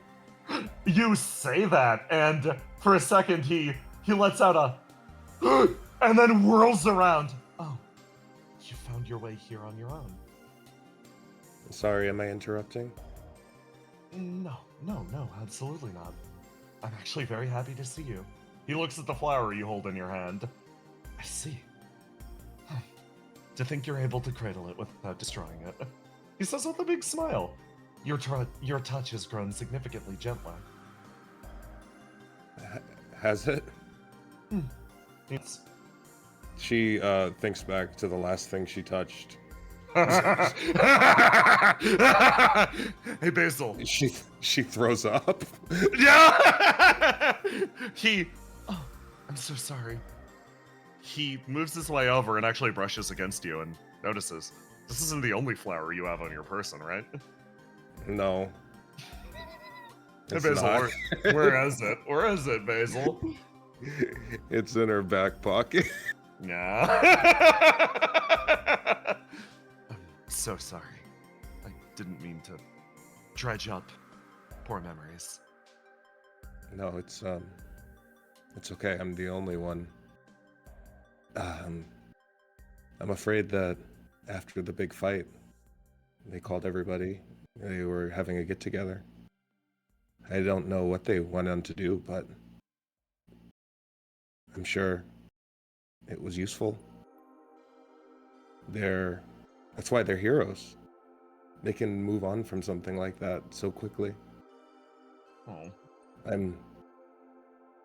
I guess I'm just awful like that. He takes the hand and extends it, and actually gently places it on your forehead. And something happens. He lightly tousles your hair. He lets out a light laugh. The only reason that I am able to touch you right now and make physical contact without ending your life immediately is due to your efforts. His expression sort of expands. I would hesitate to call those individuals heroes, due to personal grudges and the like. But, at the very least, I could appreciate you as one of mine. It's a gentle expression. Genuinely gentle. Huh. I wish Mike were here so that she could check and see if any part of me feels like a hero. I see. He looks at you. The hurt goes that deep then. Yeah. I think I'm starting to understand it now. Your original offer? The one that Ideal considered, yes. Right. I don't think any of us get to choose when we lose our innocence. And I think it was a little arrogant of me to assume that I was different than every other Basil before. That I was going to be able to do something different. I think to make radical change, you have to do something that hasn't been done before. And I think in that way, Ideal is right. His mouth opens. Does that mean... He looks back over at the ring. I don't think we can do it just yet. She's still weak. But, yeah, that's my intention. He stares up into that expanse, wordlessly watches, and quietly nods his head. Elsewhere.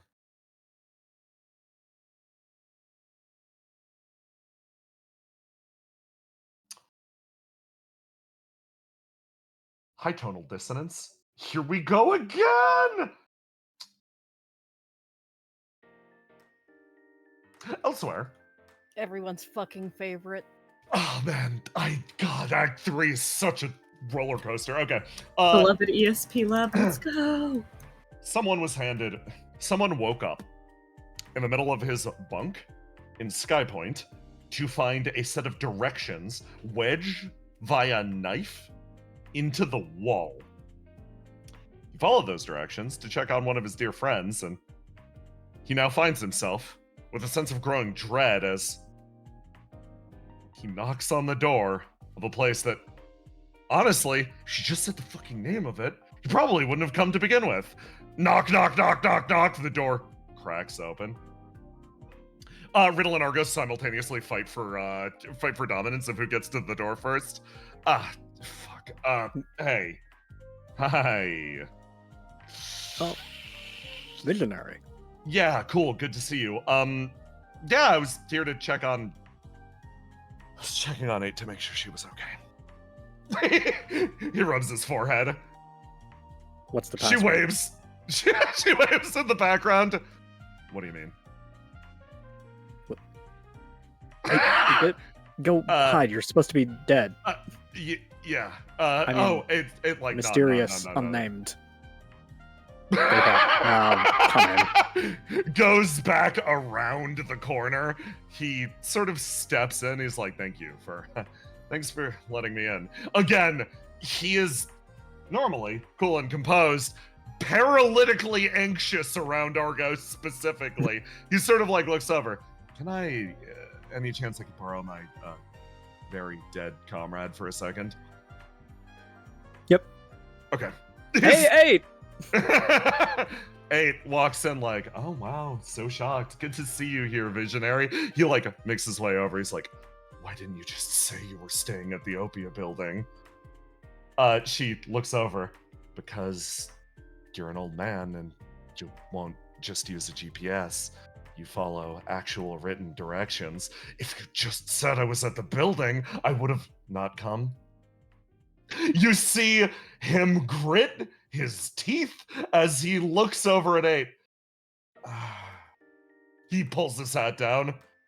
Thanks for looking after her, he says, pained. Looking at each of you, he it's like, yes, everything's been going nice so far. They're going to help me dig a hovel in the woods. Come again? She turns, nods, and then starts to move in this direction. Come on, you can come help. I can give you directions. Thanks for keeping an eye on her, he says, looking over to you, Argos. It's no problem. I have been kind of placating her on this hovel thing, though.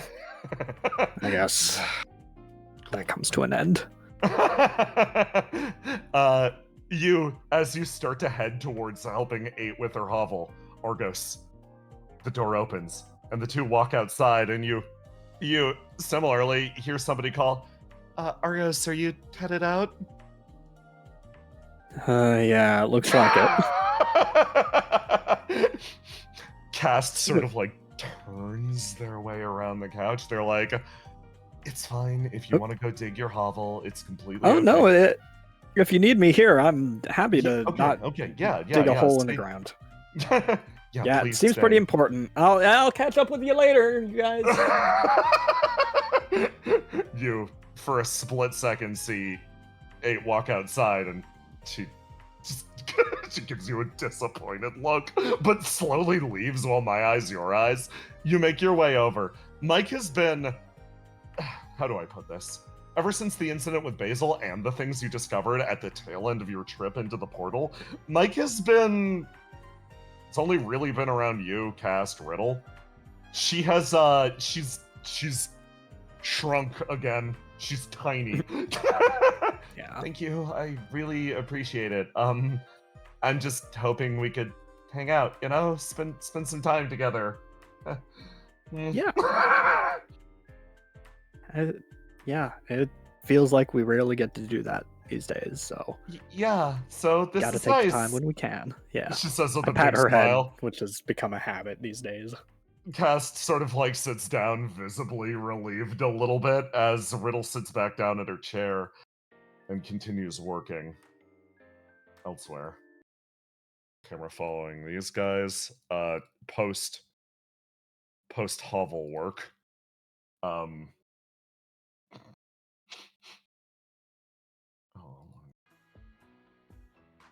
First, we gotta clean up the blanket hovel that 8 made in the Yeah, and the laundry blanket pile. hovel that Mike made and currently lives in. 8 breaks off from hovel digging to actively assist in the basically like the evac transportation effort. A large number of people here have gathered. They sort of work their way around, visionary looking back and forth. You're showing up and helping these guys out. It's pretty much what I did in World 8 too.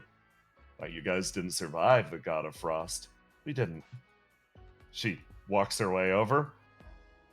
If we had, it's probably what I would have done, but we were doing stuff like this well before it ever arrived. And well after, actually. What? She sort of turns around and cocks an eyebrow.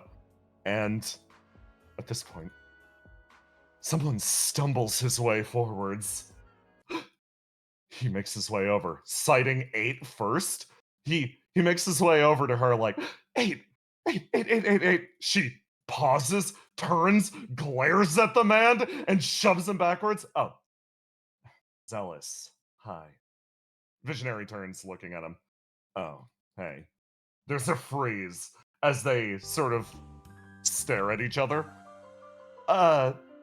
Hey, Visionary. Hey, can I borrow 8 for a second? Sure, why not? He walks his way over in this direction. Hey, I've already been booted out of 4 settlements. What? She squints at him, a little disgusted. I've been turned away. I've been turned away from nearly everywhere. But right now, everybody here, they seem to be mostly accepting of me. Really? She looks at everybody gathered in the area. Yeah. I mean, I show up and I tell them, I lay all of my expertise down on the table. I let them know I've spent all of this time basically as the son of a CEO. I know how to run things around here, so they should fall in line. 8's expression lightly falls.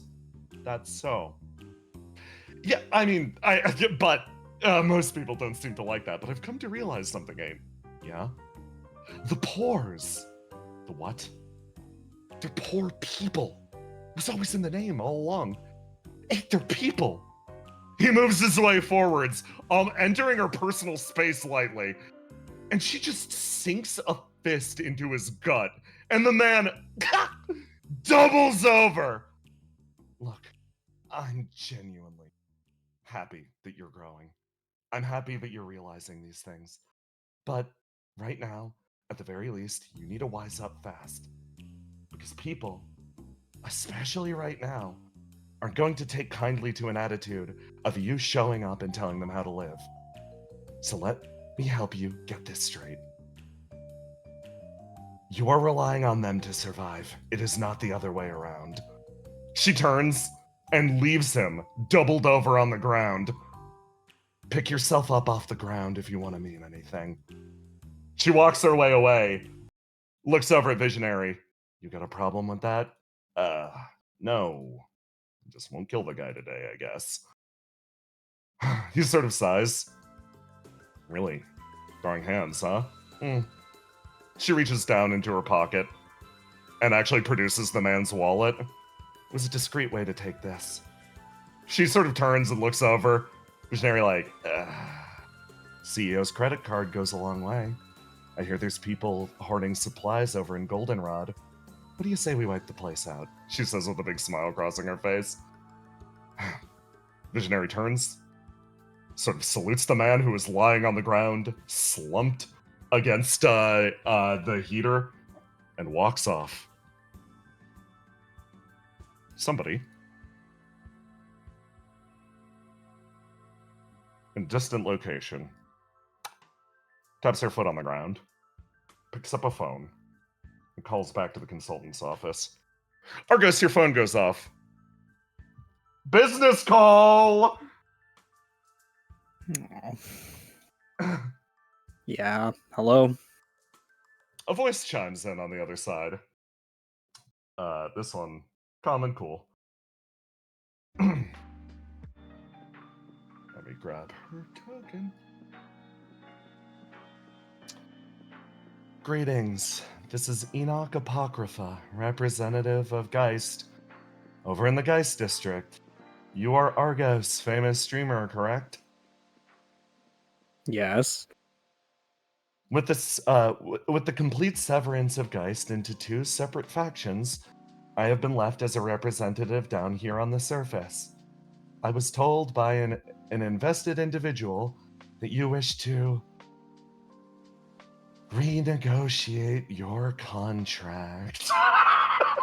Oh, how nice of you to call me. I am genuinely interested in communicating about this subject. On the other Good, end, because we have a lot to communicate. I see. Riddle just smiles over next to you like, really glad it's not me this time. Cast speaks up. Hey, can I get in on this? Oh, absolutely. Oh, I think I can make it worse, actually. Hold on, let me call Andelaine. Wonderful. Well, as you know, with the severance of Geist Surface and Geist Sky Edition, she says, jazz hands on the other side of the phone. We want to focus primarily on making sure that the people of Fuse City live lives as healthy and happy as physically possible. Your streams are a crucial part of this, and as a result, we want to negotiate and want to leave this on no uncertain terms with a positive work relationship. I think that sounds wonderful and have some great ideas on how we can achieve that. The new CEO feels the rising dread in the back of her mind as she locks in and prepares herself for an entire day of negotiations. Riddle stands up at some point, makes her way away, and travels to a different locale. As I change the music. Willow!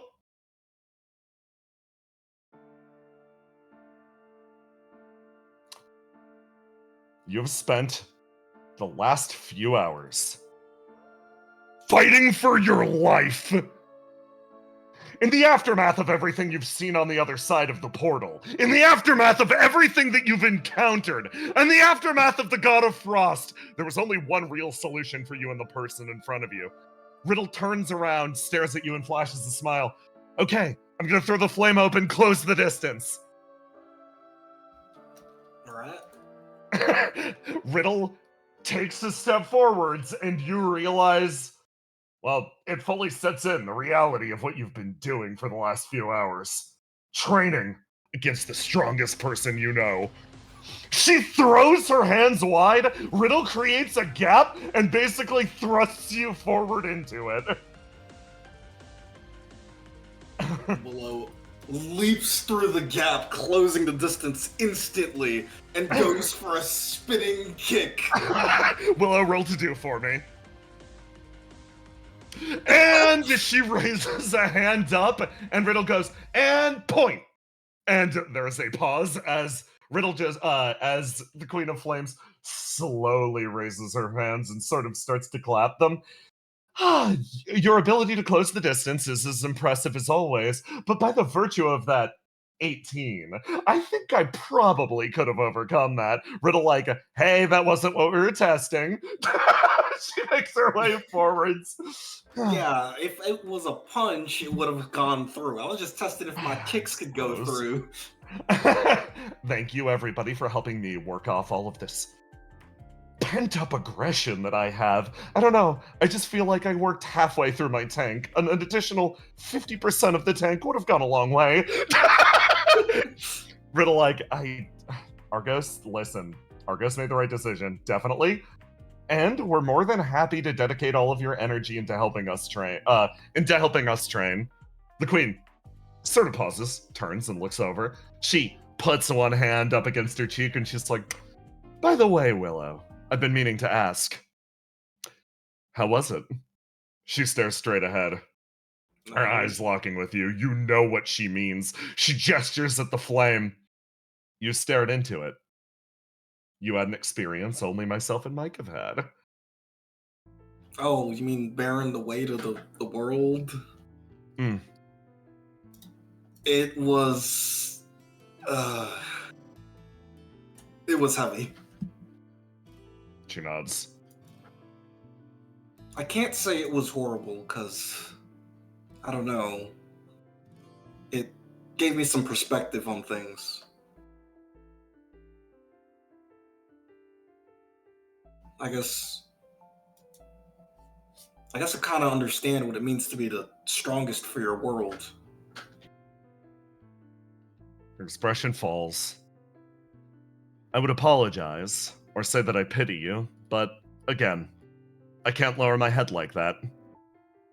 She sort of turns and, looks at you, smile flashing across her lips again. I can't encourage you to engage in the same unhealthy habits that I do to cope with the immense weight of a crown like that. But just the same, She sighs. Keep your chin up. I don't need to highlight how many people are relying on you. Yeah. But just the same, you aren't alone in that. It's just...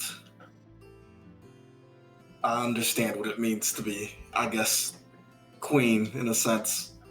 She sort of smiles. Again, don't let my unhealthy habits rub off on you. She sort of chuckles. It's...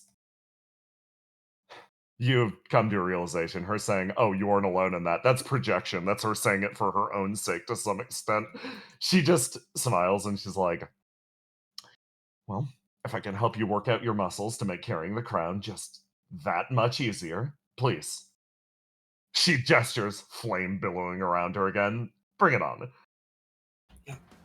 Ideally, I want to get strong enough that once I carry that mountain of the world, it doesn't feel so heavy.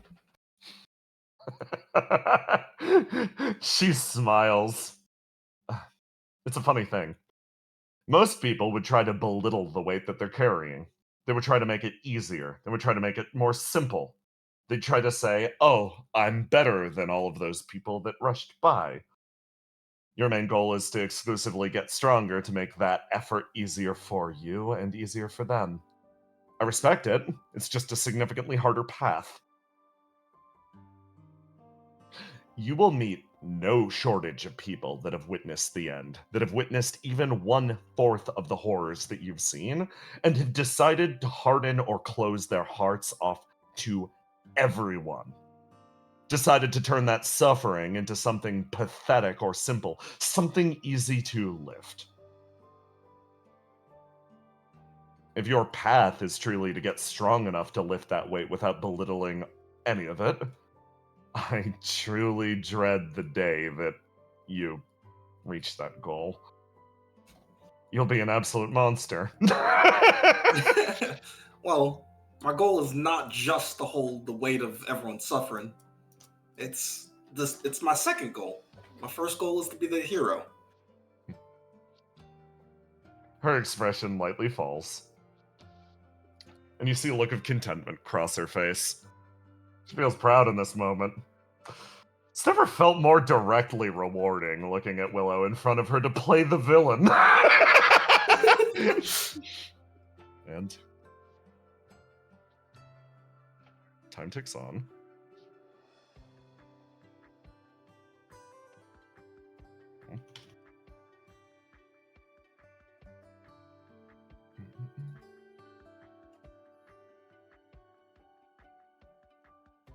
Us back here. Argos, you're still negotiating. You've stolen Riddle's chair. Cast is sitting over your shoulder as Segazer opens the door. Having finished helping Basil move, basically, she has been the moving company back and forth, and you watch Mike's body language change, actually, seeing Seagazer walk in. Oh, hey. Another thing that you've noticed, particularly lately, Seagazer looks over. Yeah, hey. She smiles, makes her way over, and then just sits down on the couch. And you watch something that she wasn't doing earlier occur. You watch Mike actively deflate in real time. You just see all of the exhaustion sort of spread out over her eyes, and she's just like, everything with Basil going good? Yeah, it's going about as good as it can go. Cool. She just leans on Seagazer. And they just stay like this. It's the most, like, it is just watching two people actively decompress in each other's presence. Seagazer sort of sits there. You headed back out? Yeah, eventually. Like, I guess it's sort of my shift, right? I'm gonna help over in the Simulacrum village. They definitely need the assistance. Cool. Yeah, both staying busy. Sort of like taps her foot. Argos, you look over at the two doing this. Cass just like sort of chuckles. Yeah, Argos is kind of trailed off on the phone a little bit. It's fine. Enoch on the other end of the line also trails off and treasures the brief moments of silence as the legalese stops happening around her. She's like, thank goodness. You watch as Seagazer actually... You watch this ritual repeat itself, and then something uncharacteristic actually happens in the middle of it. Seagazer's leg starts to bounce a little bit, and you see her make that fucking face that she, like, the running the numbers face, and then she snaps out of it, and everything's fine.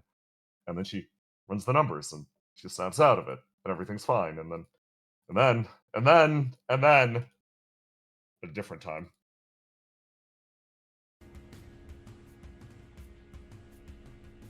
Or, no, sorry. In a different place.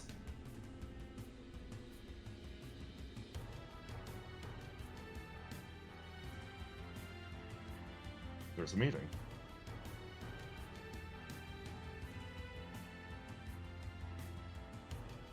These individuals, almost identical to your perception, to them, incredibly distinct. One of them, no, one of them will stand out because he's in a full body cast. Literally, the containment suit has tripled in durability. Next to him, Lucilia sort of moves her way over.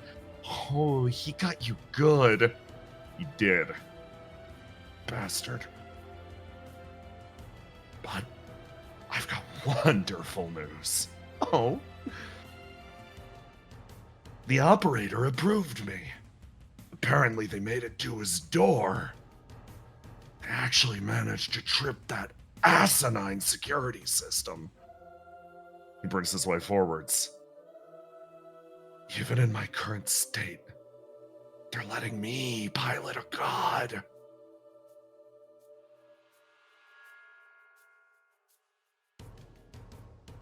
Seagazer's vision changes. Basil? You find yourself here. It's Basil, Argos, Willow. A short period of time in the future, you find yourselves all arranged in Melly's diner. Seagazer's been talking to you at length. She looks around, freezing, almost realizing what's happening in the situation. And you all, boom, slam into the wall next to you as Melly picks up her shield, screaming, "What the hell's going on?" Seagazer turns, scrambles her way across the ground desperately. Argos! She grabs at you. I need you. She grabs your arm and yanks you in this direction. To Seagazer, the one witnessing the vision. It's simple. Right here, right now, they gave her the greatest tool possible. You sprint your way outside as she yanks you with. And Argos, in this moment, you witness something fucking horrible.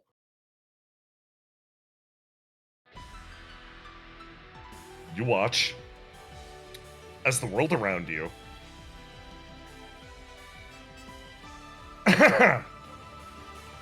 we're going for something a little less heroic as you stare into hell. You watch as the world around you dances away into the distance. Over here, she holds your head and simply points you off into the distance. You see a world overcome by swirling mists. You see a world lost to the void. You watch as World 12 crushes its way inwards. Her expression fixates. This isn't the god that she predicted earlier. This isn't the same thing. You see it towering in the distance. A great being, hands clasped together almost in prayer. Scan it, please! Argos. I scan it. Argos, give me that scan roll. Give me 2 rolls to do.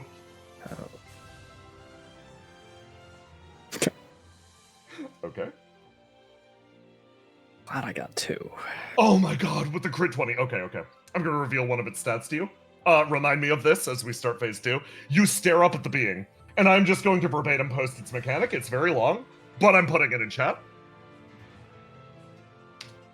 You look up at the being in front of you. Dynamics of an unknown cataclysm class deity. This, in terms of severity, outspeeds the previous god that you faced. What you faced previously? Frost was a plague class deity. It seems they far accelerated their plans, pissed off at your incursion. It seems everything's changed, and now this thing towers over you. You watch in horror with the crit 20 as this ability plays itself out. It takes every directly unobserved map, and it starts to fling them together with all of the observed maps, fusing them. This results in functional teleporter glitches, people getting warped into walls. It results in this unmitigated catastrophe. You watch as all of World 12 is combined again and again and again, knitted and re-knitted, until all that exists in front of you is simply a monolith of flame, a fused entity containing all of the world's flame and all of the world's space. You watch as your world ends. Seagazer's body freezes, and she remains motionless there, looking at the horror and the reality of this new god. And in a normal moment, this is where I'd end the session. But she freezes, and Mike turns. Argus, she needs help.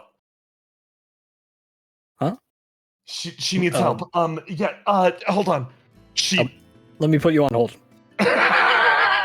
Advanced negotiating tactic, I see. You rush your way over to Seagazer, and before too long, she tells everyone that she has something to share with you all. Cut ahead. Sometime later.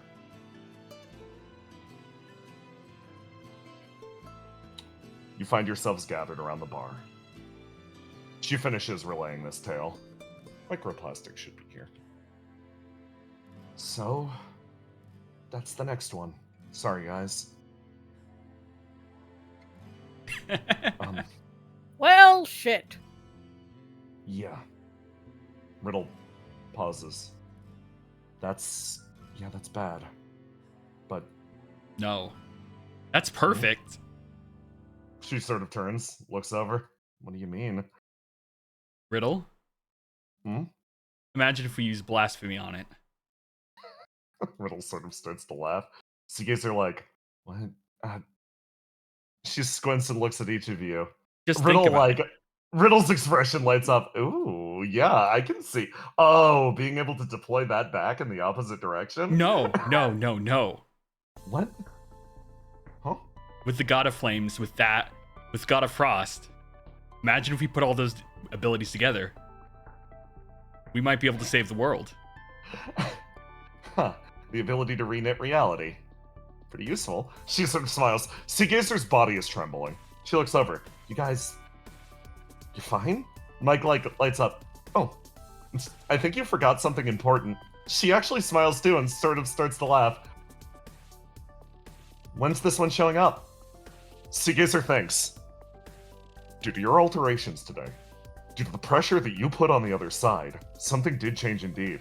A stronger god is coming, but a new reality is created. What was supposed to be tomorrow becomes a stay of execution. 2 entire weeks. A breath of relief spreads through the air. Well, that's a different situation now, isn't it? Riddle visibly relaxed. Oh. And if we start prepping blasphemy hypothesis, yeah. God of Flames will be done definitely in time by that point. I mean, if it jumped us tomorrow, we would have been in a lot of trouble, right? Seagazer continues to shake in place. You guys are fine with this? Cal's going to gently reach across the bar and place a hand on her shoulder. No.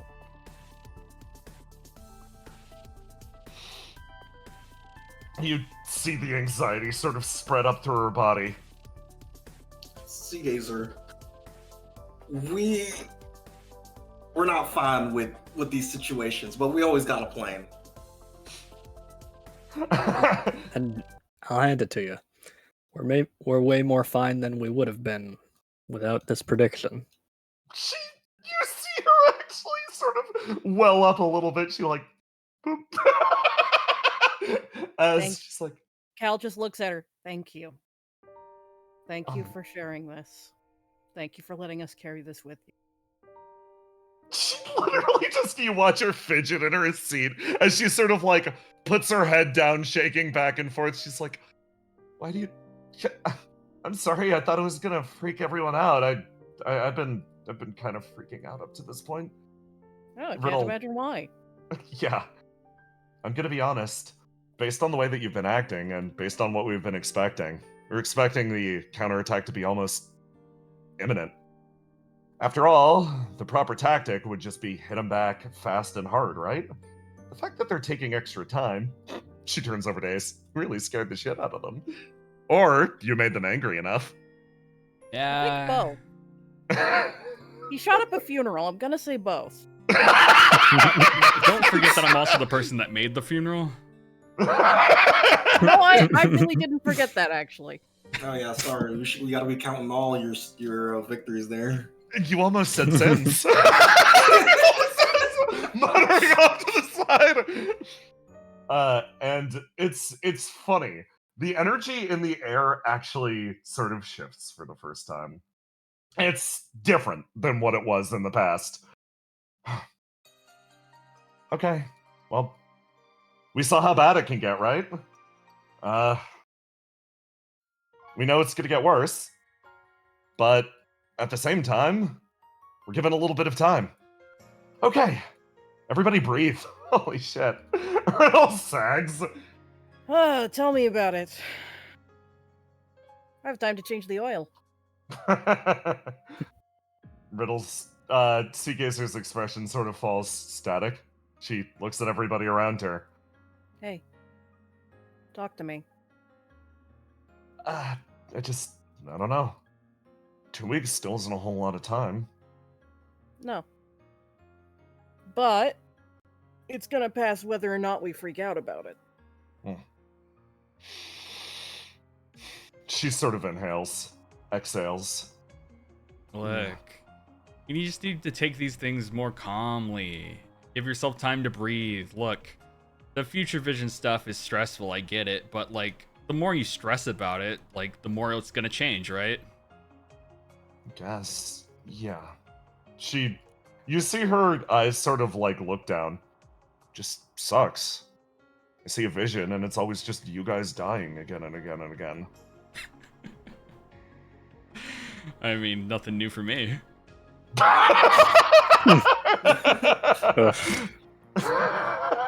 Hey, we keep living, so I guess maybe those visions aren't too crazy. Yeah. She sort of swallows. So, like, I guess she, like, looks at everybody here, looks over at Willow, looks over at Charybdis. Charybdis is in the background, staring down at his drink. Love I that don't guy. think I'd live through the last one, so here I am doing this one. Hey, he, like, sort of leans his way forwards. Now that we got a sec to breathe. Seagazer again hears that. Ace, why the fuck did you drop that robot on that building? Well, just as Charge says, thank God. Listen, no, like, if we were busy, I wasn't gonna ask, but we're not busy anymore. Wow, really? Yeah, anything you'd like to say? Oh, God, way to kill, Yeah. way to kill the mood. Oh, I'm just curious. Yeah. Like, oh, fucking, like, I've been listening to conspiracy theorists all week. Like, are you a clone? You gotta tell. Theory. Way No. to kill the mood, you say. Way to kill 17,000 people. Ha! Slaps. Riddle sags Like, lightly. I'm gonna make jokes about it so that we can have the conversation, but what the fuck? You guys want the real answer? Do you even care, really? We've been trying to get the real answer from you for Riddle's expression looks over at you. Didn't really think about it. There's sort That's of what I was afraid it was. There's this moment of silence as Riddle like leans in. Yeah, that's what I thought as well. Did She you think sort of about it afterwards? Yeah.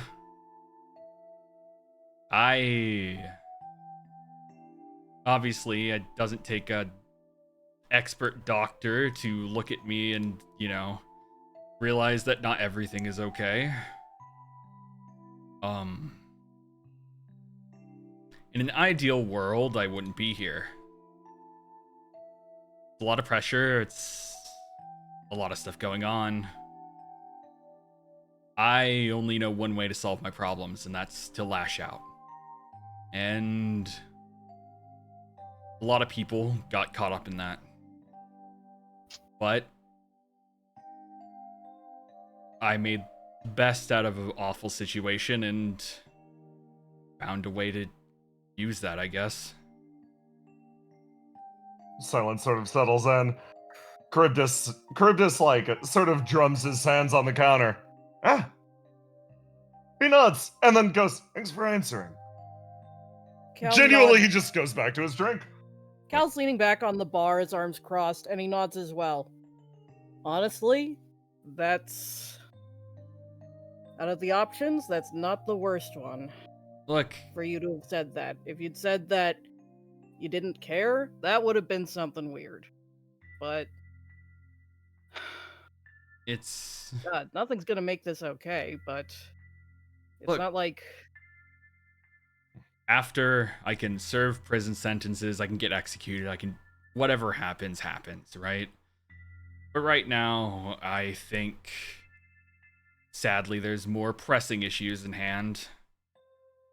And honestly, I don't expect any of you to like me after that. That's fine, you don't have to pretend to like me anyways. Oh, for... get off the cross and leave the wood. Riddle actually. Hang on, let me check my Geist Rolodex for the World 12 version of that. Riddle actually sort of turns over and flashes you a quick smile. She's like, "Okay, I understand that I'm more or less the one that mashed you back into the God of Flames immediately afterwards, so it's not even a matter of like or dislike at this point." You see her expression sort of lighten up lightly. She holds your arm. We're all we have. It's that simple. Right now, for me, I can't imagine any world other than the one that I'm currently in, so I want to do the best I can for the people around me and with the people around me, and that includes you. She does not let go. The grip is absolute. Just... listen, man. Mm-hmm. There's no punishment that would ever do anything either way, and it wouldn't matter, because even if we somehow lived in a situation where you quote-unquote deserved it, and I have my own thoughts about punitive justice we're not going to get into at the moment, it wouldn't bring those people back. So, forget all that for a minute. He exhales. You're needed, and it was not only your mistake that put you in that situation. The powers that individuals are carrying at the moment is way too big, and we don't have another option. Yeah. So the question becomes, what do we do to stop that from ever happening again? Because it's not up to you to carry that all on your own, okay? Riddle's expression falls, and you see her just sag across the table. If I had the answer to that question, I probably would have done it instead of putting him in the God of Flames. She just spreads out miserably across the surface of the counter. Her expression lights up. Her eyes open again. There's just a reality right now that we have and are pushed to the absolute extremity of our resources. You saw the enemy that we're facing. We can't hold anything back, right? Again, I got my own opinions on this, and frankly, this ain't the room for it, so we're not going to get into it big time. We can't... Man. We are just in the situation of everything is shit and all our options are crappy as a result. Yeah. I don't think it's gonna get better either. Never.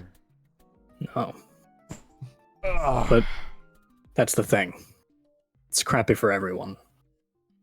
There's a lot of people with fucked up circumstances, and a lot of them have it harder than you, Ace. Maybe some of them are even in this room. But that's not an excuse for them to slip up like that. Look, I'm not saying excuses or anything. No, you're not. That's good. Just... Yeah, that's pretty much the only reason I haven't decked you. Like, again, punitive justice, blah, blah, blah. It's... Man, you killed more people than any other living human ever has. And the fact that you seem to recognize that's bad is basically the only reason you're still at this counter. Riddle's expression pauses, and she's like, "Well, I was about to say that, God of Frost, but yeah, that guy isn't alive anymore." she drums her fingers. God of Frost ain't quote-unquote on our side, and yeah. Man, just the sound of that coming out of my mouth. Oh boy. It's...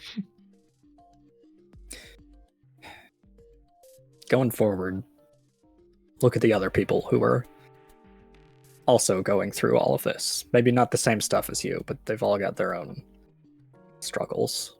And I don't know. Maybe try and hold yourself to their standard. We aren't going to solve the problem of one of our friends committed mass murder because he basically lost his shit tonight. Frankly, we aren't going to solve that in the next 2 weeks. We got too much other shit to deal with. Really, the problem is I don't have enough time to go through enough therapy to fix all my issues. So, we'll save the world, and then I can go into therapy. How about that? There you go. You see Riddle sort of like pick her head down for a second, and she's like, well, I mean, that's optimism, I guess. She sort of like looks over. Okay. You know, just thinking about it, I feel like we could have stopped a lot of these problems if we had a psych eval after any traumatic event. Yeah, right. God, tell me about it. No, that's Tel's actually going to say, God, tell me about it. The number of people that come in here, and listen, I'm happy to talk to you folks, but you know I'm not a licensed therapist, right? That's a different job, he says, looking directly at the camera. I don't think Cal, you're so good at it. Yeah, I don't think a licensed therapist would have said, had you not said that, I would have decked you. And also, not a licensed doctor, but I'm still allowed to practice. Guys. Riddle size. I'm starting to realize, made a lot of fucked up decisions, probably are going to continue to in the future. She nudges her way forward. We're all in a shitty position and basically have limited resources and how we can deal with it. Almost like that's a running theme with how we deal with things at this place. Nobody has a license. That just means we're not using 100% of our power. If we had prep time, we'd win every situation. Yeah, think about how good a Dr. Argos would be if he went to medical school. I mean, Argos, you got 2 weeks. Get on it. You all exchange. Yeah. The vibe's fucking rancid, so fuck that shit for a minute. Which I know, wild ask, but these are the times we live in. Get through the day. Make tomorrow better. Survive. We can deal with everything else once we do that. Okay? Riddle raises a glass. Alright. And? You watch. Let's fucking drink! You watch. As time kicks its way forwards again. This time, No, we're gonna do this one. Okay. 2 weeks. Quite a long period of time, actually. The blizzard intensifies. The night grows long. But, on the other side, warmth can be seen. A little bit at a time, the world reconfigures to its new shape. Everyone feels a shift in the air. Spring never came. The blizzard never let up. But, over time, humanity adapted to the new shape it took. World 12 became a world of communities built around heaters. Someone emerges from her hovel. Successfully dug into the side of this river, she pulls herself forwards, stretches lightly, braces the terrarium on her back, containing some of the very last bugs that once were within this area. She turns and remembers World 8. She remembers what she would have kept had she been given the chance. She nods, secures her pack, and starts to walk into the distance.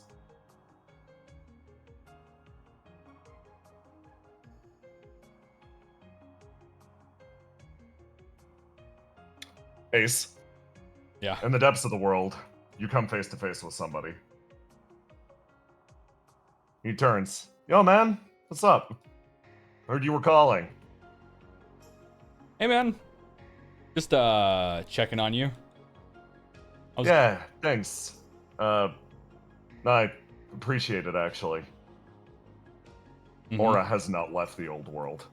Not for a second. I was He's not put gonna his eyes on the devastation above. go on a trip if you wanted to come. Oh. Looks over. Theo, tending her fingers. I think that's a great idea. You should head out with him. I don't really know that. Moves her way over. Go on. She starts to Look, shove. you can stay here, like, you know, sitting on your ass all day while I save the Silt Islands, or you can stay here. Oh, fuck you, man! Like, that's gonna work on me! In the Silt Islands. Beloved.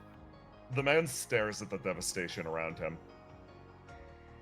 No remnants of the buildings that he once cared for remain in this area. He looks at that bunker up ahead, a solid steel opia construction.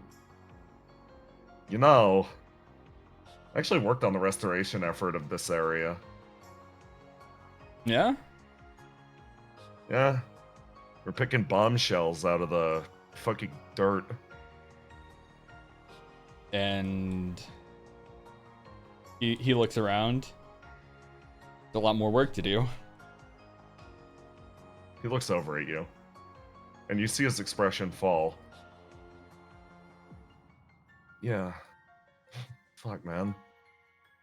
There's very few shelters out in the Silt Islands with how badly it got banged up. Yeah. You've seen this place longer than I have. Do you think it has a future? I mean, he's just kind of like looks at the ground. Where there was once life is now just a grayness. You know, I heard something a long time ago. Hmm? What's lost can be found again. So, I think it's recoverable. But You gonna take a lot of work. So You look over at this man next to you. His jaw's set. He stares into the horizon. And then he turns, and his eyes meet yours.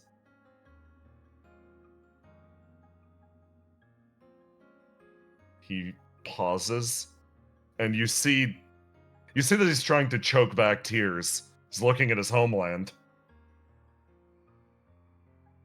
yeah. Look. Aura, I'm gonna be honest with you. The whole fighting the end of the world thing never suited you. Especially that reflection you were holding. What, Oscar's original? I think I've seen you fire that thing like... Yeah. I've seen you fire it It's like 3 fucking great. times. It gives great back shots. There's a creak in his voice. Good job. But there's a lot of stuff I can't do. Right? I've come to a realization for the most part, I'm only really good at tearing things down. I can't build things up. So, I've been carrying this thing on me, and I saw it, and I thought, it's perfect for you. As Ace tosses a reflection crystal. It's... He grabs it. It's gonna take a long time. Okay? Like, and I'm not talking days, I'm not talking weeks. I'm talking potential lifetimes. I am going to be honest with you. I'm not sure if you're going to be able to see the Silt Islands back. But you can take the first step. Ace handed Aura unsalt the earth. The man clutches the reflection crystal to his chest, like holding something precious. He keeps it close, lets that warmth flow throughout his body, and manages to keep it together just long enough to get out of sight. Cursing Ace's name top to bottom, the man walks away. And when he picks himself up, he stands in the middle of a field, once put back together. Once destroyed. Now, he stares out. He picks Unsalt the Earth up. He places it on the ground. Somebody touching down next to him. I see. He makes his way forwards. See fucking what? I was waiting to see how long it would take you to pick yourself back up. Fucking nothing's picked up yet. He gestures around. Well, are you ready to start working then? He, like, full-on ugly crying as he drives this hoe into the ground, and you watch his little rivulets of flame run out and around. Gotta fucking start somewhere, right? Yeah. And you don't have to do it by yourself. It's a quiet thing. You sit there. You work with the man. As he places his side to the blizzard, storms ripping away.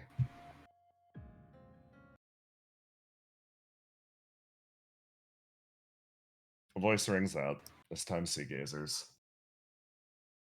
So, I guess I still don't really have the answer for how you're supposed to live in an environment like this. I don't really have the answer for how a person is supposed to survive in the face of the end of the world. I don't have an answer about how you make the right decisions. I don't have an answer about how you make it all right, but I think at the very least, I know where to start. At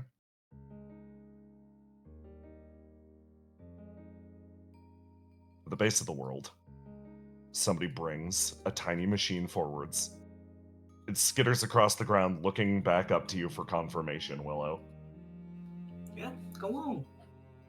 You watch as the two of them run forwards, and they turn, reunited, after millennia. You take whatever steps you can, no matter how small they are. You do whatever you're capable of, even if it feels wrong.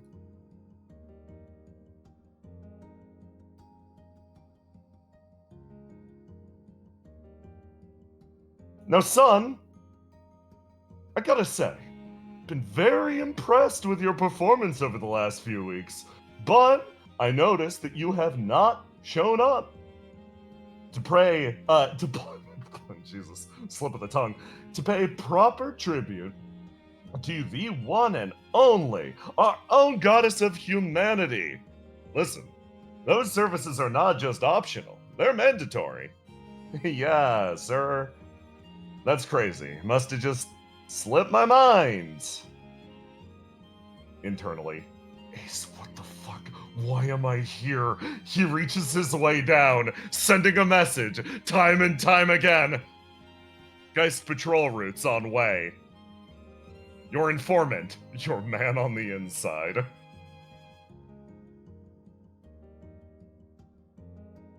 Over here.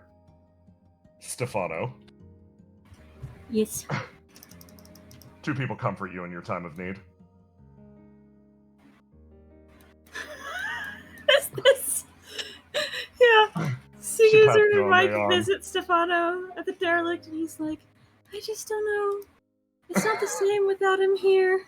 I'm sorry that he ditched you. I'm sorry that he ran away to Geist.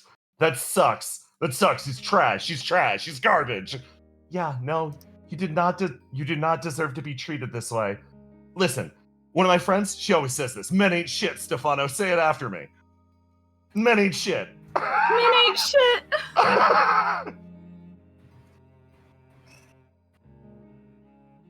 Satyr watches over the world. As that blizzard intensifies, one man walks his way up behind. Oh, can't say I expected to see you back so soon. Well, he walks his way forwards. I've received quite the wake-up call. I haven't been putting my resources to good use. Not half as much as I should have. He looks out over the area. We have to do what we can in these times, right? That's what you're doing, correct? Yeah. Okay. Well, rookie, I guess I'm your senior as a CEO, so I'll put you through the ropes. It's not easy, but, well, I guess it's good to have power, right? Indeed.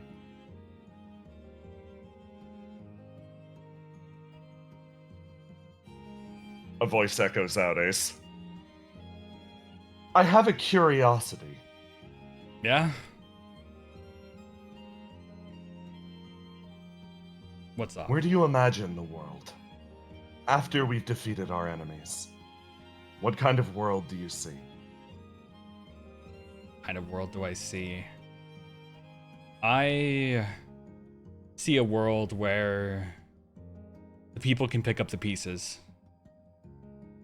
I don't think someone like me with all this power should have any deciding factor in how it's rebuilt. Because, frankly, the world is going to be crumpled up, dusted away. It's going to be left to people like Aura or other people I know to actually put it back together and shape the world into the future that it wants to be. So, my ideal future, I guess, is just to give someone else the building blocks so that they can make the choice. Someone a little bit more responsible than me. There's a billow of flame. Frost circuits have been properly integrated. That is a wonderful reason, partner. Four people stumble their way across the snow. Riddle stares up and around, looking for any signal that this compass can give. A representation of where this connection leads. You went to the other side and you saw it. You saw what that world was. What it should be. She turns. I haven't found it yet, but with any luck, we'll be able to find a way back soon. She says, smiling. So, just stay patient with me a little while longer. Seegazer turns over. Yeah, and when that new god comes, we're gonna be ready. And somebody actually freezes, touching down in the snow. Hey, he puts up his hands. 9 just unreadable expression. Hey, hey, don't jump to put the weapons away. He looks over at you. And then he fixates on you, Willow. I'm sorry. Sorry. He inhales. Blink. I talked mad shit about you. I thought that you were gonna walk into the end of the world. You were gonna come face to face with Frost, and just break you. I realized I probably would have apologized whether you'd stood up or not. He scratches the back of his neck. I don't... That's not something anybody should have to go through. And yeah, you're the real deal. Okay? His eyes sort of open up again. Tired. You can tell he's been thinking a lot about this. That's it. He turns and sort of dismissively waves a hand. Decca, You see him turn. Nine's face, for the first time in a long time, the sharp edges to his expression when he looks at Decca have slightly softened. He nods. He sighs. Look. He looks over at Seagazer. I know you have like a future sight haver. Just don't... If there's any calculative element, factor the God of Dreams in at the very least. He turns and waves as Willow, you hear a chime in his ear as Tetra curses him out, going, "Do not volunteer us for this. Do not." And then he cuts the comms. And you watch the man sort of disappear into the snow. Riddle looks back over. Huh. Nine looks after him with a face turned away. It's impossible to know what he's thinking or feeling at this moment. And then he turns and he starts walking forward with purpose. Let's go. I'm curious what type of hero he used to be in his world. Based on Nine my looks back after him again.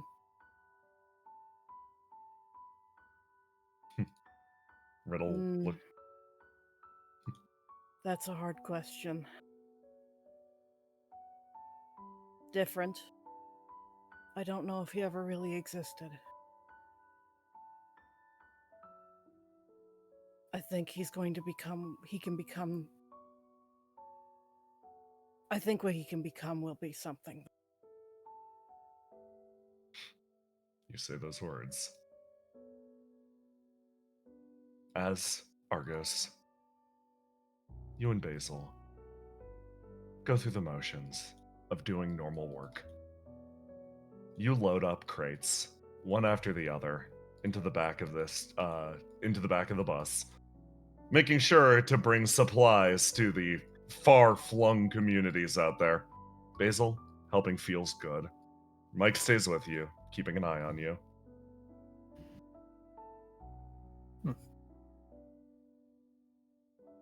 All right, last couple. Not too bad. You good, Basil?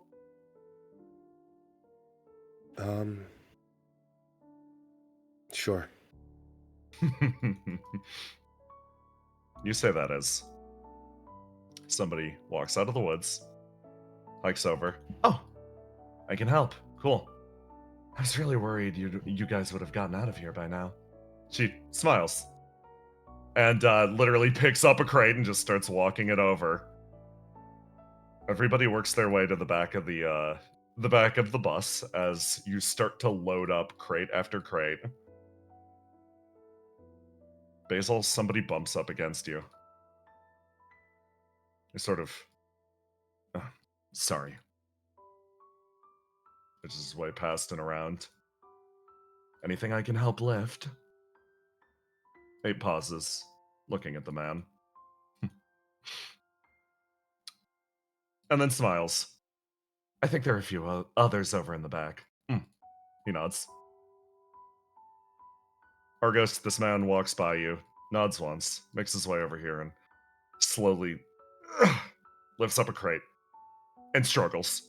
He's not able to do it. Yeah, let me. Oh. Thanks. Good? Yeah. Yeah, no problem. Good to work alongside you, Argos. He puts the crate down. My name's Guy. Holds his hand out. I don't have much, but I'll lend you whatever I can. happy to be working with you. The help is very welcome. He takes the crate and walks it over here. 8 watches them, smiles. Not bad. She reaches into her pocket and flicks a wallet at him. It thumps against his chest. He looks down at it, nods, works his way over to Basil. And you hear him mutter something as he goes past. Didn't even leave me anything. He climbs up into the back as it's like, hey, I think our new friend can take first watch. Hey, guy, you're riding on the back.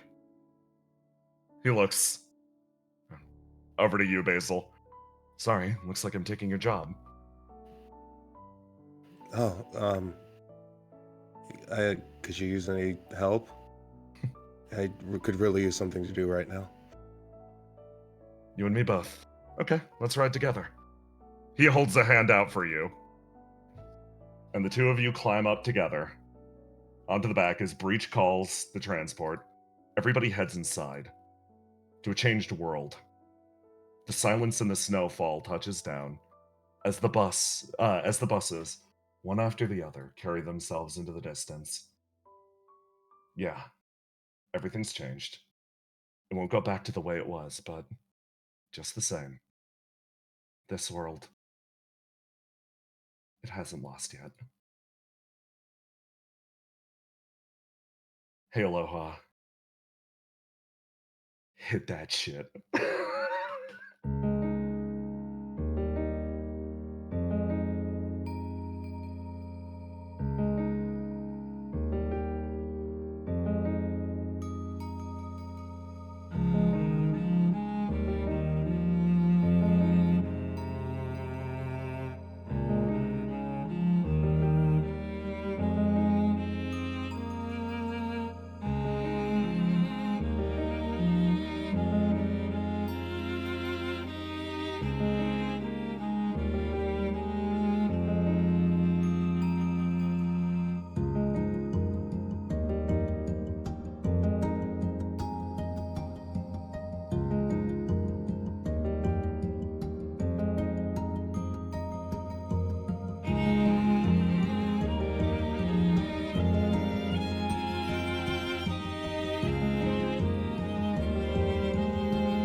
And we're back. And we're back, chat. Yay! Chat, thank you for a phenomenal. Hold on, I gotta get music rolling. I gotta get actual music rolling. There we go. And thank you so much for all of the claps as I requested. Thank you for So clapping. Y'all, good. thank you for a phenomenal phase 1. 2-week break, phase 2. Everyone, Yeah. take it Fucking easy break, over the following people. break. Have a good time. Yeah, use this time to catch up, we etc. We got fan art.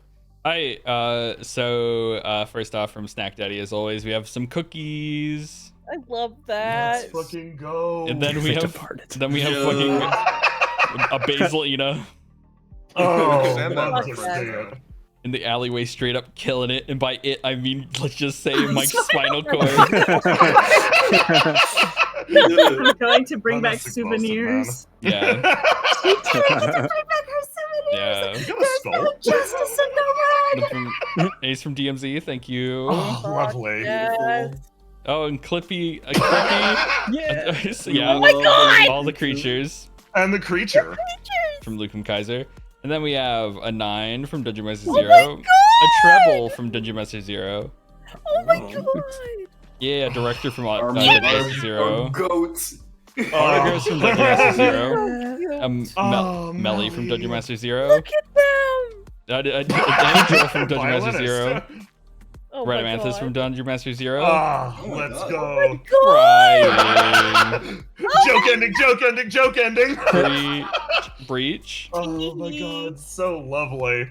Oh my god, they're so cute. And then Yeah, let's fucking Look go. An 8 I drew back in February. Oh my gosh. god, so Fuck. pretty. yeah. And with that, y'all are the Yeah. best. Thank you for staying up so late. Yeah, nothing else to say. Yeah, Hope you had fun. Hope you have fun next bye. time. Watch See you beginning of the next end tomorrow. Salute.